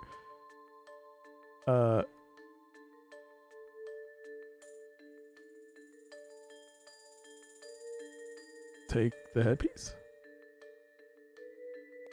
The headpiece of the scepter is okay. Loosen the tongs. You twist the screw and slowly the tongs of the scepter begin to wrench apart. Quite a while of intense effort, the stone headpiece falls from the tongs' clutches to the metal platform below. What? How did I get this? I don't even understand what I did.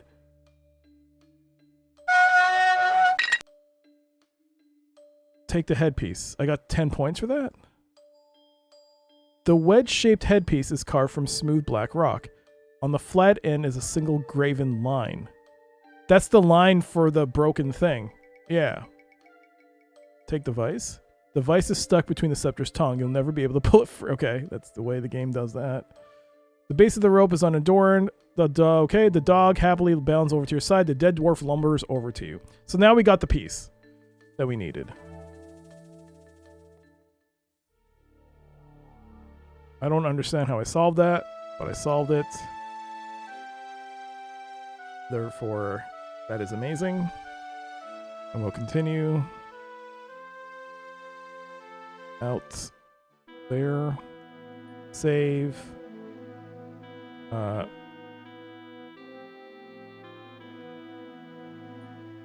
right. So as soon as we touch this door, the Colossus! He goes bananas. Take the cloth, open the door. We've got the stinky. All right. Show the cloth. 15 points. Go north.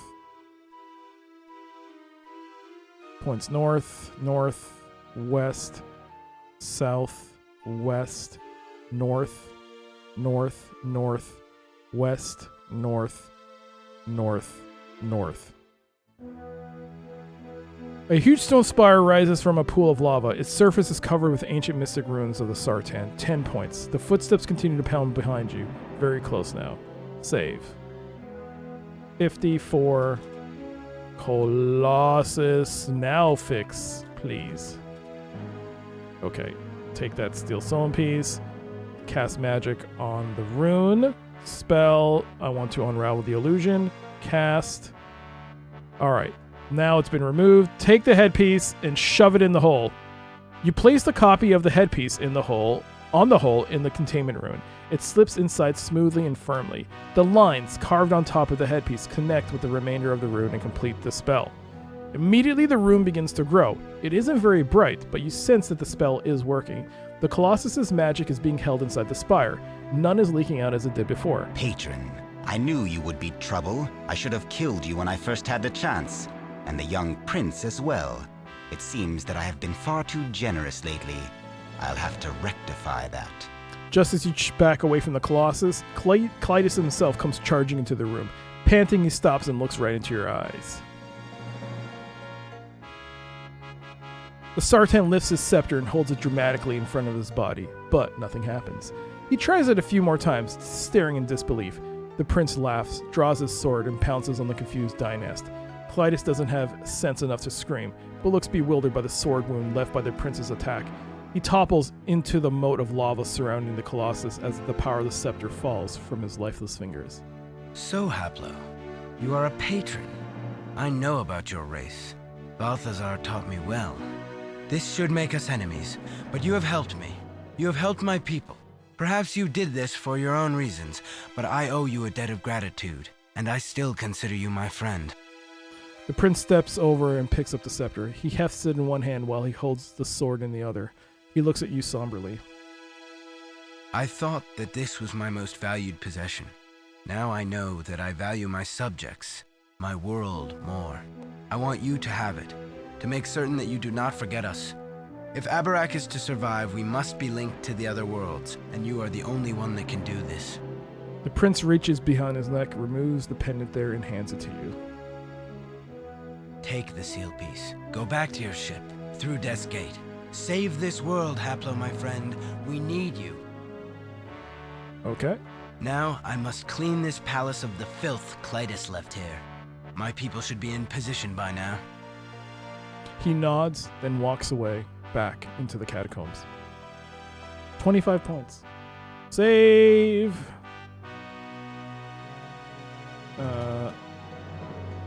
Ding. Dong. The Clytus. I don't know how to spell his name. Clytus. Done. Dang. Dang it. Cletus. Cletus. Dead. Right. I don't know how to spell his name. Whatever. I got this. I got the piece. I got the pendant as well. The seal, the Princess Pendant, is a miniature replica of the entire world seal. It has the naming runes for all 4 realms and the Nexus. Oh, so I already got them all. Okay, cool. A large rune in the center of the stone spire is the focus of the many spells placed upon it. This symbol is the spell that contains the magic inside the Colossus. It keeps the Colossus's magic from leaking out. Since the hole has been filled by your copy of the original, the rune is complete and functional.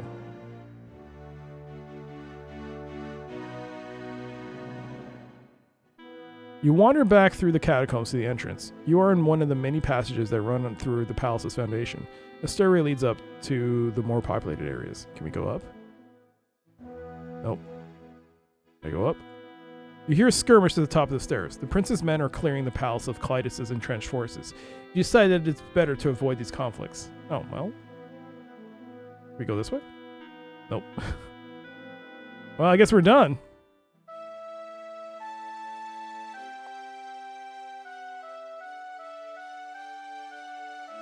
Can I do rune transfer on this one?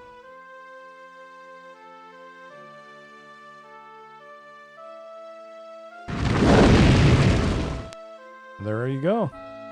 You transfer the pendant onto the steering stone.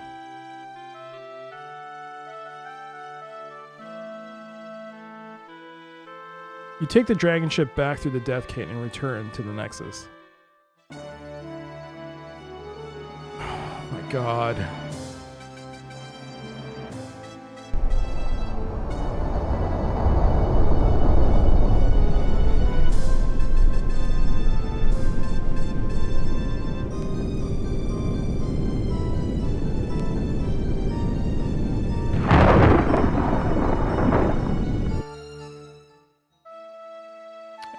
Turn back.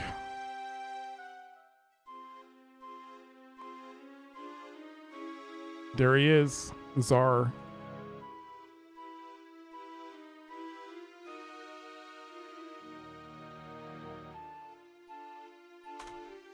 Alright, back to Czar. You produced a stone seal piece while recounting your macabre experiences in Abarak. Quite unexpectedly, instead of focusing on the large number of surviving Sartan there, Czar asks you to elaborate on the art of necromancy. He even asks to see the spell book that shows the spell. It appears that these Sartan have done our job for us. By using necromancy unchecked for thousands of years, they've decimated their own race. I'm sure it's fair to assume that there are only a few stragglers remaining in the other realms, like your Zifnab, if any are left alive at all. The survivors in Abarak don't sound strong enough to resist us. In fact, they are in the midst of a civil war. Once the world is reformed, the resulting chaos will be perfect for our army to walk in and destroy both sides. God damn. You've done your job well. There's only one world left, and I hope what you will discover there will be no surprise. Many coffins filled with dead Sartan. If you haven't already, take the amulet that your prince was foolish enough to give you and transfer it to your steering stone. Go to Chalestra and bring back its seal piece. We're very close, Haplo. I can feel it. You said that it was necromancy unchecked that killed the Sartan.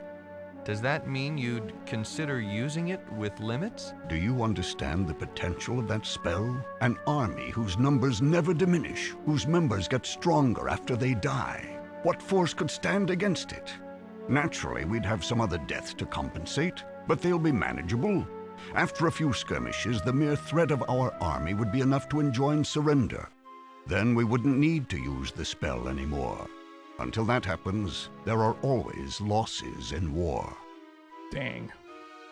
Prince Edmund placed his faith in me to save his world. That's why he gave me the amulet. This is from the race that consigned you to an eternity of torment, and he asks you for help. Are you seriously considering his plea?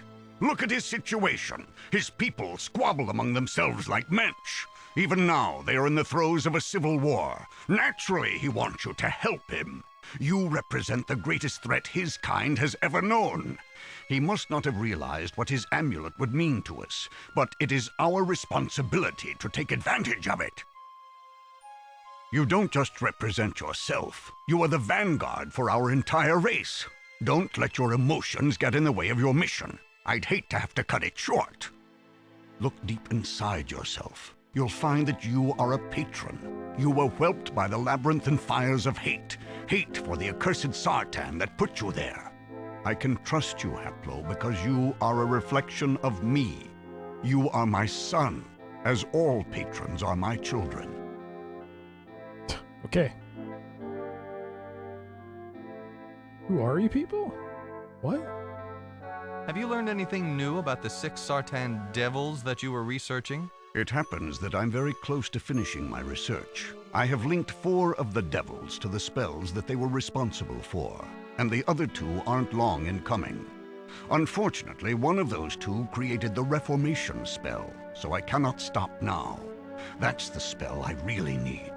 The ones I uncovered, the original Sundering, something called the Interconnection, etc., are useless to me. But as I said, I'm very close. Okay. That's enough for right now. I'd like to talk to you later if you don't mind. Very well. I'll be here. Well, that's it.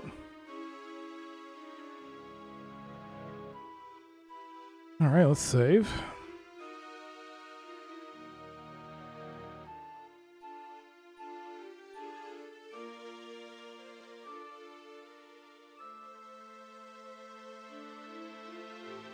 Hey there, Mar. You're trying to be funny. Ah, is that what was happening? You call on the power of the steering stone to take you through the Death Gate and into Celestra, world of water.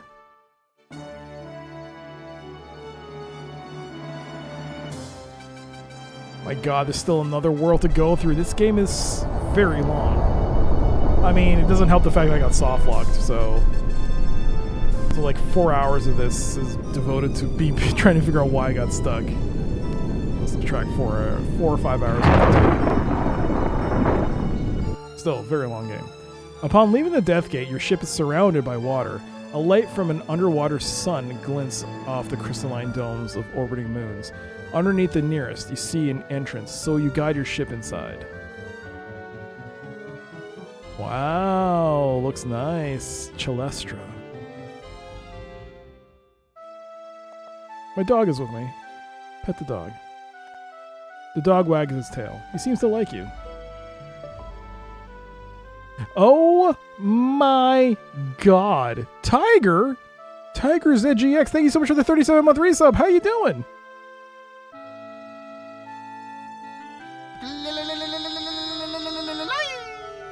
How you doing? Oh my goodness, thank you so much for the resub. It's good to see you. Hope you're doing well. Thank you so much for the 37-month resub. Hope you continue to enjoy the streams, the ad reviewing, and the emotes. For the time you have it, thank you. And don't forget, as a Prime member, don't forget your free games. You're still around. Oh, I'm glad you're here. Oh my gosh. It's been a while. I know you've been busy with life and stuff, but it's good to see you. We're just playing Death Gate. It's quite a game. Your ship has landed on a beach which rises to a dark cave in the rock wall. The shimmering city lies to the west. You notice that the stone you're holding has started to glow a faint green. It also tingles a bit in your hand. What stone? I have many stones. Oh, this stone. What was the stone again? Fuck, he said there was a great evil or something. You're supposed to crush it? Do you do it now? Look at the stone. Zifnap's stone is unremarkable in shape, somewhat rough, but without sharp edges. It glows a slight green and tingles to the touch. Look at the beach landing. Your ship has landed on a beach which rises to a dark cave in the rock wall. A shimmering city lies to the west. Look at the cave. You see huge, sinuous tracks leading in and out of the cave's mouth. Some debris, including a bone or two, lies strewn among the tracks. Why does he go this way? A thick wall surrounds a city-sized glowing dome. In front looms a gate upon whose door is a huge graven spell. You get the distinct impression that you are being watched. You recognize a spell from Balthazar's book. It is a warding spell designed to keep out foreign magic. Unfortunately, it also keeps everything else out, including you. A glowing translucent dome covers the vague form of a city. Wow, alright. Look outside the city? A thick wall surrounds the city-sized glowing dome. In front looms a gate whose door is a huge graven spell.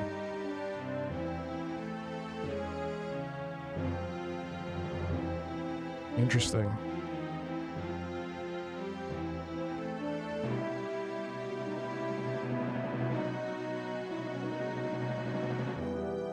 You walk towards a cave, but as you get closer, you begin to feel fear gnaw at your insides. You felt fear before in the labyrinth, but nothing like this. There's nothing around to inspire such terror, but every step you take toward the cave makes you want to claw your eyes out. Before you're halfway there, you've collapsed on the ground. Magic, you reason. It must be magic.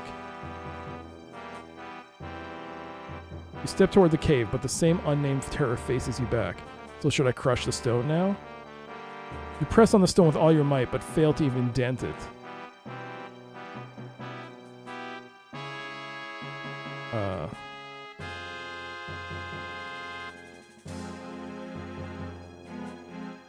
How can I crush it?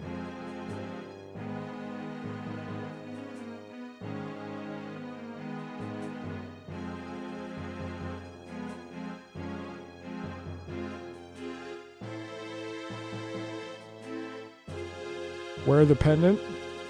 You slip the pendant over your head.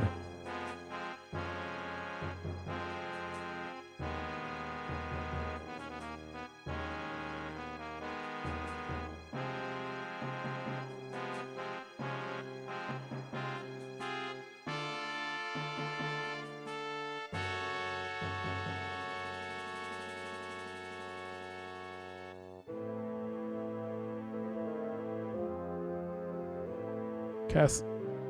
Oh, I can't cast this spell to see if there's anything there.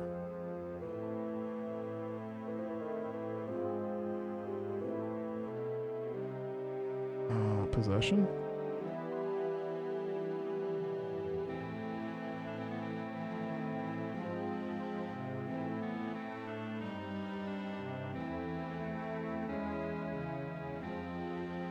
Alright, we're back.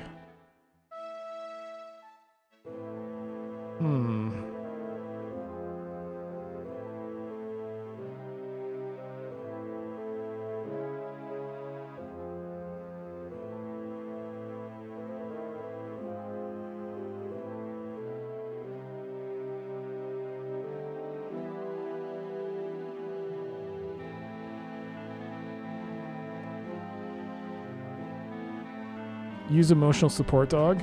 I would if I could. He is kind of the emotional support dog right now. The dog looks at you with longing eyes. Oh man. I'm sorry, buddy. Want to eat some of this? No. Drink the clear bottle.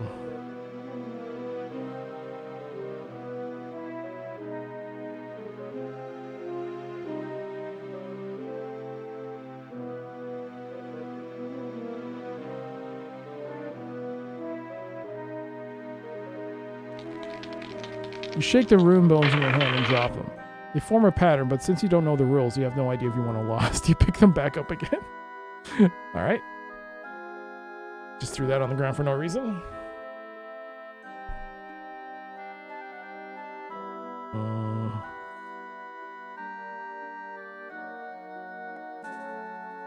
You press on the stone with all your might, but fail to even dent it.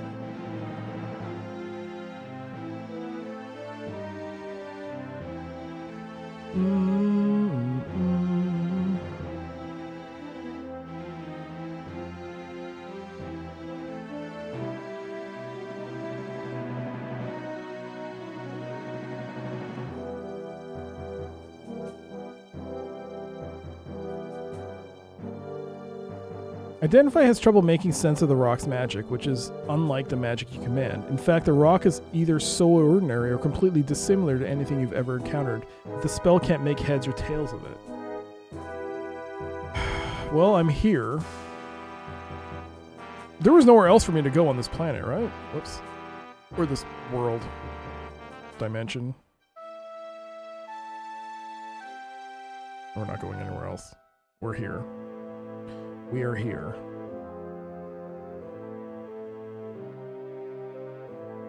You see, okay? Can I pick up a bone? Is there a bone on the ground? No.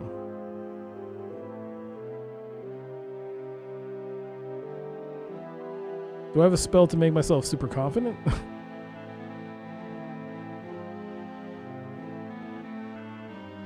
Word.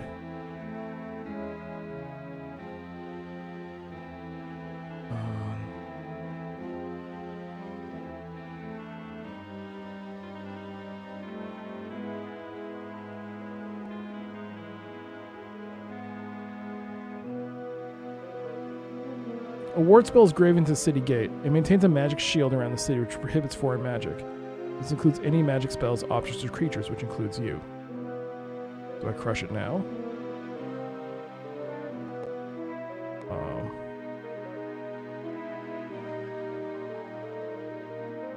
Yo, Toasty, hello. How you doing? Cast Druid at Pixel Graphics. They are quite nice, aren't they? How you doing? Oh, there's a rock pile. Look at the rock pile. Some rocks line a natural pile near the gate.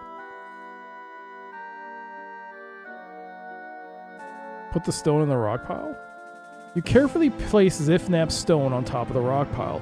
As you set it down, the glow fades a bit. You don't dare take your eyes off it, because if the glow left entirely, the stone will look like every other rock out. The stone would look like every other rock in that pile. To keep from losing your favorite stone, you snatch it from the pile. Alright. Take rock pile? You pick up a rock, then another and another, until you are staggering under the weight of them all. Finally, your strength gives way and all of the rocks fall back into the pile, coincidentally resuming their original positions and shaping a new pile, identical to the old one. What? Pet the dog.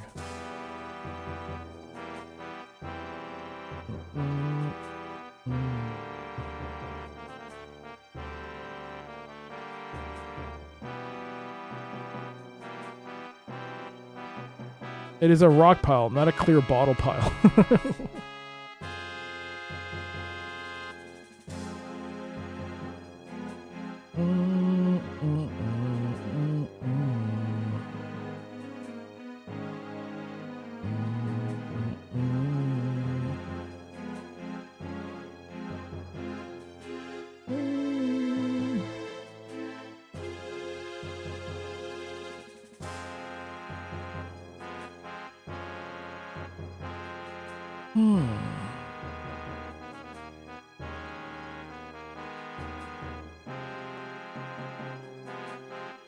It's not an illusion, it's a protection spell.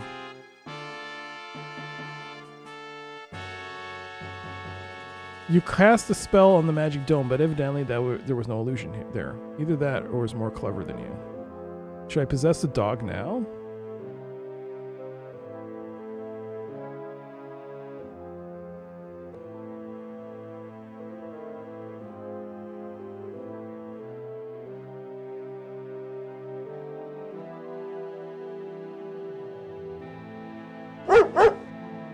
Woof.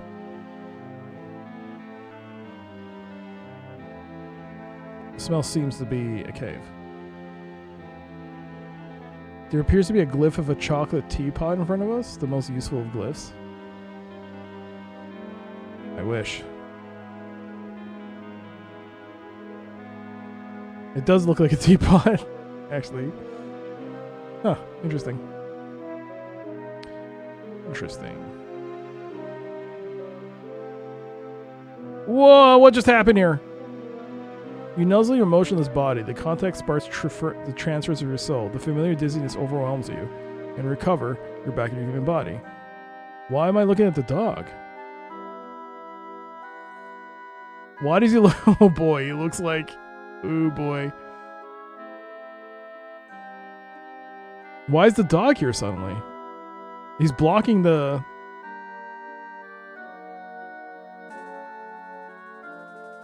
He's blocking the rock pile now.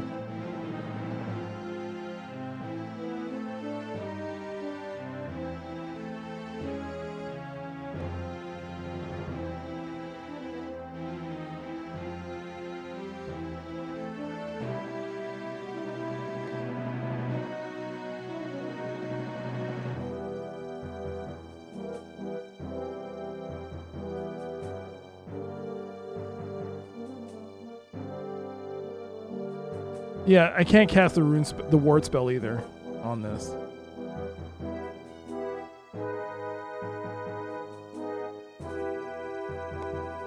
No, I can't give it. He doesn't want the rock.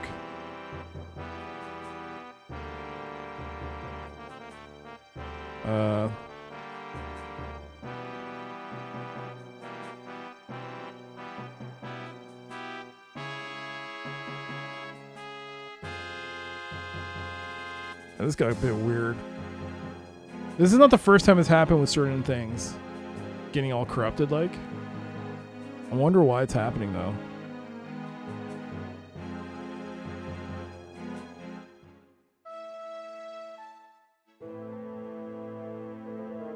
Water?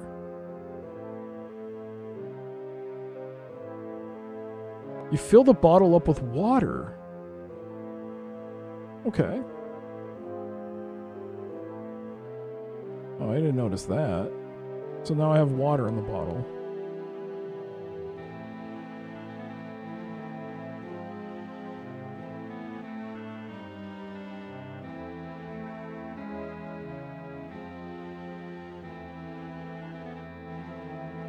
You take a swig of the water. It's clean and cold, filled with minerals.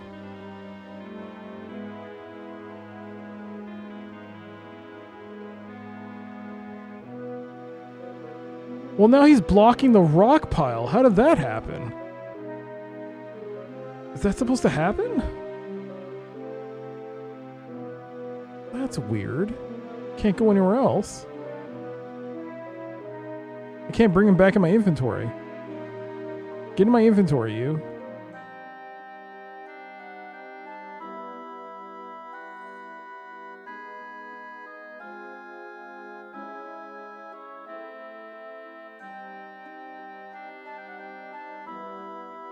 The dog diligently sniffs at the cloth and then lowers his keen nose to the ground. After a few fruitless moments, it raises its head and looks at you with sorrowful eyes. Evidently, it couldn't find a track. Well, I got water in here. Can I put stone in the water? No, it's too narrow.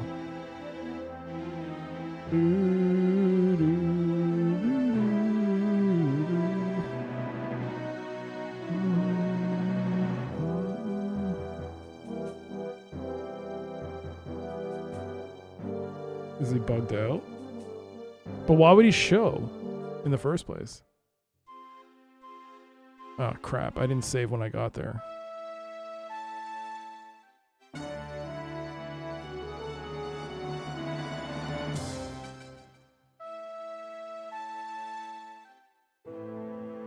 Alright.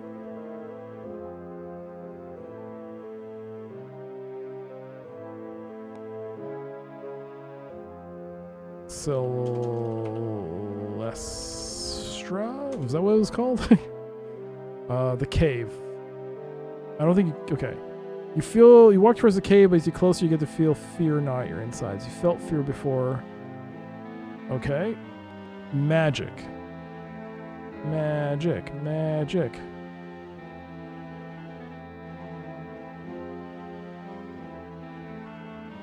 Celestra? Well, it's Celestra now.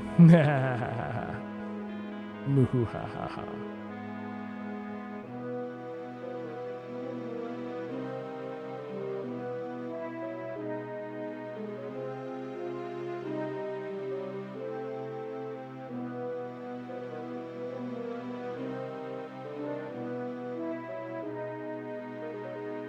Put the bottle. No, pour the bottle. You won't pour it.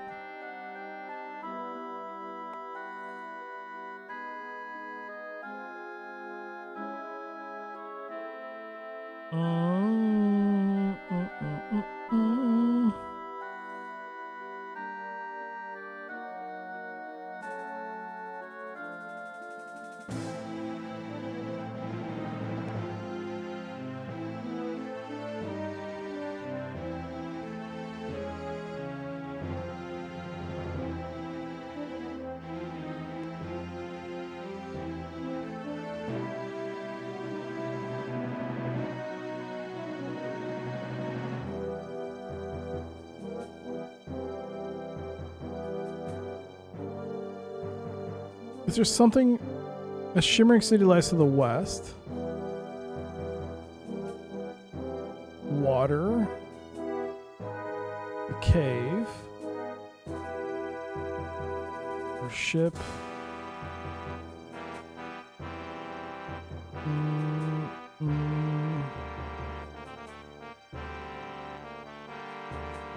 None of the spells that you know will have any significant effect on the cave. So it already knows, like, there's no point.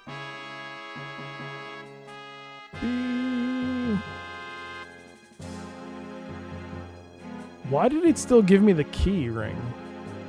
From the, yeah. A simple metal ring holds a single key.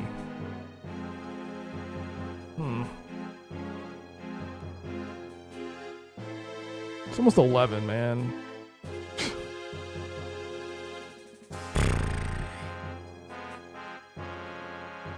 There's not much I can do.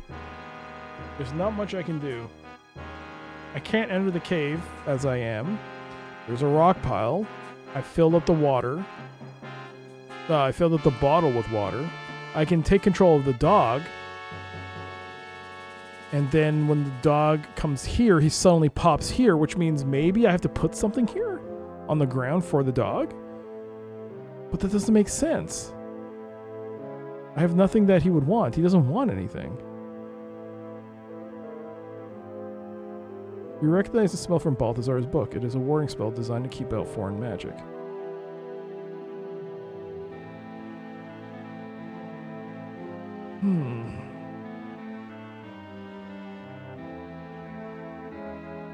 Wait.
I think I'll let a dog in.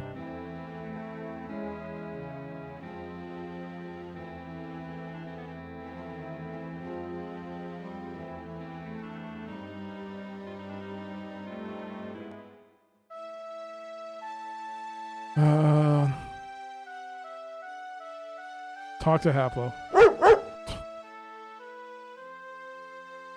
Smell Haplo. If you had more than one alpha, maybe you'd smell a little better. What was that? Beam? Where did it say beam? Beam. Oh, beam.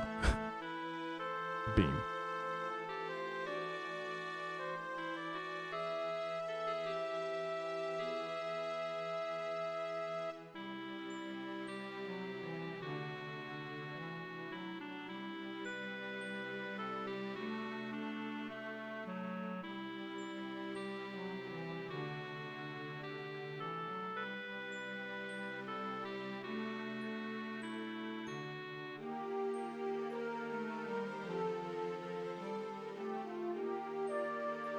What was undone? Oh.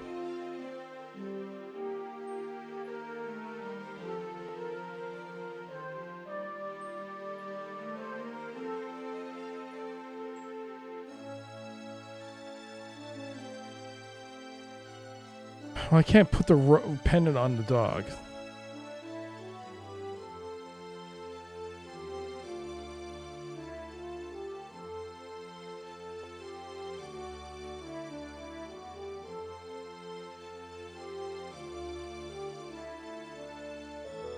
What if I take off the robe?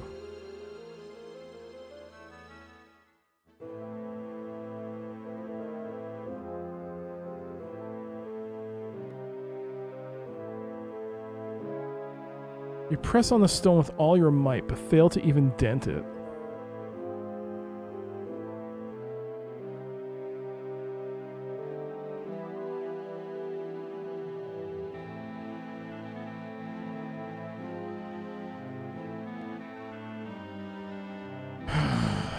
Jeez. This is not like the other puzzle. It's just like typical point and click, like, what do you do next? On the bright side, there's not much to do. Because there's only like 3 screens you can go to.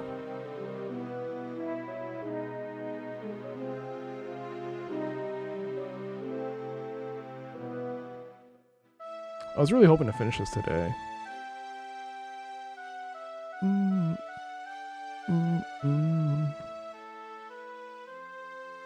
Yeah, I can't leave.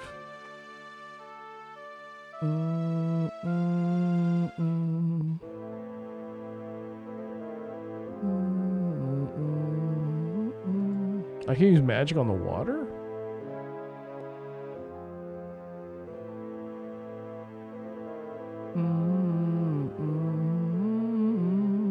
Heat the water up? You can't change the temperature of the entire lake. Well, it's not the lake, it's just water. Drink the water? You lap up some of the water. It's clean, cold, and filled with minerals. What's the importance of that? You drop the stone in the water. After becoming delightfully moist, you pick it back up again.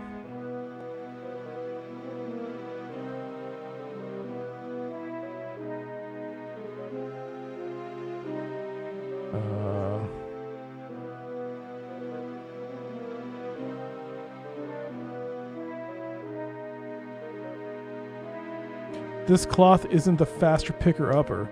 It's not even a very slow picker-upper. Regardless, it doesn't stand a chance to absorb the cloth. What? Cloth? Absorbing the cloth? That was a weird one.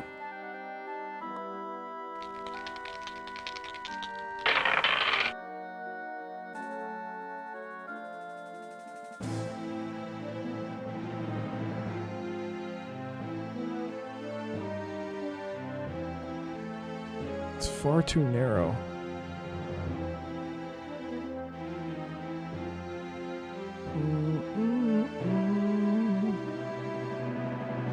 Zifnep's stone is unremarkable in shape, somewhat rough, but without sharp edges. It glows with a strong green color. Just touching it sends needles of pain through your skin, as if in warning.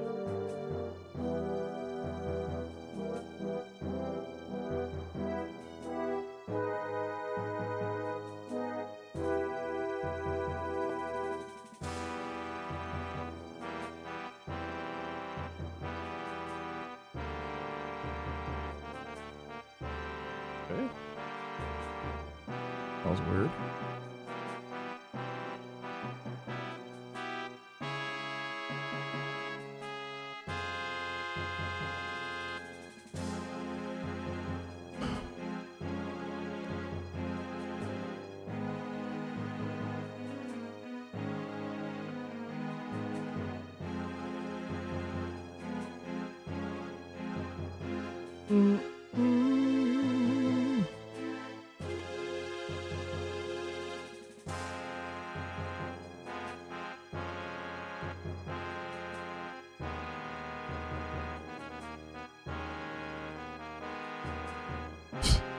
It's not a spellbook pile. Alright, game, I got it.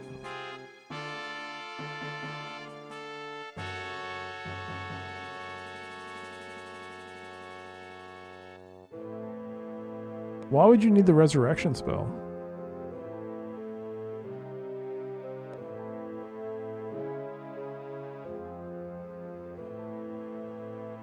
I can use magic on the city gate.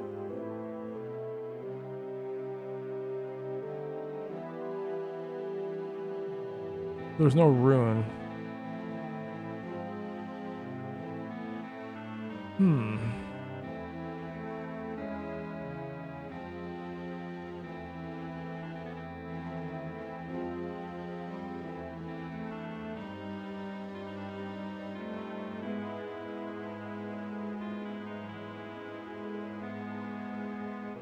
Well, there's no transportation disc.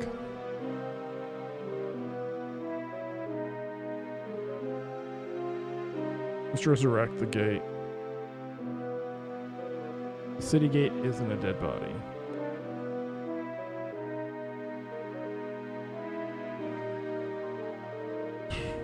It has something to do with maybe the dog?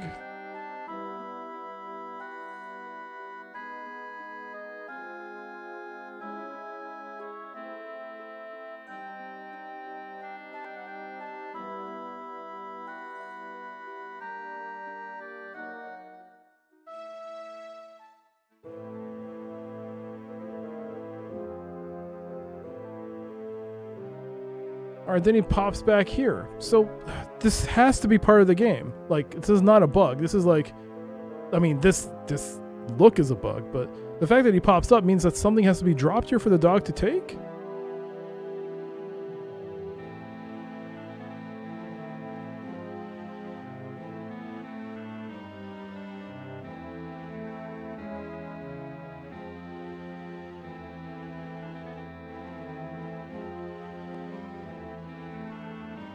If you cast hunger on the dog and give the bottle, does he want the water then? I don't know if this will work.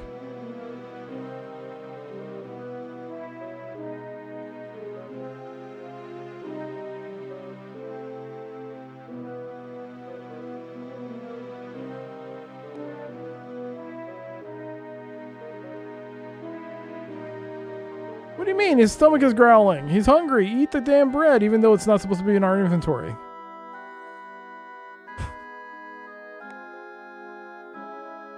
Sorry, dog. I made you hungry for no reason. My bad. My bad.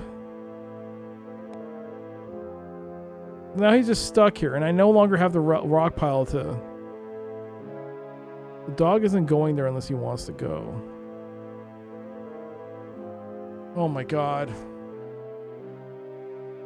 I'm gonna look this up. I also want to know how far I am to finishing this game.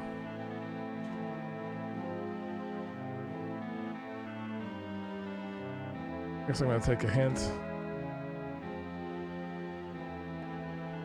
Oh my god, how far are we from beating this game? Poof.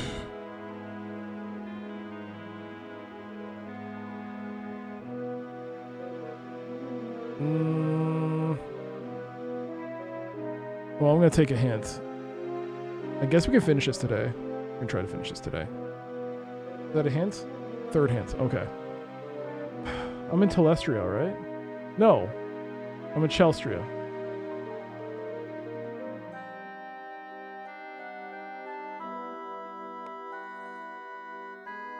Leave your ship and get some water in an empty bottle. Head west. Cast rune transfer on the rune bone. Wait, what? The rune bone? Wait. What? Rune transfer?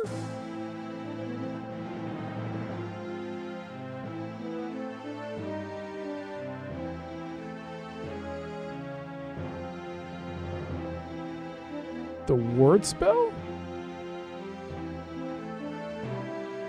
The magic of the ward resists your spell. While it is possible to modify one spell into another by adding another rune, the addition of this rune would change the ward spell into nonsense. Oh, so... Yo, I would never have figured this one out. What? I mean, maybe? I don't know.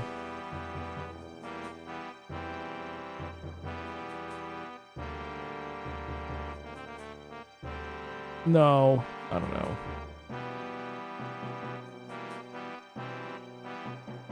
You transfer the symbol of the rune bone onto the city gate. Immediately the rune appears at the end of the spell, modifying it from a powerful ward into a possession spell.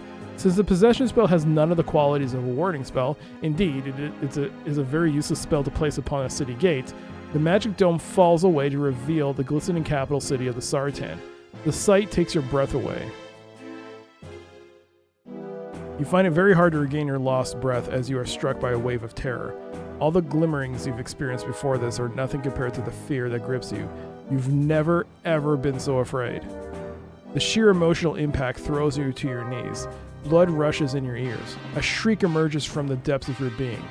In the labyrinth, you always used your fear to your advantage. It made you quicker, smarter. This fear is unreasoning. You can't control it. You can't use it. You don't even know what is causing it. Wild-eyed, you almost break your neck, swinging your head around, trying to spy the source. It isn't long in coming. A black talon claw strikes your back and sends you sprawling into the sand. You twist around but cannot rise. You stare into the blood-red eyes of a dragon.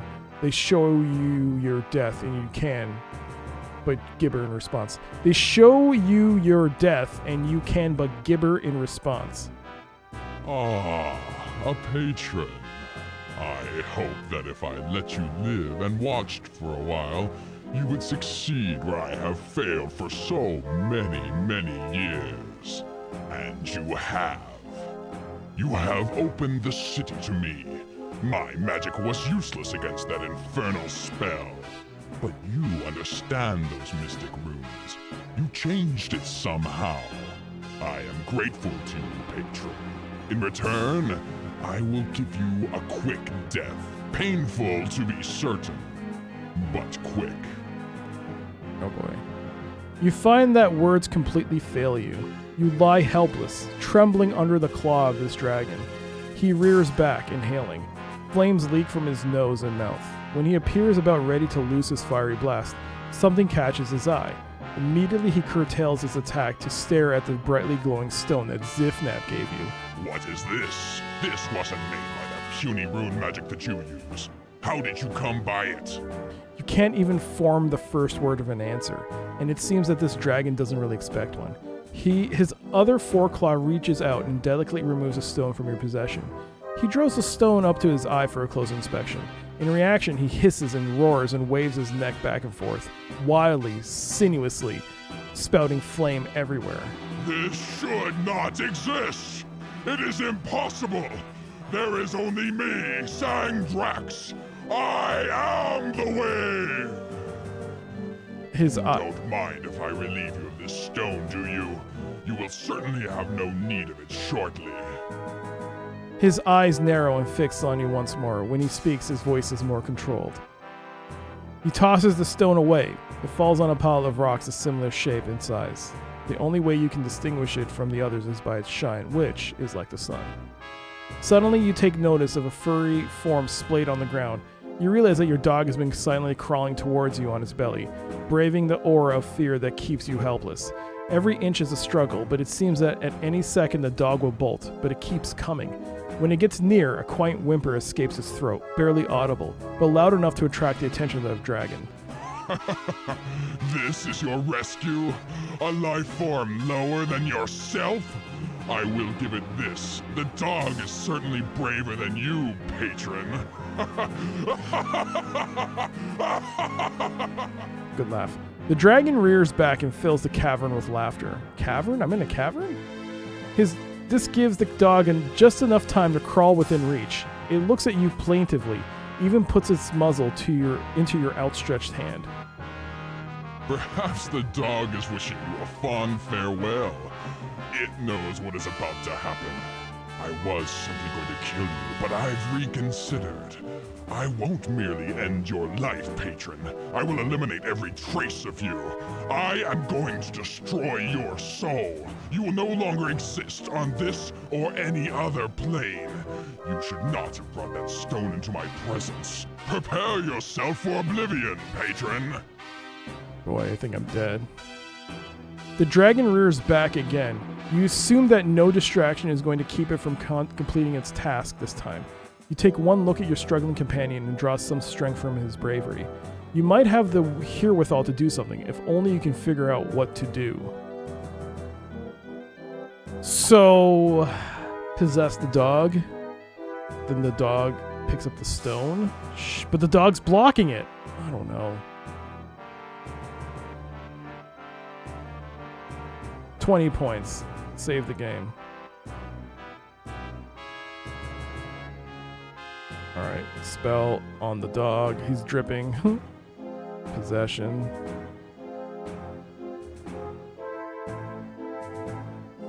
Your soul flies into the dog's body just as Sandrax lets the blast of fire. The dog's reflexes leap you away, keeping you from harm. This doesn't save your body, though. The flaming column burns a hole clear through its chest. You can actually see the glowing rock floor below. Now to take care of his mangy pet. Sandrax bellows in triumph, but even his eyes orient on you. Smell the rock pile. Some rocks lie in a natural pile near the gate. The dragon's second torrent of fire totally obliterates the dog, and with it, your soul. Shit. Undo. Take...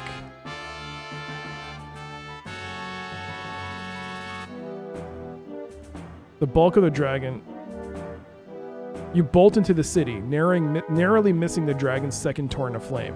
Scared almost out of your mind, you dart into the cluster of buildings. You pad into narrow alleys and twisting side streets. Soon, when you feel you might have lost a dragon, you wander into an open building. Robed figures are filling the seats surrounding you. They all move silently, yawning, as if just awakened.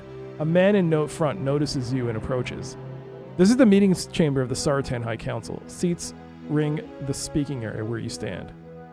What do we have here? A dog? I haven't seen a dog for ages, but then again, I've been asleep for that long. Hello, boy. I'm Sama. How'd you get in here? Did you come with the Sartan forces from the other realms? He crouches down, gives your head a pat, and looks deeply into your eyes. Suddenly, his face goes stone sober and his eyes grow hard. He retracts his hand as if fearful of you biting it off. This dog is no dog. It is a vessel for another's soul. The soul of a patron. He addresses the councilman, now fully assembled. The councilman gasps and yell, but Sama waves his hands and the room quiets. We found no other Sartan, no rescue forces. All we discovered were the charred remains of one man and these items. Two men walk into the room bearing your possessions. They approach Sama and report. They dump the items onto the floor. Friends, we have a very unusual situation. Our ward has fallen. This roused us from our slumber as predicted. But instead of greeting the Sartan rescue forces as we expected, all we find is a dog carrying a patron's soul. We need answers, and the only source is this patron. While he exists inside of the dog, he cannot communicate. I suggest that we restore the patron to his original form so that we can question him. Bring a patron here? To our very heart? Have you forgotten that the patrons are our mortal enemies? I say leave him in the dog's body. Soon he'll forget he ever was a patron, and he'll be no threat to us. The room erupts in chaos. Do you know what is happening out there? Where are our fellows? Why is this patron here? How long have we slept?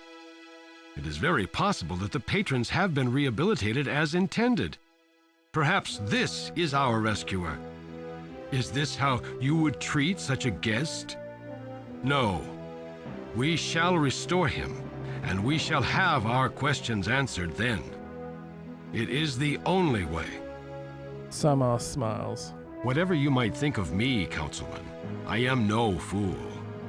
You may prepare the nullification element. We will administer it to the patron after he is restored. The councilman folds his arms and stares sternly at Sama, unwilling to cross him, but willing to risk displaying his feelings. The councilman grunts in approval, then fetches a bottle filled with water. He traces a quick spell of air which flows into the liquid. After a moment of light, the bottle looks absolutely normal. You notice that while you were watching the lone Sartan in his bottle, the entire council has gathered around you. Together, they weave an incredibly complex spell that appears to require all of them. Them all. Like a blanket, the spell falls over you, sinks into your flesh. The dog's body reacts violently to the Sartan magic. Limbs stretch, tendons pop. Your bones start to expand and twist. You loose the yowls of pain one after another, but notice that each one sounds a little more like a human scream than the last.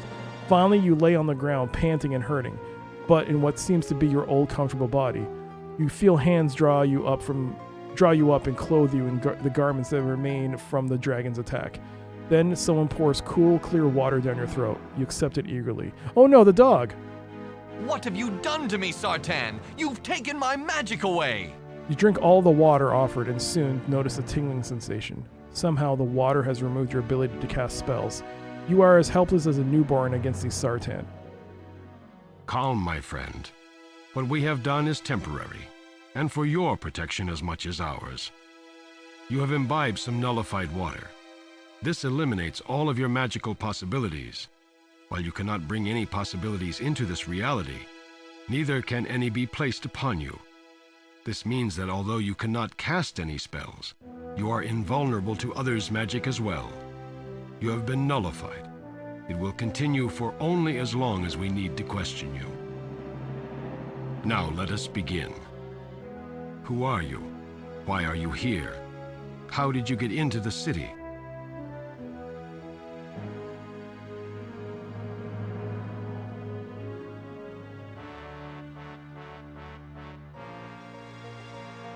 Aren't you the same Sama who originally sundered the world? Who banished my people into the labyrinth? Yes, I am that. I know that you can't understand this, but it was all necessary. It was part of a larger plan. I'll explain everything after you tell me what you know. Oh boy. I've seen your plan in action. You couldn't have done more damage to more lives if you tried. I'm starting to get that impression, although I am loath to believe it.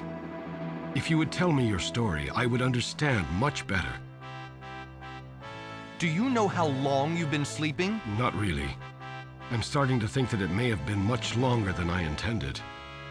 You've been asleep for over 2,000 years. 2,000 years? How is that possible? You must tell me what has happened. This just keeps getting more confusing.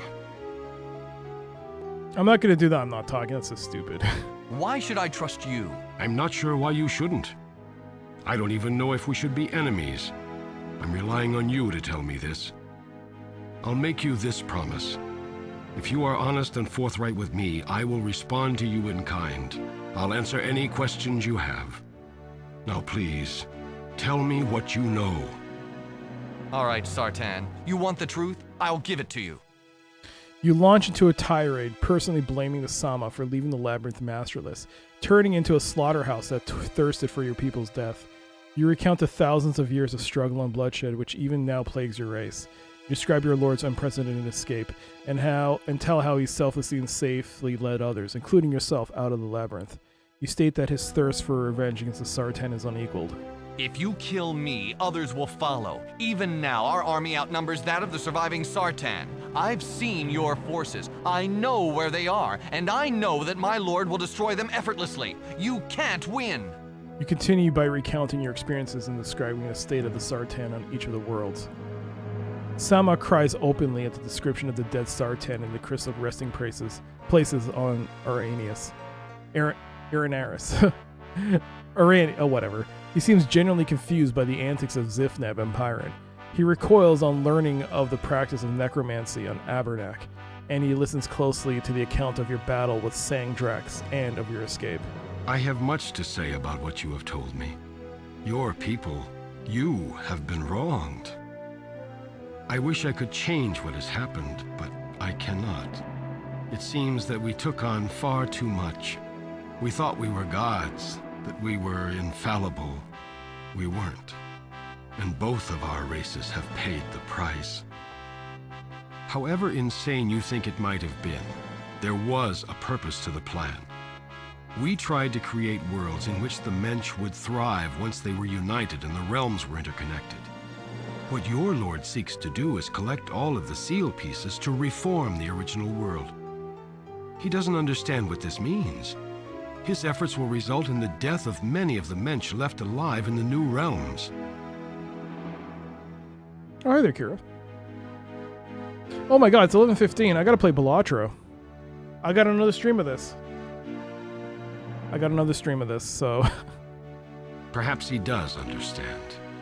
By decimating the opposing force even before the war is joined, he ensures his success. I'm not sure the Mensch left alive will enjoy the slavery he undoubtedly plans for them. What he may not realize is that this will affect his own race as well. Many of his people will die in the Reformation. Do you think he would risk that? Yep. You consider. You know your Lord's ambition.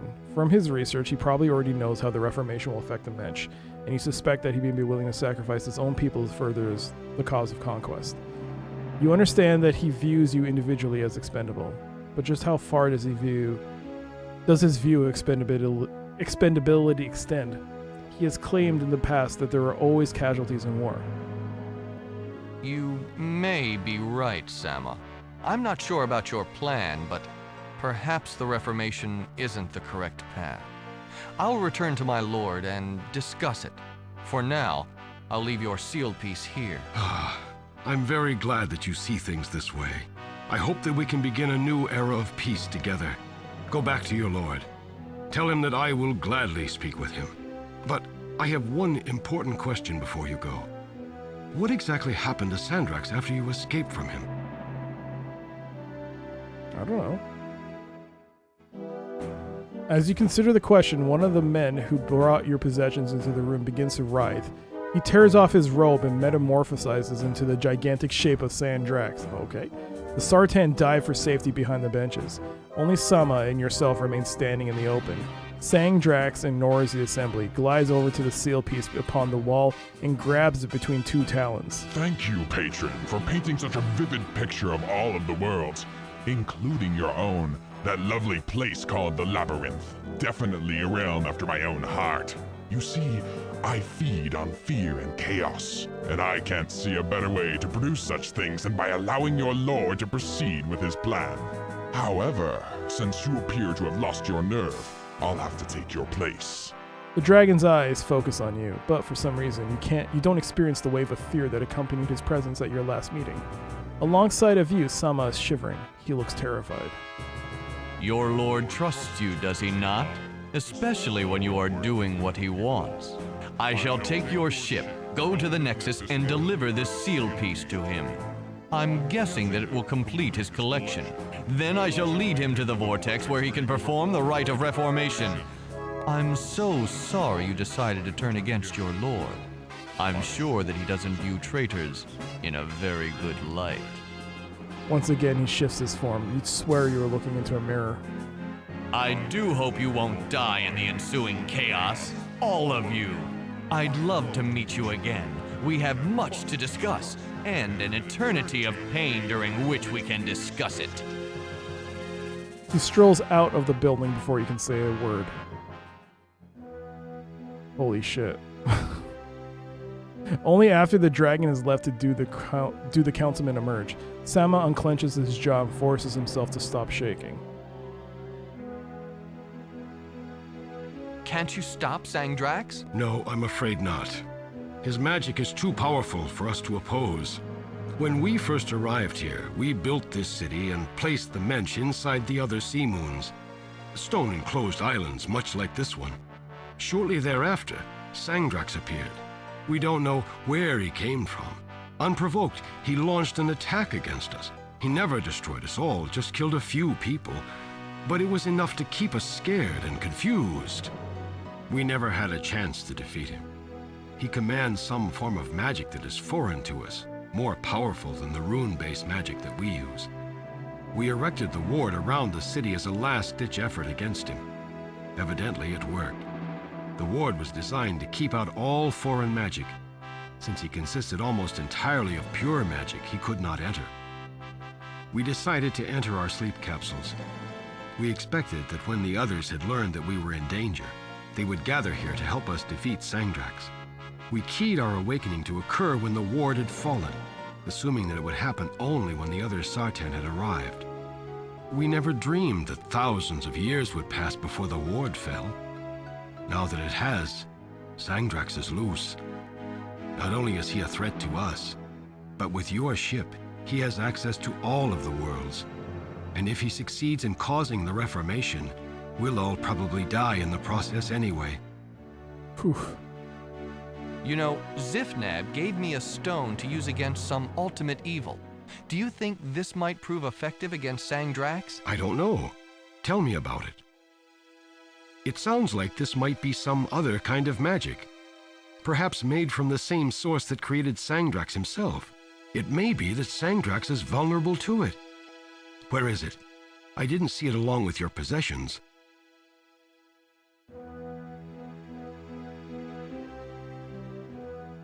This dude is too calm about everything. He is. He sure is. Sangdrax got hold of the stone and tossed it into a pile of rocks which look exactly like it. I don't have a clue which one it is. I'm afraid I can't help you there. I never saw the stone to begin with, so I wouldn't be any help in finding it now, lost among similar rocks. I do hope you're able to get it back, though. Judging from the way Sangdrax reacted to it, it sounds as if that stone is our only hope to defeat the dragon. Why wasn't I affected by the dragon's aura of fear? It sure had me in its grasp last time I encountered it. That's because you had been nullified. Remember, nullifying water eliminates your vulnerability to magic, as well as your ability to cast spells. Sangdrax's aura of fear didn't affect you because no magic could affect you. If that's so, why didn't you all tank up with the water and go after him? His magic wouldn't do a thing against you. This is true. Although we would be helpless as well as invulnerable. While the water was in effect, we would not be able to use our magic against Sangdrax. We could only confront him physically. He can choose any form. In a purely physical battle, he would destroy us hands down. Why not? Throw a whole bunch of you guys at him. What is he? Is he gonna John Wick you all? Come on. How did Sangdrax take my form? That's one of his powers. He can assume the form of anyone or anything he desires. The talent renders him insidious as well as invincible. Where is Sangdrax leading, my lord? The Vortex? Yes. The Vortex is the one place that the Reformation ritual can be enacted. It is where we originally sundered the world. It's also the only place where the interconnection can begin. Where is the Vortex? The only place from which the Vortex can be entered is in the Labyrinth. We reasoned that this would be the safest place to hide the portal. It may be that your lord will balk at traveling the length of the Labyrinth again, the wrong way, but Sangdrax can be very persuasive. He will convince him, one way or another. One way or another. I'm gonna get... Okay. What exactly is the interconnection? We designed the realms to work together. Each had specific functions to perform in the overall plan. The interconnection was to tie all of the worlds together. Abarak would produce raw materials.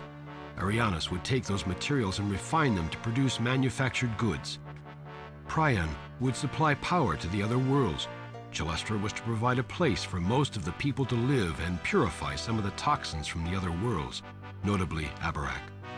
The realms were never designed to survive on their own for an extended time, and yet that's exactly what they've had to do. It's not too late, though. From what you've told me, Abarak is dying. The interconnection is the only thing that can save it.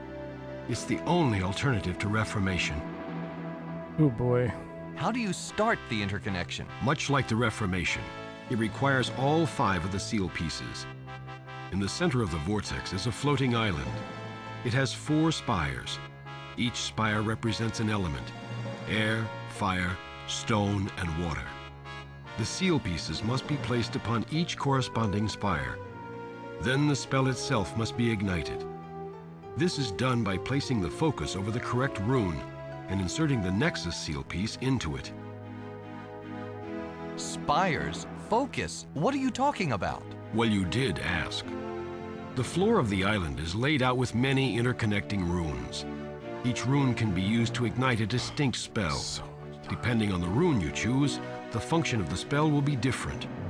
The Reformation requires that the spell be ignited from one particular rune. The interconnection, another. There's so much dialogue. The focus is a hexagonal frame that floats over the island's floor. You can move it over the rune of your choice. When you place the Nexus seal piece inside of it, the focus automatically ignites the rune under it, which casts the spell. What is the starting rune?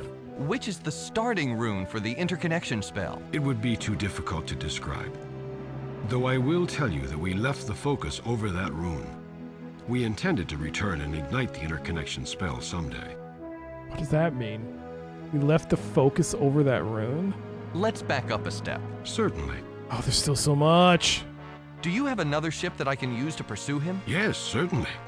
In fact, as we've been speaking, I've had another ship placed in the same port where you landed. You're welcome to it. There is, however, one problem. We seem to be a little short on steering stones. It takes quite a while to magically prepare a stone sphere to accept the naming runes that guide a ship through the Death Gate. The only such stone we have is the ceremonial globe in this very chamber, and you can't use that. This is still the tutorial? Oh my god! I have to do another stream of this. I can't do this. This is crazy. How much of the game is just... God, there's so much lore. Don't you think saving the worlds is worth sacrificing your precious ceremonial globe? Not at all. You see, the globe was placed in this room before the building's construction was complete. It's too large to fit through any of the exits. It's also far too heavy to move any distance by hand. You're welcome to it if you can find a way to transport it. But then, it doesn't have any of the naming runes on it anyway. I don't think that the globe is the solution to this problem. Could we talk a little about the other worlds? Very well. What would you like to know? Who is Zifnab, man? Oh boy. Do you know who Zifnab is? I know of no Zifnab, but I doubt that is his true name. He sounds like a valuable ally if he knows as much as you say and has access to magic outside of our mastery. Why'd you react so strongly when I told you about necromancy? Necromancy was banned for many reasons soon after it was discovered. The most important reason being that when someone dead is raised, someone else will die untimely. Yes. This maintains the balance. Okay. By relying on necromancy, the people of Abarak have doomed our race. The magic doesn't recognize the boundaries of the realms. It kills Sartan as far away as Arianas and Prion. It wiped out thousands. Oh, actually, okay. Now that explains. I mean, it's interesting that it killed every single person on every single sleeping, like every single sleeping individual on Arianas. Especially if it's just random. I mean, the odds of that happening are, I guess after 2,000 years, I guess. I don't know how long they've been doing necromancy, but yeah, I guess that does explain why they're all dead. By the way, hello Belthar, Derek, Uber, how's it going? Harold, did I say Harold? Why is everyone here alive and well? It's actually ironic. The ward that we constructed to repel the magic of Sangdrax must have had the effect of repelling the magic of necromancy as well. It kept us alive against two dangers. But now, we only have hundreds of people left, where once we had tens of thousands. We shall try to reconstruct our lives, to help our brethren on Abarak, if there is a world left to live on. Let's go back a step. Certainly. I don't have time for talk. Now's the time for action. Very well. If I can be of any further assistance, do not hesitate to ask. You notice that sometime during your conversation with Sama, the nullification spell wore off. You now have command of your magic again. You have learned a spell, 20 points. And we got all our stuff. Look at all these dopes. Look at that globe, it's huge. Let's save.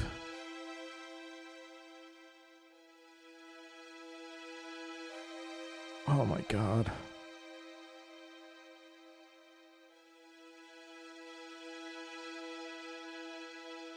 I don't have time to talk. Yeah, after all that. Okay. There's clearly another stream out of this game. There's just too much dialogue. I feel like the moment that you go and meet Czar, he's going to go into his whole tirade about stuff, and that'll take another hour. Oh my god, there's just so much dialogue. I can see, like, there's still a lot to do, I think. Maybe. But there's definitely another stream's worth. Oh god. Alright. Well, we got another week of this.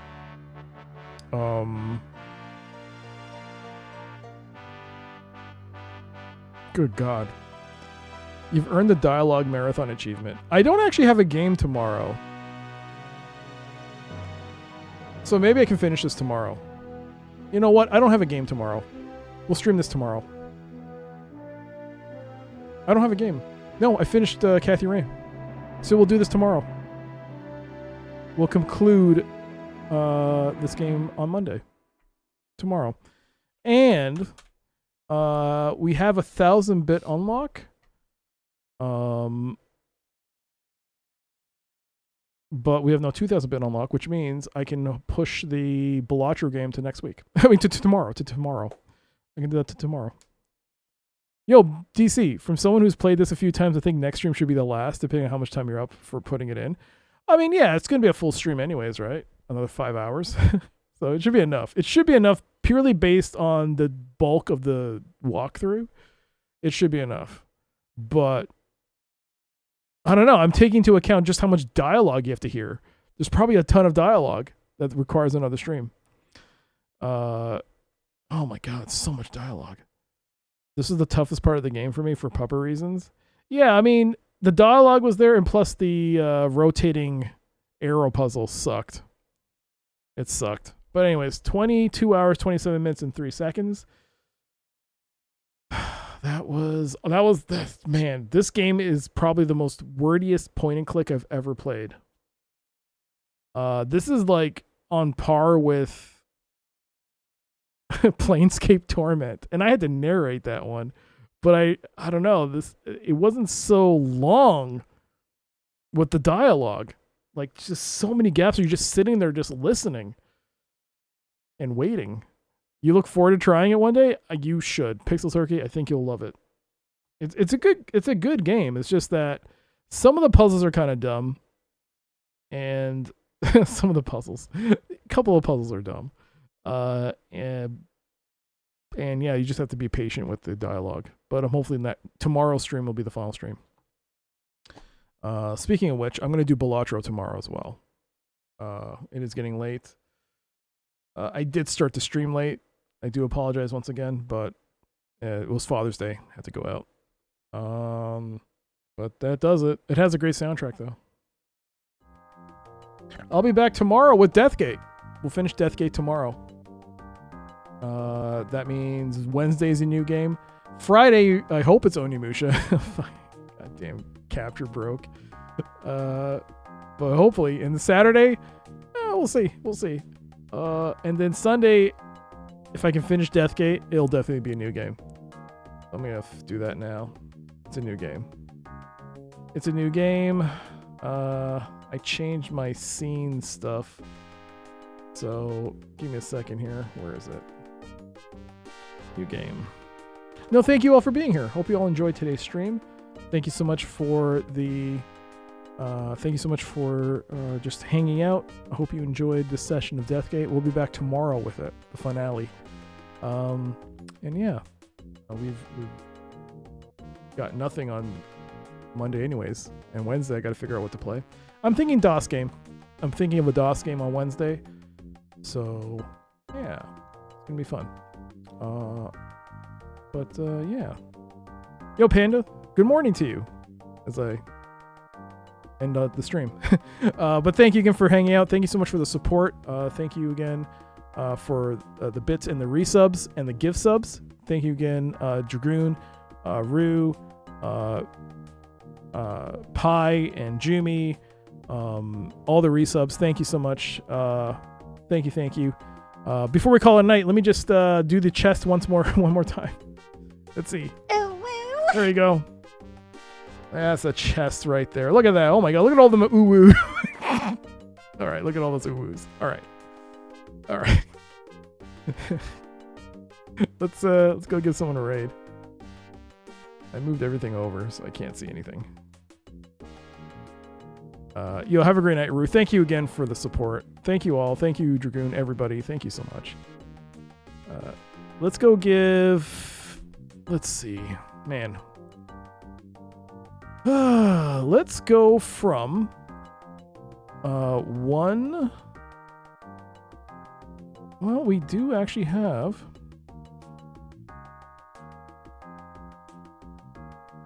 Is she playing a DOS game? She is. We'll go from one DOS game to another. Tuigia is playing Vikings.